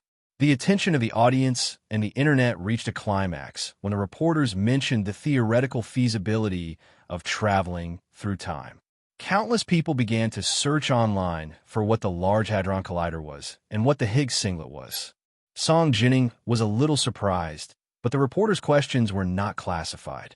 At least, they had nothing to do with their actual experiments. Therefore, she still smiled and explained to them, "The Institute of High Energy Physics has always been committed to theoretical research. The Super Hadron Collider is still in the process of theoretical demonstration, so I can't say for now. As for whether or not the Large Hadron Collider in Europe can already produce a Higgs singlet, I can only say that wishes are beautiful, but reality is cruel. But as scientific researchers, we have to realize the beautiful wishes of everyone from the cruel reality." Song Jining's casual words were highly praised by the reporters. They raced against time and quickly sent out various live press releases to be the first to broadcast on TV and the internet. Even General Ji had noticed the commotion. When the reporters arranged by Hua Xiaoheng passed the microphone to General Ji said at the right time, "Director Song's father, Song Haichuan, was our country's first generation of high-energy physicist. He laid a solid foundation for our country's high-energy theoretical physics. 17 years ago, Director Song Haichuan unfortunately died in an experiment. We must always remember the great contributions that scientists have made to our country. I propose that on this great day, everyone observe 3 minutes of silence for those scientists who have sacrificed themselves." General Ji's proposal was unanimously supported by the big shots present. Therefore, the entrance of the National Center for the Performing Arts, which had just been bustling with activity, fell into silence again. The silence this time was different from the silence when everyone was shocked speechless when Song Jining appeared. The silence this time was solemn and dignified. It was a silence that made many people sigh with emotion. Only Kai Song-yin, who was still in the Cadillac, was so angry that her face was contorted. She almost had a heart attack. She clutched her chest and panted in the car. "This woman is Mrs. Hua, Song Jining. Why does she look like this? Did she get plastic surgery just for today's inauguration? Also, today is the Prime Minister's inauguration. What does General Ji mean by this?" The lively inauguration had turned into a memorial service. Wasn't this purposely provoking her? The new Prime Minister, Tan Dongbang, frowned and thought about it. "I can't take it anymore. I have to get out. You and little darling will do as you see fit." Tan Dongbang opened the car door and got out. Unfortunately, everyone was still in silence at this time. No one cheered for him. Tan Dongbang could only quietly mourn with everyone. After a while, the silence ended. Kai Song-yin finally got out of the car with a smile. She stood next to Tan Dongbang, and Tan Guirin followed behind her with a sweet smile. The media reporters and the audience finally noticed that the Prime Minister's family had gotten out of the car. However, they missed the most exciting moment. Now that they saw the family smiling on the red carpet, many people instantly felt awkward. A media reporter carried a camera and rushed in front of the Tans.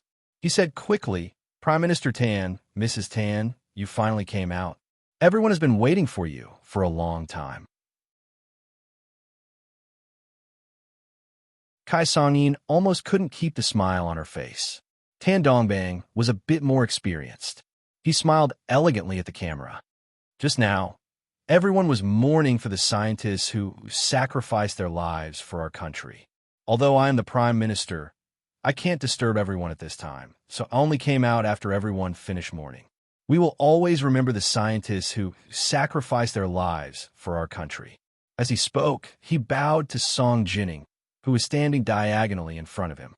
Kai Songyin looked at Song Jining with a complicated expression. She heard the reporter who had run over first exclaim again, "Mrs. Tan, why are you wearing almost the same evening gown as Director Song? Wasn't this the same outfit?" Kai Songyin raised her arm intentionally and said with a smile, "No way. Look, my evening gown doesn't have sleeves, but Director Song's evening gown has long sleeves. How can this be the same outfit?" "Oh, that's true. We didn't notice it just now. It was our oversight." The reporter aimed the camera at Kai Songyin's chubby arm and took a few shots before carrying the camera to interview someone else. Kai Songyin tilted her body uncomfortably. Tan Guirin followed behind her with her head lowered deeply. She seemed to be very embarrassed. After the Prime Minister's family got out of the car, the VIPs present began to enter the National Center for the Performing Arts in groups of 2s and 3s. The National Center for the Performing Arts had been renovated, and the stage in the middle was for the Prime Minister to take his oath. The Prime Minister's family of 3 and the Prime Minister's most capable assistant would stand on that stage. There were a few private rooms closest to the stage. One of the private rooms was for the Tans and the Kais. There were also a few members of the Hua family who had their own seats in this private room. The invitation Song Jining received was different from the other people in the Ministry of Education. The invitation she received was with the Hua family, which meant she was in a special private room. She didn't know who was there when she entered until she saw Hua Guanchen standing in front of the large window of the private room. Hua Guanchen almost couldn't take his eyes off her. His gaze was so intense that it was difficult to ignore him. Song Jining frowned and turned to leave the private room. However, before she could walk out the door, she saw Kai Songyin walk in with her daughter, Tangurin, who had been with her earlier. "May I ask if you are Mrs. Hua? It's an honor to meet you." Kai Songyin extended her hand to greet Song Jining with a radiant smile. It was as if the discord outside had never happened. This is the first update. A reminder to everyone, don't forget your recommendation tickets. The monthly tickets are 6,900 plus updates at 1 p.m. and a third update at 7 p.m. Whether or not there will be a fourth update today depends on the monthly tickets. I don't think it will be that fast. The double monthly tickets are continuing. Don't stop, everyone.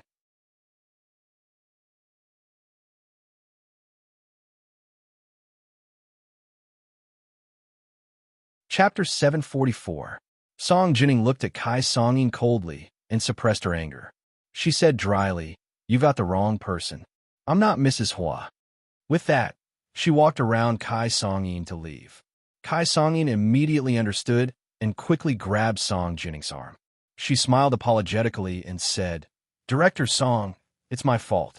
I was really too busy today. There were so many media outlets and so many important people attending this inauguration. I was really too busy. Please forgive me. Please forgive me." Kai Songyin smiled apologetically, but she didn't think much of it. What kind of status did the Hua family have? In front of the Hua family, the Song family was nothing. What's more, Song Jining's father, Song Haichuan, passed away 17 years ago. So what if he was posthumously recognized as a hero? There was no one left in the Song family. Kai Songyin had thought that Song Jining definitely wanted to get back together with Hua Guanchen and wanted to help her. That was why she had addressed her as Mrs. Hua. She didn't expect Song Jining to be so hypocritical. Not only did she deny it, but she also gave her an unpleasant look in front of others. If it wasn't for her daughter's lifelong happiness, Kai Songyin really didn't want to have anything to do with Song Jining. Who would want to stand beside such a vixen? Kai Songyin had hired a professional organization to investigate Hua Xiaoheng's family for the sake of her daughter Tan Guirin's marriage. Therefore, she knew that Song Jining's real age was 49 years old and would soon turn 50. She was 2 years older than Kai Songyin. But looking at her now, She looked like an immortal fairy after plastic surgery. She looked even younger than her daughter. Song Jinning's waist was so slender and her legs were so long. The curve of her fishtail skirt perfectly accentuated her S-shaped figure. Her skin was as tender as white jade. Even at such a close distance, there were no flaws. Her skin was even more delicate than Tangyran's. Kai Song-yin had always thought that although she was old, she was still voluptuous and cute. However, standing next to Song Jinning, who had undergone plastic surgery, made her look like an old maid. Kai Song-yin truly despised such a vain woman from the bottom of her heart. However, this kind of vain woman had given birth to a good son. For the sake of her daughter, she had no choice but to feign civility. 09 small say net. Although Kai Song-yin was thinking that, she didn't show it at all on her face. She continued to hold Song Jinning's hand warmly and said, "Director Song, please be magnanimous and forgive someone like me who doesn't mean what I said."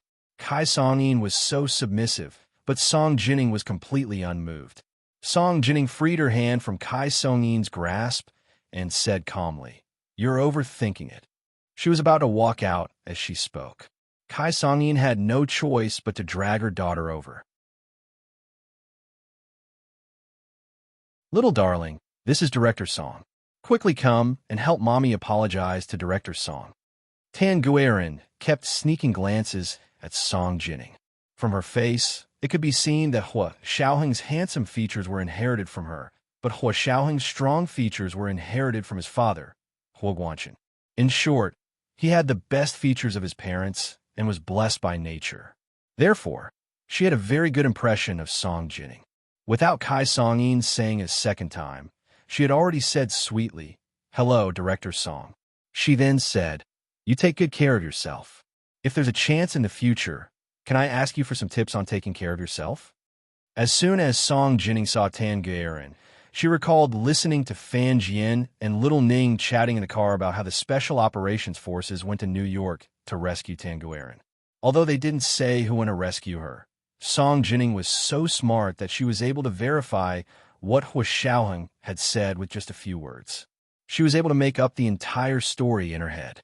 Therefore, as soon as she saw Tangyran, it was as if she had seen an enemy who wanted her son's life. However, the education she had received since she was young prevented her from speaking ill of Tangyran. However, she completely ignored Tangyran and didn't even say a polite word. The atmosphere in the private room instantly became awkward. Kai Song-yin gave the people in the private room a look. The relatives of the Tan family and the Kai family who came in earlier all found an excuse to leave. Before they left, they even closed the door of the private room. Only the Huas, Song Jinning, Kai Song-yin, and Tangyran were left in the private room. Kai Song-yin looked at her watch. There was still half an hour before the Prime Minister's inauguration officially began. It was time for the reception, so it was a good time for everyone to socialize. She wanted to take this opportunity to have a good talk with Song Jinning and leave a good impression for her daughter in front of her future mother-in-law. Unfortunately, Song Jinning refused to budge. Kai Song-yin could only look at Hua Guanchen, grandfather Hua, and Hua Jialan in hopes that they could help smooth things over. Hua Jialan's expression was a bit strange, but she still walked over to Song Jinning and said, "Second aunt, you've always been tolerant. You wouldn't make things difficult for Miss Tan, right?" Song Jinning looked at Hua Jialan coldly and looked away. She said bluntly, "I'm not your second aunt. Don't pretend to be close to me. I remember you didn't even save your own mother. Don't pretend to be a good person and help others out." Hua Jialan's face drained of all color. Her lips trembled and her eyes filled with tears. She covered her face and ran away. Sitting next to grandfather Hua, she cried silently. Grandfather Hua glanced at her and remembered the cause of Hua Jialan's mother's death. He also felt a bit disgusted, so he didn't say anything to stop her. He sat alone, drinking tea and watching the show. Hua Guanchen saw that Song Jinning was being ridiculous and walked over to help Tangyran out. He said, "Jinning, Prime Minister Tan's only daughter, Miss Tangyran, is smart, obedient, and very filial." He then said to Kai Song-yin, "Mrs. Tan, you're lucky to have a daughter like her." Kai Song-yin's stiff face finally broke into a smile.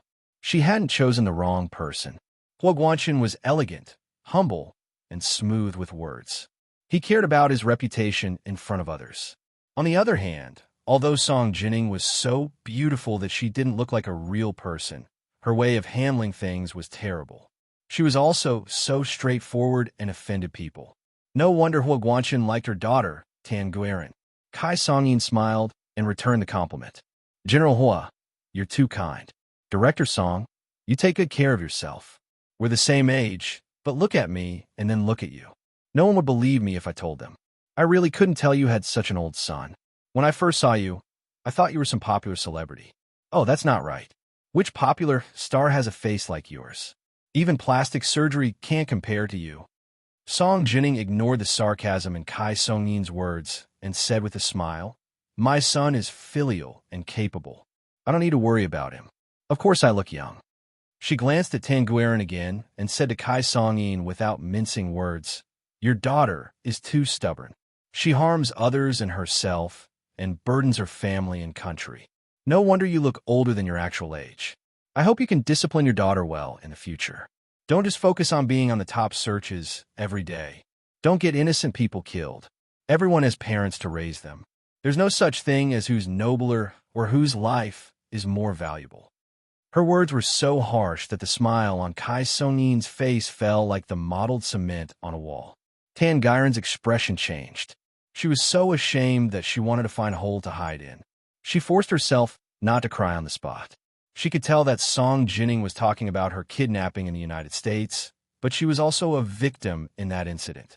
Hua Xiao's mother probably didn't know yet, so she didn't hate Song Jining. Hua Guanchen felt like he had been slapped in the face. He had just praised Han Guiran for being obedient and filial, but Song Jining opposed him and said she was too stubborn. Jining, what's wrong with you today? Did you eat medicine? Hua Guanchen said unhappily.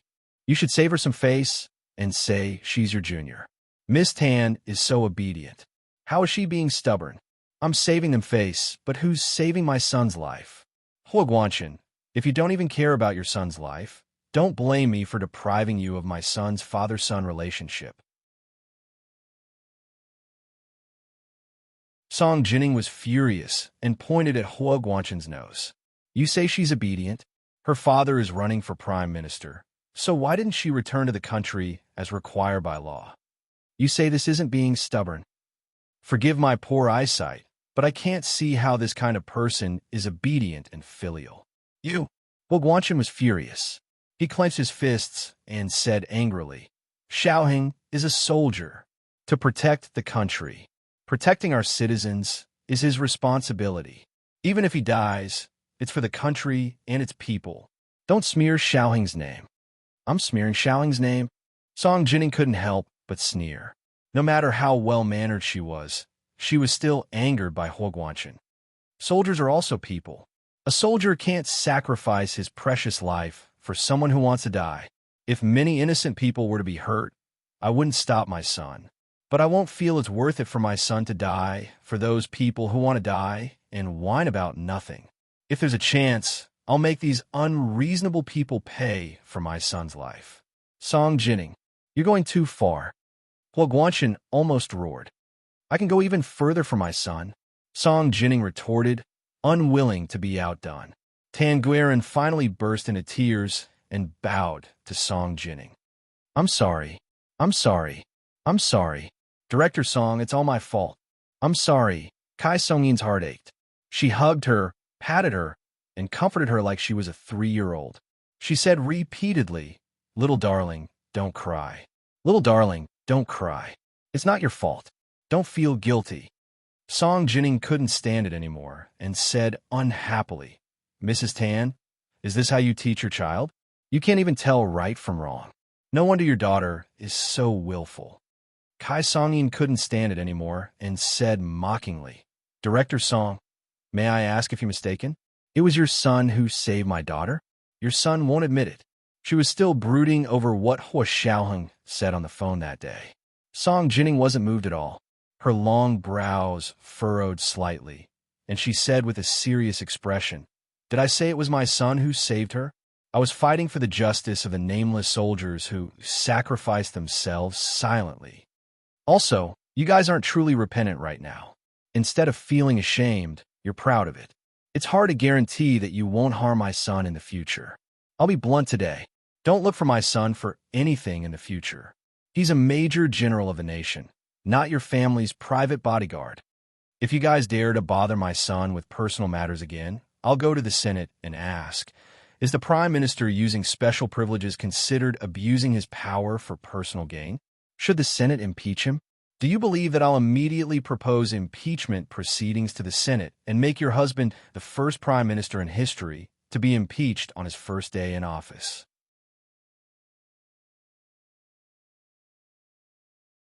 This is the second update, and the monthly votes are 6,900 plus updates. Don't forget your recommendation votes, dear ones. The third update at 7 p.m. Whether or not there will be a fourth update today depends on the monthly votes. I don't think it'll be that fast. The double monthly votes are continuing. Don't stop, dear ones.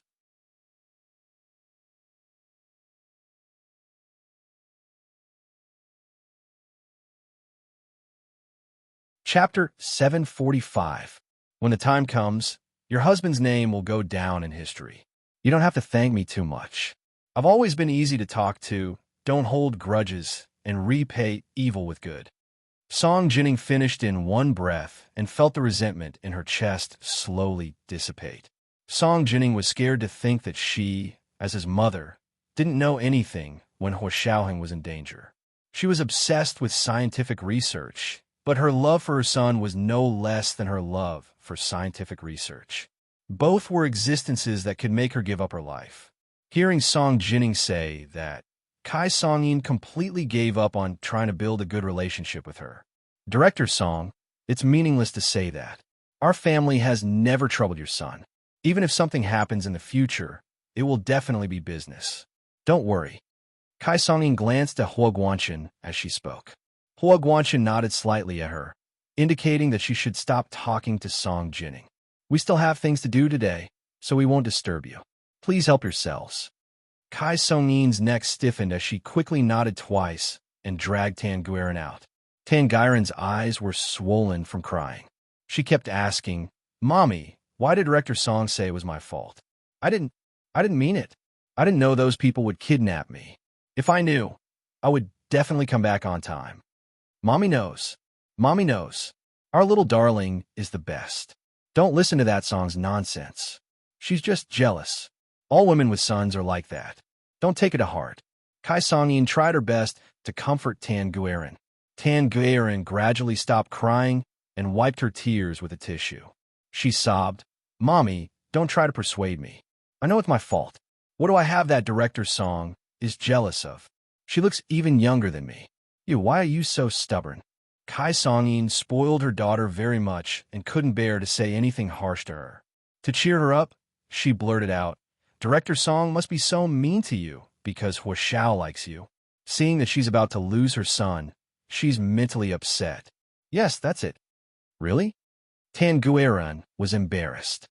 But Hua Xiao has a girlfriend. Why would he like me? Even if Director Song is angry, wouldn't she be angry at Hua Xiao's girlfriend? Kai Songyin snorted, and her eyes turned cold. She wouldn't let Song Jinning's anger go to waste. Sooner or later, she would return the favor. For the sake of her daughter's lifelong happiness, she could tolerate Song Jinning's rudeness, but Hua Xiao's girlfriend, Gu Nianji, was not so lucky. If she was willing to break up with Hua Xiaoheng, she would let her go. If she didn't know what was good for her and had delusions of marrying Hua Xiaoheng, then she would be sorry. Kai Songyin was already full of energy. She wanted to vent all the anger and humiliation she had suffered at Song Jinning's hands on Gu Nianji. She had also investigated Gu Nianji and discovered that she was merely an adopted daughter of the Gu family. Gu Yanran, the biological daughter of the Gu family, had a very subtle attitude toward her younger sister. Kai Songyin planned to win over Gu Yanran first before dealing with Gu Nianji. No matter what, anyone who stood in her daughter's way to happiness was her enemy. Although Song Jinning had said all sorts of nasty things earlier, There was one thing that Kai Song-yin deeply agreed with. She would do anything for her child. All right, don't think too much about it. Mommy will help you settle it. You just have to be good and listen to me. Kai Song-yin lovingly caressed Tan Gyron's face. Go to the dressing room over there and find someone to apply some medicine to your eyes. They're so swollen. It won't look good on camera later. Okay, Mommy. Tan Gyron nodded obediently and didn't dare to be willful anymore. She had only been willful once in her entire life, and she almost didn't make it back alive. But she didn't regret it. If she hadn't been willful that time, she wouldn't have met such a good man like Hua Xiaoling. After Kai Song-yin and Tan Gyron left, Song Jining also wanted to leave. She really didn't want to stay in the same room as Hua Guanchen. To her, divorced people were strangers who didn't interact with each other anymore. Don't pretend to be friends with divorced people. At least not where she was. However, Hua Guanchen stopped her and clenched his fists in frustration. Jining, don't go. Sit down and let's talk. Song Jining only repeated 2 words. Move. She didn't say anything unnecessary.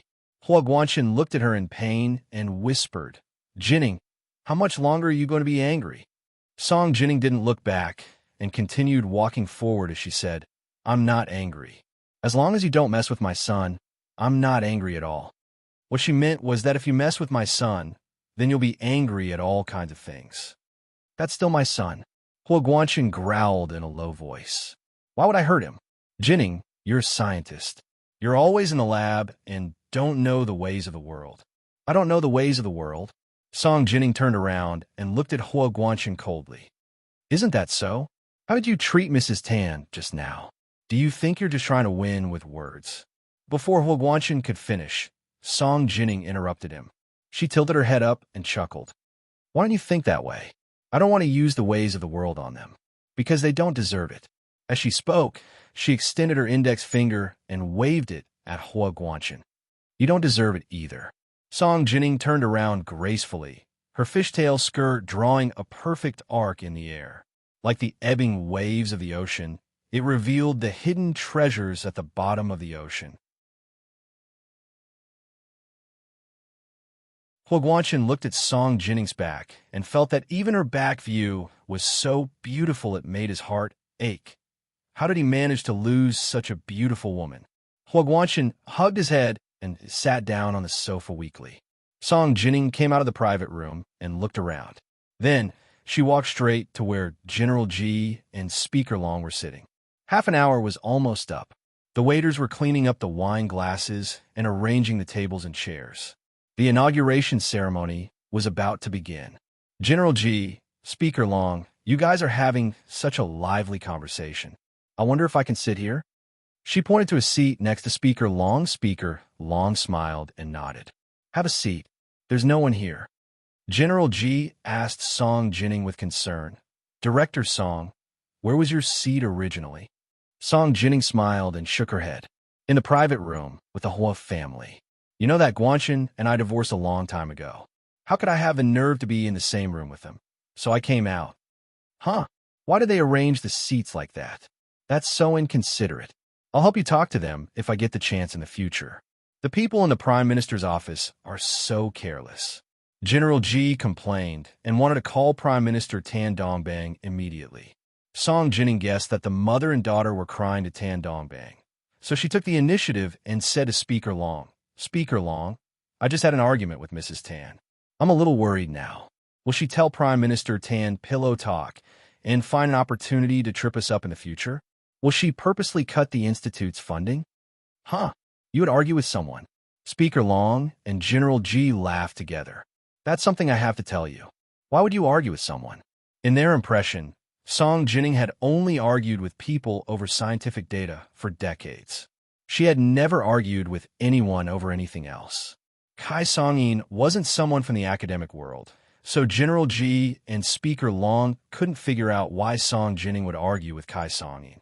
Song Jining spread her hands and sighed. What else could she argue about? Of course, it was for my son Xiaoang. They were too disrespectful to him. As a mother, I couldn't stand it, so I said a few words to her, and she angrily dragged her daughter away. General Ji and Speaker Long looked at each other and vaguely knew what Kai Song-yin was planning. General Ji narrowed his eyes. He had previously been at odds with Hua Xiaoheng because of Gun Yinji's parentage. It wasn't that he looked down on Gun Yinji being an adopted daughter, but he was angry that Hua Xiaoheng had hidden the truth from him. After Hua Xiaoheng's explanation, he finally understood that he hadn't intentionally hidden the truth from him. Someone was purposely sowing discord. After that, General Ji trusted Hua Xiaoheng even more. Also, he knew that Hua Xiaoheng had even submitted the marriage report and passed the background check. It would be a matter of minutes for him to marry Gun Yinji. Wouldn't it be stupid to interfere at a time like this? Also, if Hua Xiaoheng really abandoned Gun Yinji for the Prime Minister's daughter, General Ji would be very disappointed and wouldn't dare to promote such a person. So General Ji was watching coldly from the sidelines this time and would never get involved. Ever since Speaker Long's matchmaking failed last time, he didn't want to get involved even more. Not to mention that Hua Xiaoheng's biological mother had stepped in this time, who had the right to speak like his biological mother. Therefore, both of them said, if the Institute of High Energy Physics funding is restricted because of personal matters, you can come to us directly. Speaker Long even said, if Tan Dongbang dares to do this, our impeachment process won't be easy to deal with either.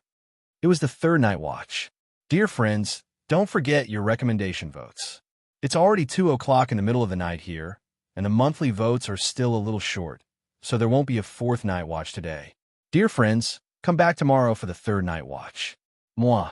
The double monthly votes are continuing. Dear friends, don't stop.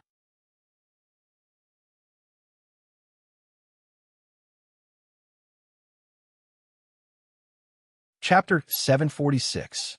Song Jining let out an obvious sigh of relief. She looked at Speaker Long with her starry eyes and said solemnly, Speaker Long, I will remember what you said.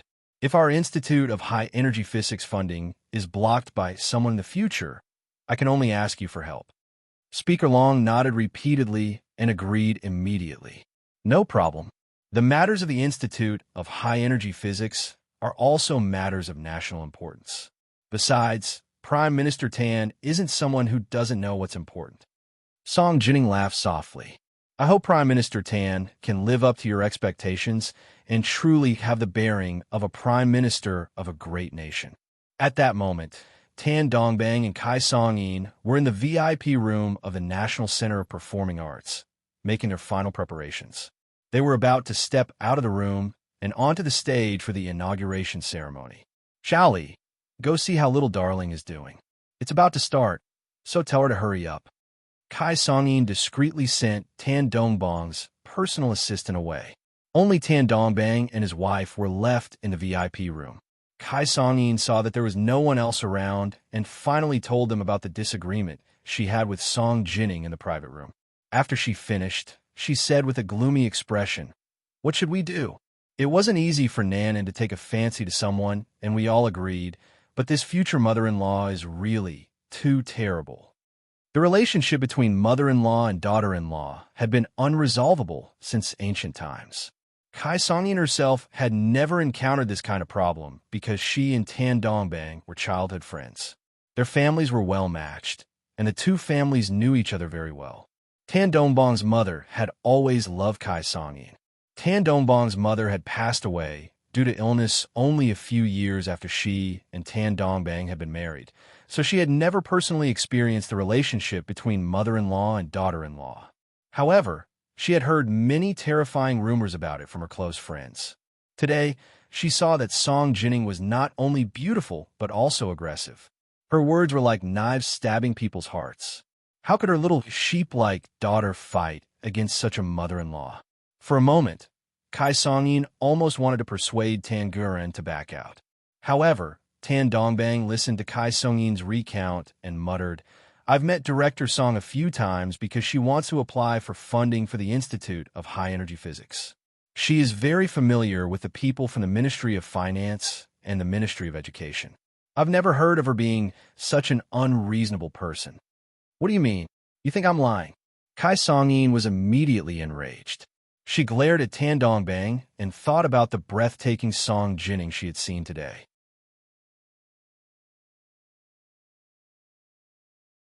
Then she looked at how her husband, who had always listened to her, was actually speaking up for Song Jining.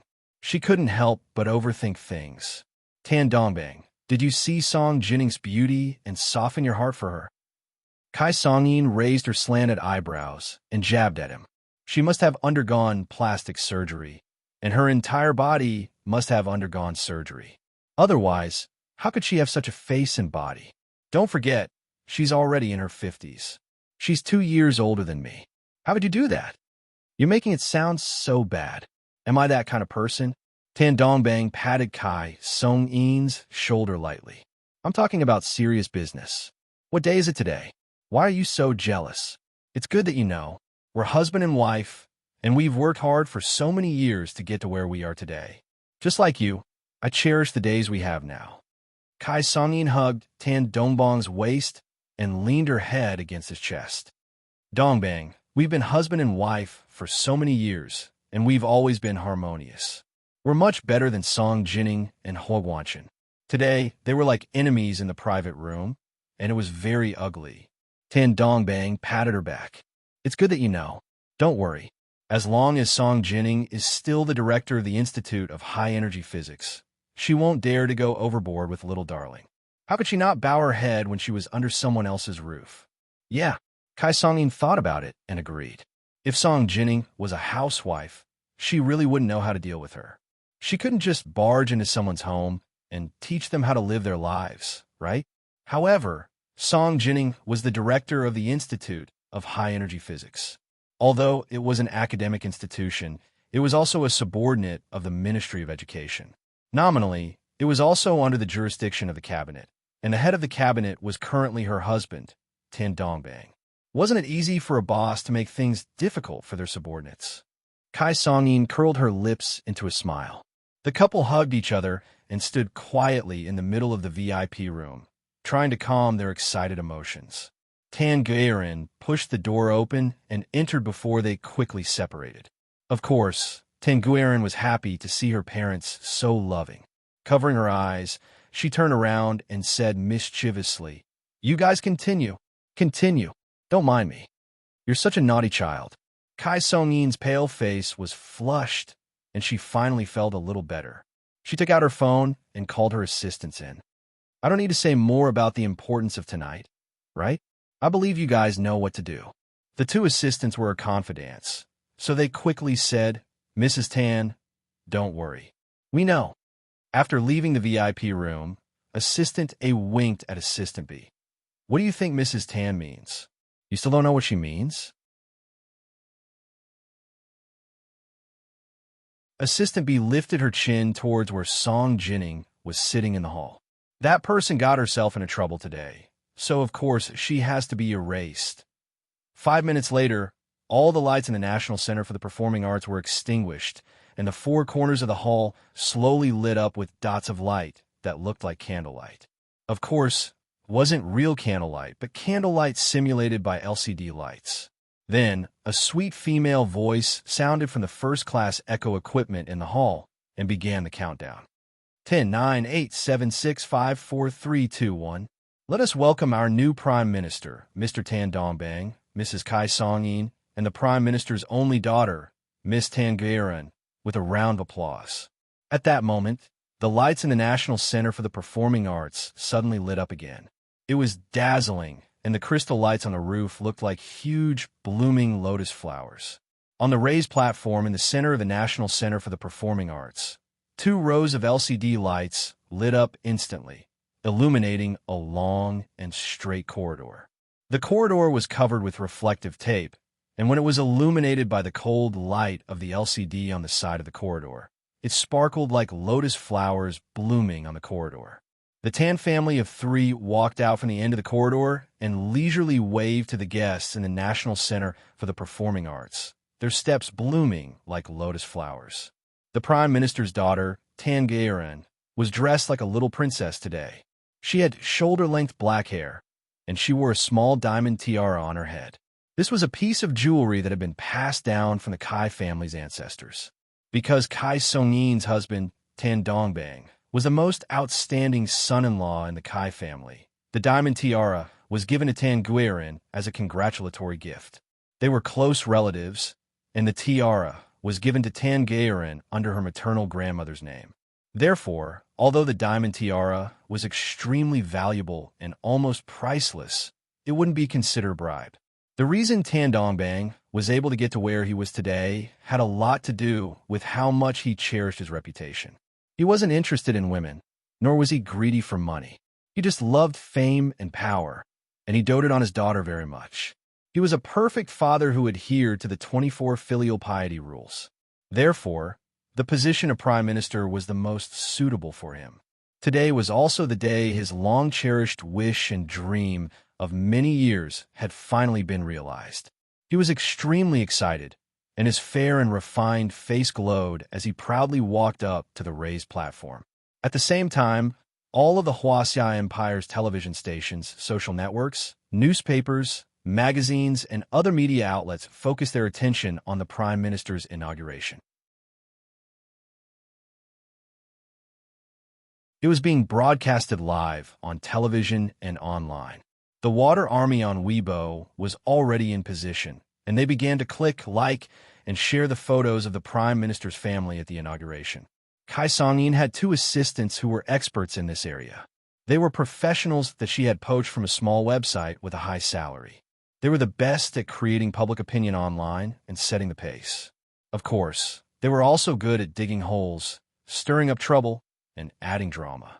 They were also good at pretending to be the opposite, pretending to be loyal, and pretending to be a passerby's haters and passerby's fans. This round of the Prime Minister's inauguration was also planned by Kai Songyin a long time ago.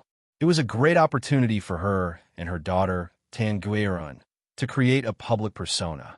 She wanted to create an image of herself as someone from a scholarly family who was beautiful and successful in her career.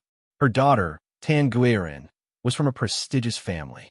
She was a musical prodigy from a young age, and when she grew up, she was a princess who studied abroad in Europe and America. Furthermore, their family was indeed very good-looking. Although they weren't as beautiful as Song Jining, they were still relatively outstanding among the group of wealthy women. Therefore, when the photos they had carefully selected began to circulate on Weibo, a bunch of Water Army passerby began to post topics one after another.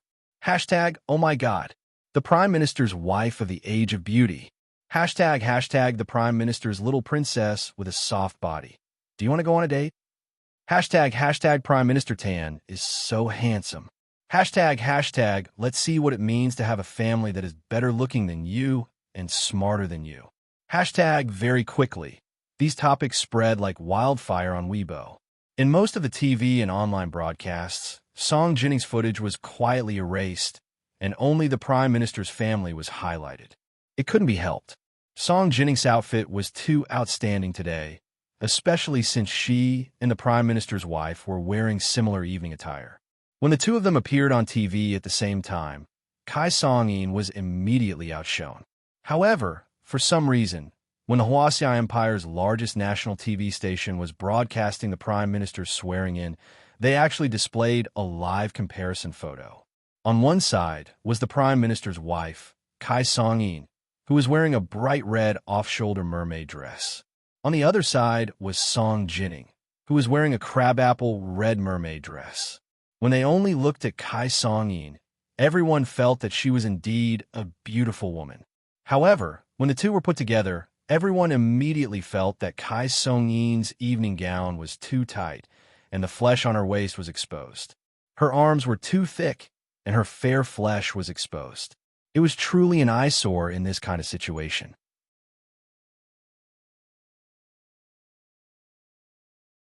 There was also too much flesh on her face. When she smiled, her face was full of flesh and looked a bit fierce. Although Song Jining didn't show her face much on TV, just a glimpse like that was enough to make people unable to forget it. Kai Songyin's assistant realized that Song Jining's figure actually appeared on the national TV station. Furthermore, it was a comparison to Kai Songyin's appearance. Their faces darkened, and they immediately called the national TV station to tell them to be careful of their image. Therefore, Song Jining was erased from TV once again. Xiaoheng walked into the house with his phone. To him, His mission for the day was considered complete. He didn't really care about what happened next. Things like Weibo data and online publicity were completely insignificant to him. He didn't care about them at all. However, Gunyinji, who was scrolling through Weibo, noticed it. Her fingers were a bit itchy, so she nudged Ma Chi-Chi and said, "Chi-Chi, should we start something?" This was the first update. Today was the fourth update. A reminder to everyone, don't forget your recommendation tickets. At 1 p.m., the monthly ticket was 7,400 plus updates. At 7 p.m., the third update. At 11 p.m., the fourth update. The monthly ticket was 7,900 plus updates. The double monthly tickets were continuing. Don't stop, everyone.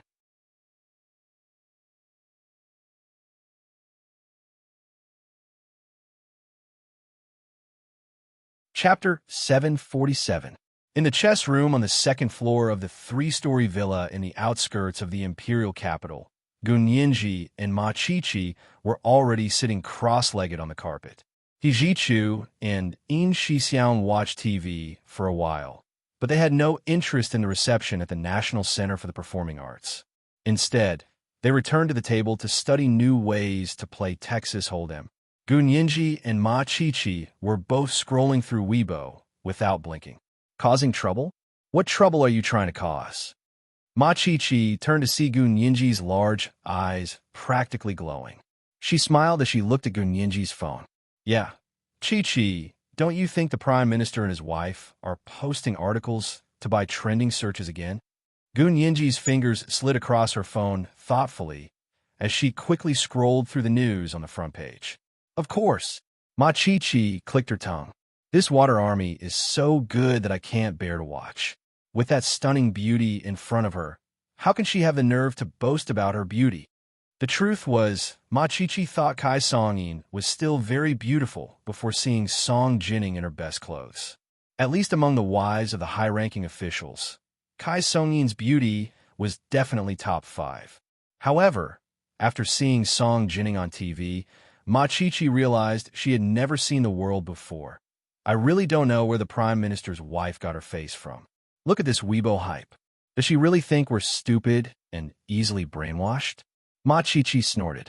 This kind of trick would have long been exposed on the B University intranet. Gunyinji scrolled through Weibo and watched TV for a while. She discovered that Song Jining's figure had miraculously become invisible. She couldn't be seen anywhere. Instead, beautiful photos of Kai Songyin and Tan Guiran were everywhere. Gunyinji stared at the rising number of likes on Weibo. She looked at the high-resolution photos of Kai Songyin and Tan Guiran, especially the exquisite jewelry with extremely clear details. Gunyinji's heart skipped a beat because she had a camera memory. She quickly searched online. There were almost no secrets in the age of the internet, as long as you could find the right direction. Gunyinji's memory was especially good. She could almost remember everything she had seen online. So when she saw Kai Songyin and Tan Guiran's outfits, she immediately started thinking. Mrs. Tan's evening gown was worth $260,000. This number looked so familiar. Where is it? It seemed to be the campaign expenditure report that Prime Minister Tan had announced. Mrs. Tan's diamond necklace. Is it real? As for Miss Tan's diamond tiara, she seemed to have seen it in an album about the history of European royal jewelry. Gunyinji immediately searched the internet according to her memory. The results of the search made Gunyinji, who had wanted to cause trouble, speechless.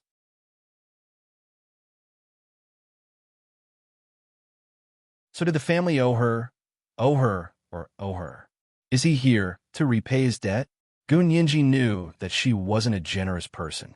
She could give up on Hua Xiaoheng, but she wouldn't let go of the family that caused her to give up on Hua Xiaoheng so easily. She stretched out her long legs on the carpet and leaned back on the sofa. She smiled and said, "So let's do something." At that moment, Kai Songyin's water army on Weibo had already started posting articles praising how expensive her evening gown was and how rare her jewelry was. A custom-made evening dress by Monique Louillier. Limited release worldwide this fall. There's only one of this set, and the market price is $260,000. Mrs. Tan paid for it herself and didn't spend a single cent from the country. a dazzling sapphire teardrop pendant diamond necklace. Apparently, it was once owned by the last queen of India. Now, it appears on the Prime Minister's wife's smooth, round neck. It really is a beauty and jewelry complementing each other. The diamond tiara of the Prime Minister's daughter, Miss Tan, has even more history. Apparently, it's a family heirloom passed down from the ancestors of the Kai family. The last owner was Napoleon's queen, Josephine. These little scientific jokes with the intent of showing off quickly spread on Weibo. Gunyinji only chuckled when she saw them. She took her time to carefully study the photos of Song Jining that had appeared on her phone that day. These were full-body photos of Song Jining dressed to the nines. They were also one of the few photos that had escaped the net, but they were later deleted by the entire internet. However, before they were deleted, Gunyinji managed to save them first. Her fingers quickly tapped on the phone screen to cut and enlarge the photos. Then, she edited them into searchable images. She began to do a wide range of image searches and comparisons online. Using this method, she also found out the history of Song Jining's outfit that day. She couldn't help but gasp as she read through the brief descriptions. This was because the analysis proved that Song Jining's outfit today was neither too much nor too little. It just happened to be one level higher than Kai Song-in's. Also, it just happened to be one level higher than hers, but it wasn't ridiculously high. It was the kind of visible arrogance that said, "I want you to King look good, so come and tear me apart." Someone is already stirring up trouble. Gunyinji muttered to herself. The corners of her lips curled up slightly. "Then I'll give you a hand." Hua Xiaoheng walked in with both hands in his trouser pockets. His eyes lit up when he heard Gunyinji's words. He sat down on the sofa behind Gunyinji and leaned forward slightly to poke his head out from behind Gunyinji. His gaze was deep as he watched her delicate fingers fly across her phone like the wings of a butterfly. Hijichu saw this and also walked over.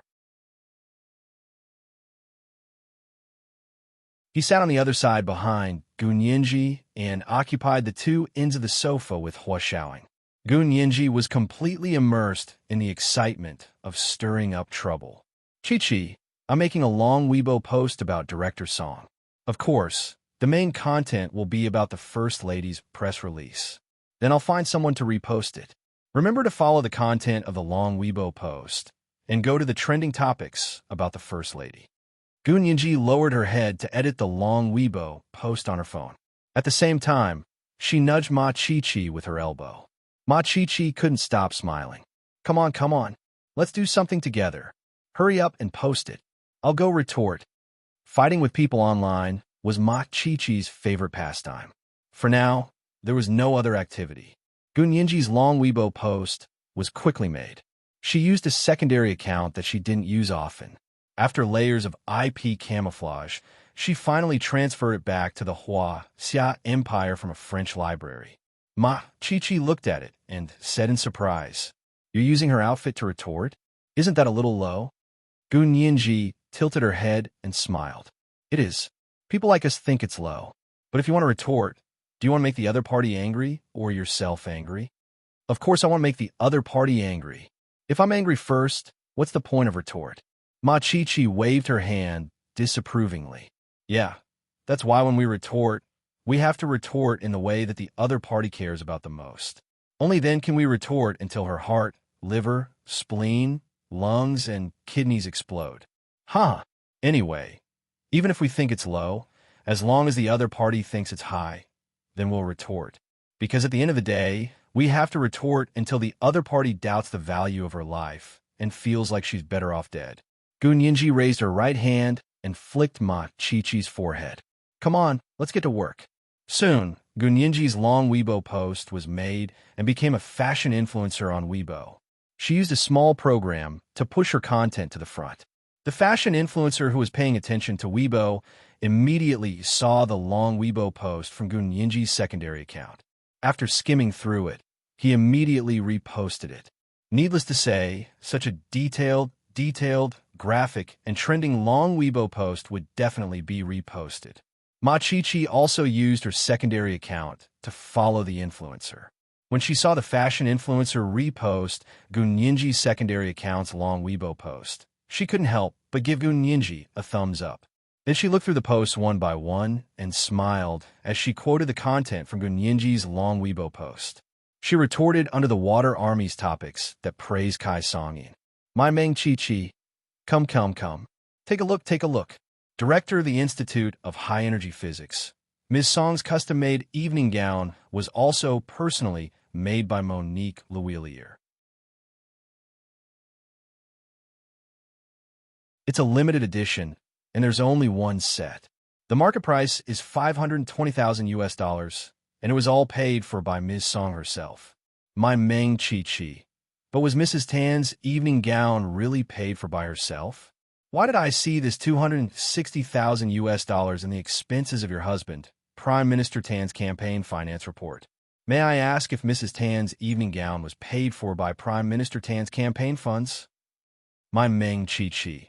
Ms. Song's emerald teardrop diamond brooch was given to the Queen of England when India was still a British colony. It was given to the Queen of England by the King of India and his wife. Later, it was bought by a mysterious buyer at a charity auction. My Meng Chi Chi. As for Mrs. Tan's sapphire teardrop diamond necklace, it was indeed once owned by the last Queen of India. However, this necklace is now in the Sieyès Family Museum in France. May I ask Mrs. Tan, where did you get the exact same diamond necklace? Did you borrow it, rent it, and you're even trying to find a high-quality imitation of it? My Meng Chi Chi. Then look at Ms. Song's palm leaf pear diamond tiara. This tiara has a long history and once belonged to Princess Maria Bonaparte of France. It was auctioned off at Sotheby's last century, and it was rumored that it was bought by the Sieyès. Old Madame Sieyès is Ms. Song's mother-in-law, so this clue is clear. My Meng Chi Chi. As for Prime Minister Tan's daughter, Miss Tan's diamond tiara, it has another name. It's called Lover's Knot. It once belonged to Queen Mary of the British Empire in the 19th century, not Napoleon's Empress Josephine. Why did I say it once?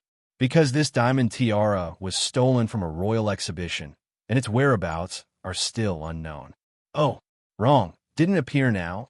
This should be the British Embassy in the Xia Empire. Your royal family's jewelry that has been missing for many years has appeared again.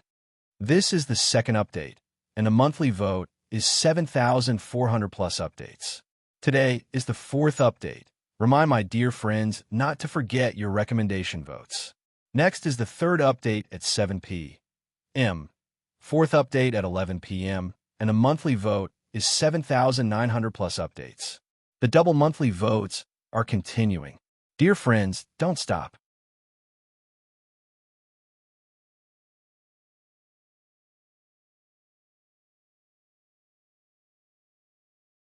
Chapter 748. After Ma Chi-Chi reposted these comments under the trending topics of the Water Army, it was immediately discovered and quickly became a trending topic with countless people's likes. The Water Army, who had been proudly posting articles, finally saw that someone was trying to skin their boss and was instantly furious. Delete. Delete it. Delete it from the entire internet. The head of the Water Army ordered. But what kind of person was Gunyinji? She had prepared a backup plan. As soon as the Water Army deleted it, it immediately triggered Gunyinji's cloning program. Instantly, thousands of identical comments were cloned from Ma Chi-Chi's secondary account and posted one by one. The head of the Water Army was furious. Subtly criticizing people was clearly their specialty, but now they were being held by the neck as a joke. Continue deleting. Silence. Ban accounts. However, it would have been better if they didn't delete it like crazy. If they did, it would be the same as exposing something and immediately arousing the interest of even more people. Everyone spontaneously began to repost the replies from Ma Chi-Chi's secondary account. Then some people followed the clues and discovered the original Weibo content from Gunyinji's secondary account. The long Weibo post that had been reposted by a fashion influencer also had a high degree of credibility. Therefore, the entire internet began to repost Gunyinji's secondary account's long Weibo post. At the same time, related topics began to be pushed by everyone, and the popular replies from Ma Chi-Chi's secondary account almost became a trending topic. When people saw the reply about the financial expenditure in Prime Minister Tan's campaign report, they actually verified it. The result of the investigation was shocking because that guess was actually true. Therefore, although Mrs. Tan didn't use the country's money for her expensive evening gown, she used campaign funds donated by her supporters. This was a mistake of the same nature as embezzlement. No, not only was it a mistake, but it was also a criminal act. The nature was even worse because it directly offended the voters, and the voters who supported Prime Minister Tan. They were trying to shake his foundation. Therefore, when Prime Minister Tan was making his inauguration speech on television with tears in his eyes, the angry voters had already blown up the television station's hotline and demanded Tan Dongbang to explain what was going on. Kai Sung-in's two assistants never dreamed that things would develop to this point. They were as anxious as ants on a hot pan and paced around the studio of the National Center for the Performing Arts. No, things are getting out of hand. I have to go back to the office in the Prime Minister's official residence. I need to personally guide them to change the hot topic. After Assistant A hurriedly gave instructions to Assistant B, they left the National Center for the Performing Arts and returned to their office in the Prime Minister's official residence. They began to direct and carry out crisis public relations. Goon Yinji, who had been observing the state of the entire internet, keenly noticed that the winds had changed. Some expert pickers left the scene and stealthily shifted the topic to Song Jining. They even revealed that she had suffered from mental illness for 16 years due to an experimental accident. Of course, not many people knew about it. At first, no one connected this topic with Song Jining. However, Goon Yinji knew what these people were trying to start. Why did they change the topic to Song Jining? Today, they couldn't wait to erase all traces of Song Jining from the internet, not letting her get any attention at all. Why did he suddenly give her so much attention? Something was wrong. Something was wrong. Goon Yinji watched intently as the replies that hinted at Song Jining were pushed to the top. More and more people liked it, and it looked like it was about to become a popular reply. You want to fight with me? Can you compare to the Gestapo? Goon Yinji wasn't scared. Instead, she was full of fighting spirit. She didn't even look back and spread her hands. Chi-Chi, lend me your phone for a while. Ma Chi-Chi was holding her phone and fighting with someone. She couldn't hear Goon Yinji at all. In Shi-xiang sat cross-legged next to Ma Chi-Chi. He was also holding his phone and fighting with her with a smile on his face. Ma Chi-Chi didn't respond, but Hua Xiaoheng, who was sitting behind Goon Yinji, took out his phone and placed it in Goon Yinji's palm. He Jichu glanced at him and also took out his phone. Yinji, what do you want to do? I'll help you. Goon Yinji suddenly turned around and saw He Jichu and Hua Xiaoheng sitting behind her like two great Buddhas. They were both smiling at her, and she instantly felt uncomfortable. She looked down at the phone in her hand and realized it was Hua Xiaoheng's. She quickly wanted to return it to him. However, Hua Xiaoheng said meaningfully, "Didn't you want to check the IP? It's more convenient to use my phone." His phone had higher permissions, so it was naturally more convenient to enter some systems to check the IP data. This was an indisputable fact. But how did Hua Xiaoheng know she was going to check the IP next? She clearly hadn't made a move yet. Goon Yinji pursed her lips and struggled for a second. Then she thought it through and decided to use Hua Xiaoheng's phone. The phone was off, so she needed Hua Xiaoheng to decode it. However, when she handed the phone back, she accidentally placed her thumb on the home button. The phone flashed and actually unlocked. Goon Yinji, He Jichu, your fingerprint is also in my phone. You can turn on my phone at any time, so it'll be easier for you to check.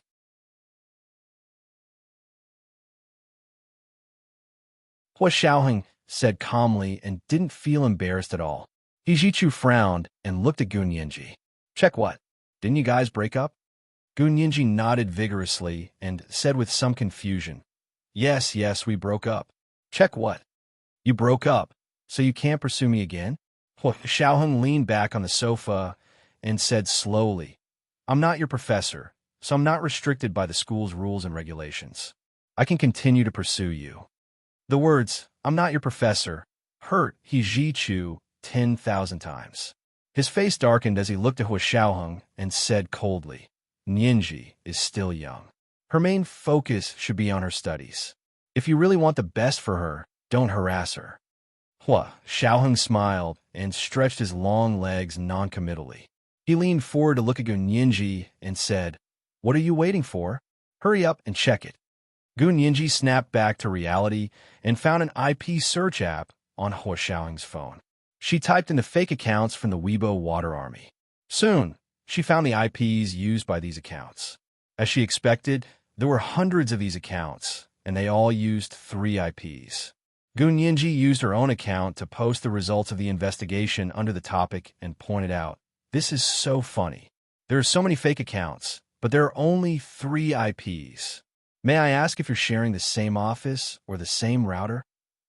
Her reply was quickly noticed by passers-by, and the fake accounts were also ridiculed and exposed by the passers-by. There's really such a thing as a fake army? Asking for help. I only need 50 cents for one post. The person above is asking too much. I only need 5 cents. Get lost. The person above is slandering me. I've never seen a fake army before. This post will be posted at 9. Since the Internet Water Army had been exposed, the hidden content posted by the Internet Water Army was naturally suspected by everyone. Gu Nianji used the app to quickly like the replies from Ma Qiqi's account and push them to the top. These questions about the Tans were immediately pushed to the forefront. In an instant, even the major TV stations broadcasting the Prime Minister's inauguration couldn't sit still. Hot news. This was all hot news. After struggling for a while, they opened 2 parallel windows on the TV while they were broadcasting the Prime Minister's inauguration. One window showed Kai Song-yin's beautiful photos, and the other window showed Ma Qiqi's long Weibo post. This was the reply Ma Qiqi's account used to attack Kai Song-yin's article. As a result, the entire nation, and even the entire world, watching the Huaxia Empire's Prime Minister's inauguration knew. Prime Minister Tan's campaign funds were misappropriated. Mrs. Tan's high-quality imitation jewelry was patented. Ms. Tan was wearing jewelry stolen from the British royal family. The glorious Prime Minister Tan's family. You're in big trouble now. This is the 3rd watch. Today is the 4th watch. Dear friends, don't forget your recommendation votes. The 4th watch at 11 p.m. The monthly vote is 7,900 plus watch. The double monthly vote is continuing. Dear friends, don't stop.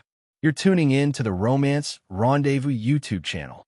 We're so grateful for your support, and don't forget to subscribe to join us on this incredible journey through captivating stories. Your generosity through donations truly makes a world of difference, as it's the primary source of revenue that allows me to expand and enhance this channel for you. Thank you from the bottom of my heart for being a part of this adventure.